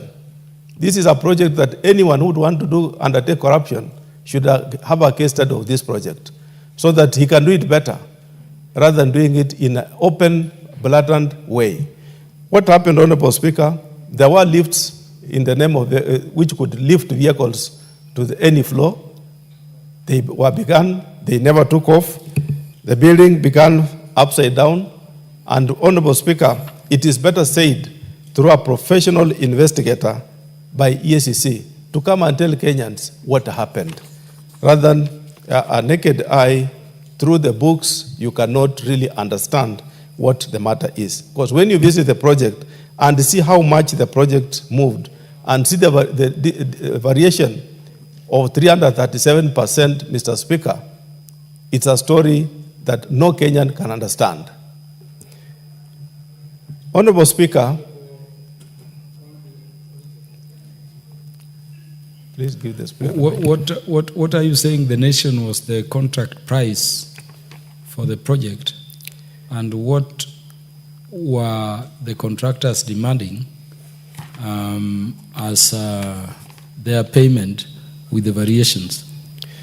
Honorable Speaker, the contract upon signing reads the figure 909,709,305. As at the time of conclusion, Honorable Speaker, this project has costed 3.9 billion, transforming into thereabout 333%. And how much has been paid? The entire amount so far is paid. That is that thing next to NHIF. Which was to be a parking. Which was to be a parking, and the entire money is with Kenyans. And that's why it's important, Honorable Speaker, that EACC makes a follow-up to really understand and tell Kenyans how do they lose their money. Have you recommended prosecution? Yes. Yeah, My recommendation, I want to read it. Then you may proceed. Yes, thank you. Thank you, Mr. Speaker. Honorable Speaker, Kenya Broadcasting Corporation as my final agency, where we did observe that the issue on ongoing concern was deliberated in its third PIC report, which was my own report, Honorable Speaker, and upholds the observations and recommendations therein. Honorable Speaker, in this report, we observed that the corporation's corporate governance is considerably weak, thereby exposing the corporation to potential losses, in addition, reputation and operational risks. Honorable Speaker, the corporation is technically insolvent, and its existence as a going concern is dependent upon the support from the government and its creditors. Honorable Speaker, I'm looking at the general view of the financial years 2013-2014 to 2018-2019. Therefore, that is a cross-cutting issue of those various years of KBC. Honorable Speaker, the third issue I look at is the Kenya Broadcasting Corporation took a loan from the Overseas Economic Cooperation Fund, OECF, Japan, in 1989. The National Treasury has over the years serviced on behalf of the corporation. Honorable Speaker, this is an issue which the national government needs to make a decision, and especially the head of National Treasury should look at. The ministry has been paying the loan. It has finished paying the loan to overseas lender. But Honorable Speaker, this loan is in the books of KBC. What does it mean? That when KBC is making its financial statement reporting, it reports with that huge borrowing. Why should the National Treasury pay the liability out, but leave the liability in the books of KBC? It doesn't make a commercial sense. Instead, it makes all MDs to operate at a deficit, and no day KBC will appear attractive, making it easy for any MD to mess up the accounts of KBC. Honorable Speaker, this loan was received in the form of equipments which were rendered obsolete because of the liberalization of the electronic industry in the 1990s and the migration to FM radio stations. Honorable Speaker, after all, the loan was given in kind, meaning we received the equipments, but over time, Honorable Speaker, the equipments are obsolete. They cannot form part of the strategic investment of the enterprise now. What do we recommend, Honorable Speaker? We recommended that within 3 months upon adoption of this report, the EACC to investigate whether there are any financial leakages, financial impropriety, should any person or officer be found culpable, the DPP to initiate legal action with a view to holding the responsibility persons accountable for the financial leakages and financial impropriety. Second recommendation, Honorable Speaker, is that the committee recommends that KBC diversifies its revenue base to reduce over-reliance on government support. Honorable Speaker, in the broadcasting space, how I wish Honorable Kiari would be here. It's not only KBC. We have very many stations. Royal Media is a big house. They make profits. Their balance sheet is healthy. We have very many young broadcasting houses. Yes, KBC is a government broadcasting house, but it is always reporting losses. Why is it that they cannot do something better? Yes, they can. So that's why we are saying they must now reason, think outside the box, and come up with something better. Honorable Speaker, on the issue of land and building, the corporation does not possess ownership document for land and building, valued at 6,616,759,000. All that land, Honorable Speaker, they have. They do not possess, most of it, they don't possess corporation documents. Honorable Speaker, corporation parcel land reference number 75893/111/66A, situated at Voi Township, measuring 3.7 acres, could not be located by the valuer at the time of valuation of assets in November 2014. Honorable Speaker, it was very tricky that the corporation has invited a valuer. He's supposed to go on site to value, and he cannot trace the land. What does that mean, Honorable Speaker? The land is in paper, but there is no physical land. The corporation's parcel of land reference number 111/64A. The other one was 66A. This is 64A, measuring 0.7413 acres, located at Voi Township and valued at 1,600,000, had been taken over by the Ministry of Mining. Honorable Speaker, the title is in possession of by KBC, but the Ministry of Mining is in possession of the land. Those are trans-crossing issues. The corporation parcel land reference number LR 11773, Ngong TX station, located at Kajiado County, differed in size, as the letter of allotment indicates that the land is 3.41 acres, which is 13.53 hectares, while information available indicates that the actual size on the ground is 124.79055 acres, valued at 2,700,000,000. Honorable Speaker, those are issues that need to be called to order so that we know how much land KBC owns. Honorable Speaker, KBC Jamhuri Park land, reference number 15090, measuring 100 acres, was allegedly grabbed, out of which 60 acres was recovered by Kenya Anti-Corruption Commission and was allocated, or rather reverted to Kenya Forest Service, while the corporation was reallocated to 9 acres, leaving land measuring 11 acres, which has not been accounted for as the date of this report. Honorable Speaker, those are issues which need to be clarified. The Kenya Forest Service complains like it has some lien on some land, and the land was 100 acres. Part of it is gone. A few of it, about 11 acres, is not being accounted for. Honorable Speaker, in Kenya, there is nothing as good as land. So when Kenyan, we say 11 acres is not accounted for, it means somebody else is sitting on the 11 acres. The only person who can tell us is the investigator to really look into this matter and advise where is the Kenyan people's land that is owned by KBC. Kenya Broadcasting Corporation Sauti House, which houses Mombasa office, has a pending court case, and part of its land has been grabbed by Housing Finance Company of Kenya. HFCK, Honorable Speaker, has some lien on this land in Mombasa. Whether it is grabbed, whether it is done what, but the title reads KBC, but HFCK is the one sitting on that land. How it can revert back to the people in form of Kenya Broadcasting Corporation is very, very necessary. KBC land in Nyali, TXLR number 1476-1, measuring approximately 22.8 hectares, was encroached into by squatters. Honorable Speaker, these are prime lands.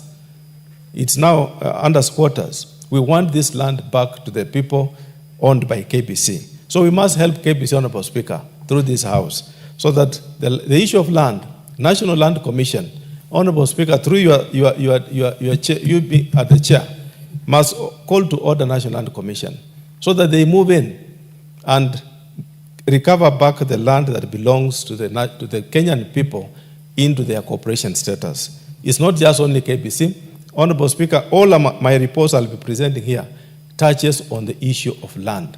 National Land Commission should do justice to Kenyan people. What do we recommend, Honorable Speaker, that within 3 months upon adoption of this report, the accounting officer KBC, in collaboration with the National Land Commission, should expedite the processing of the corporation's title deeds for all the parcels of land owned by KBC. Honorable Speaker, there is no shortcut. We must call National Land Commission to order, and they must make available the title deeds for the land, because KBC is not any other thing but the government itself. We must get it right. That within 3 months upon adoption of this report, the accounting officer should present to the National Assembly comprehensive report on the status of its land parcels with regard to acquisition of ownership documents. Honorable Speaker, our recommendation still insisted that we must have it, and the KBC must report back. Honorable Speaker, what is surprising is the asset register of most of these agencies is not updated. And that's why, Honorable Speaker, my colleagues will ask, why should we say they must report back to Parliament? It's because, Honorable Speaker, the only place you capture the assets of a corporation is through the asset register. But when you get the asset register of KBC, Honorable Speaker, it's not updated. Instead of us going for the individual assets, instead of us going to the global assets of the organization, let us individualize and say, let the assets touching on property, plant, and equipment, particularly land, be filed back to Parliament. Honorable Speaker, in 2016-2017, there is an issue of legal fees, which has legal pending cases between Channel 2 Corporation and KBC. Kenya Broadcasting Corporation, Honorable Speaker, entered into a JV with Channel 2 Group. The agreement allowed Channel 2 Group the right to operate and create broadcasting movies and other programs on KBC stations, formerly known as Metro Television. For those of you who are here, those years, we used to see the Metro TV in Kenya. The total costs arising, Honorable Speaker, out of then, Honorable Speaker, we made the following observation, that the national broadcaster procured the services of 3 firms to provide consultant services on transmission matters at a cost of 9,500,000, consultant service on accounting issues at a cost of 8,432,000, consultant service on marketing issues at a cost of 15,785,000, all totaling 33,717 and 40 shillings. However, the management failed to provide explanation on the reasons for engaging 3 firms, considering that arbitration process had failed. Honorable Speaker, this is a detailed matter. I wish my colleagues can read the report. This is my summary, but Honorable Speaker, the whole detail is covered in the report, and this is the matter, Honorable Speaker, in a nutshell, which you saw. Another one of the CEOs ended up writing $550,000 as part of the payment to that effect, Honorable Speaker, which made the CS then to dismiss that CEO. What is our recommendation? The other observation, Honorable Speaker, the accounting officer was in breach of Article 227 of the Constitution and Section 91, Part 1 of the Public Procurement and Asset Disposal Act 2015, which requires that open tendering shall be the preferred procurement method for procurement of goods. Honorable Speaker, procurement process is not just only in the Act. It's part of the law. It's in the Constitution of Kenya, particularly Article 227, which gives us how accurate and precise and transparent one is to undertake procurement. What's the recommendation, Honorable Speaker, that we came up with? That the committee reprimands and then accounting officer for failure to adhere to that article, since, Honorable Speaker, it did not comply with the requirements of Article 227 of the Constitution of Kenya with respect to procurement. Honorable Speaker, Part 2, that the accounting officer KBC should embrace alternative dispute resolution mechanism to bring the case to its logical conclusion. Honorable Speaker, without interfering with the matter in court, this is a matter that's also in court, but we feel should chance allow that they can resolve the matter outside, let them do so, but not necessarily forcing them for that matter, only if the situation will allow them to do so. That, Honorable Speaker, the committee reprimands and then accounting officer for failing to undertake proper feasibility study before signing the JV with Channel 2 Group. Honorable Speaker, the JV is amorphous. The document that was tabled before the committee is not conclusive. Some pages are not there. I cannot stand before this House, as I'm doing now, to confirm, Honorable Speaker, that the document that was filed before the committee consists a joint venture contract, because most of the pages are missing. And you cannot really read from one page flowing to the other. It's a flawed document that we got with that respect. Honorable Speaker, we then recommend that the committee recommends to conduct an inquiry on the circumstances surrounding the joint venture agreement between KBC and Channel 2 Corporation. That, Honorable Speaker, it is not just only the Committee on Public Investments. Generally, we recommend that we open up an inquiry into the joint venture agreement so that we can understand what really happened between the Channel 2 Corporation and KBC. Honorable Speaker, asking the legal team, the matter being before the court in London, we felt we could not open it for now, as maybe part of the issues raised might jeopardize the outcome of the case, and that's why we left it at that level, so that immediately the other part is concluded, we can be able not to really make the process in the court be jeopardized. Otherwise, Honorable Speaker. Is the matter before court under active litigation, or it is just lying there? It's active. Okay. And actually, we are waiting for the decision. Most of the two parties have submitted, and what we are waiting for is the decision by the court. And any kind of disclosure of any information could have jeopardized the outcome of that case. Honorable Speaker, as I wind up, allow me to really thank the Clerk of the National Assembly, together with the Directorate of Committees, particularly the Directorate of Audit Committees. Thank my colleagues for tirelessly working on this report. Thank my Secretariat for taking time to compile 4 agencies at one report. Honorable Speaker, it's very tiresome. And particularly, Honorable Speaker, my colleagues who are in this House, the Honorable Ward Chief, whom I would want him to second the report, the Honorable Kosgei, and all those colleagues who took time to really look into the matters that were canvassed in this report. That it's not easy, Honorable Speaker. It's not taken for granted. As your chair, I'm only eligible to lead the committee, but the issues canvassed here were really dealt with by all the members, whom I want to thank. And also thank you, Mr. Speaker, for giving me ample time on odd days of working in the chamber to sit down with my committee and deliberate. I most sincerely thank you and owe a lot of gratitude to you and the entire House for looking at this report. Thank you, Honorable Speaker. I beg to move and call on the great member of Ndiwa. Honorable Wangui, it is always a pleasure to preside when you are moving a report.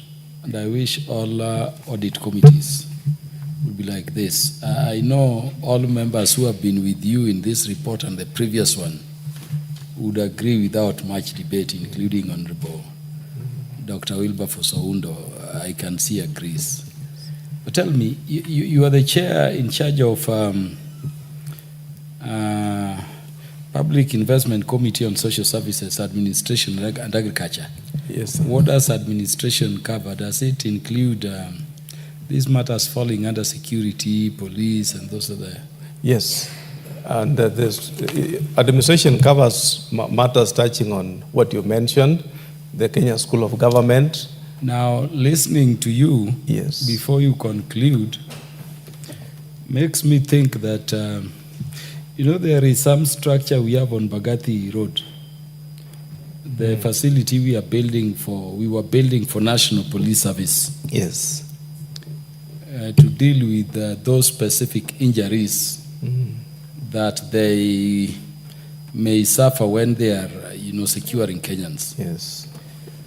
We budgeted under the Committee on Administration and National Security then 400 million just to build that thing. Yeah. And if you look at that thing, it cannot be beyond 400 million. It is complete, it is ready. Remember, in terms of implementation, we were told, why contract private people when we have Kenya Defense Forces with engineers who can build it? Yes. Soldiers are available. Implementation went to KDF. KDF contracted it to a third party. And so you see money which was budgeted under the committee, charge of administration and national security, somehow goes out of a known structure to Kenya Defense Forces. Kenya Defense Forces, instead of building it through the soldiers, contracts it to a third party.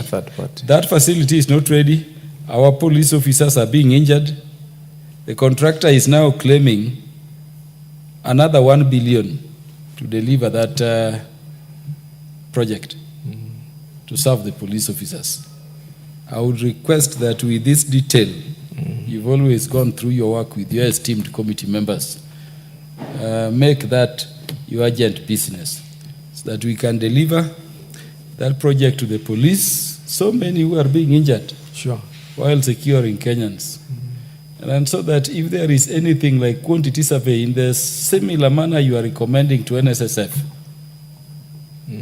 that ugly thing we are seeing there. Yes. It's crazy when we hear over 3.5 billion has been paid for that nonsense by the road. So go with the speed so that that facility can be available for the purpose that we targeted. The police now only have some facility at Kanyonyo. It's not helping all those police officers. Sure. And so that you can also, protect what I see is a possible, loss of money we would be suffering if you don't intervene quickly. Otherwise, I'm very grateful. You may conclude and call whoever you want to second to do so. Thank you, Honorable Speaker, and thank you for that further assignment. Allow me to pick it up from the answer upon your communication that we've done so. Allow me then to invite my good friend and colleague, the Honorable Ward Chief, I beg to move and ask the Honorable Ward Chief to second.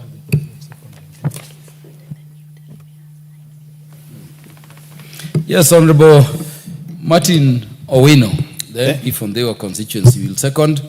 Thank you, Honorable Speaker. As a member of this PIC committee, I'm very, very happy and privileged to have a chair like Emmanuel Wangwe. Very, very prominent and up to the task. Honorable Speaker, I rise to second the motion. Consideration of the fifth... Honorable members, Honorable Martin Owino, you'll have 9 minutes to second when the matter will next be listed to be transacted by the House Business Committee. Honorable members, on the time being 7:03 p.m., this House stands adjourned until Wednesday, the 24th day of September 2025 at 9:30 a.m.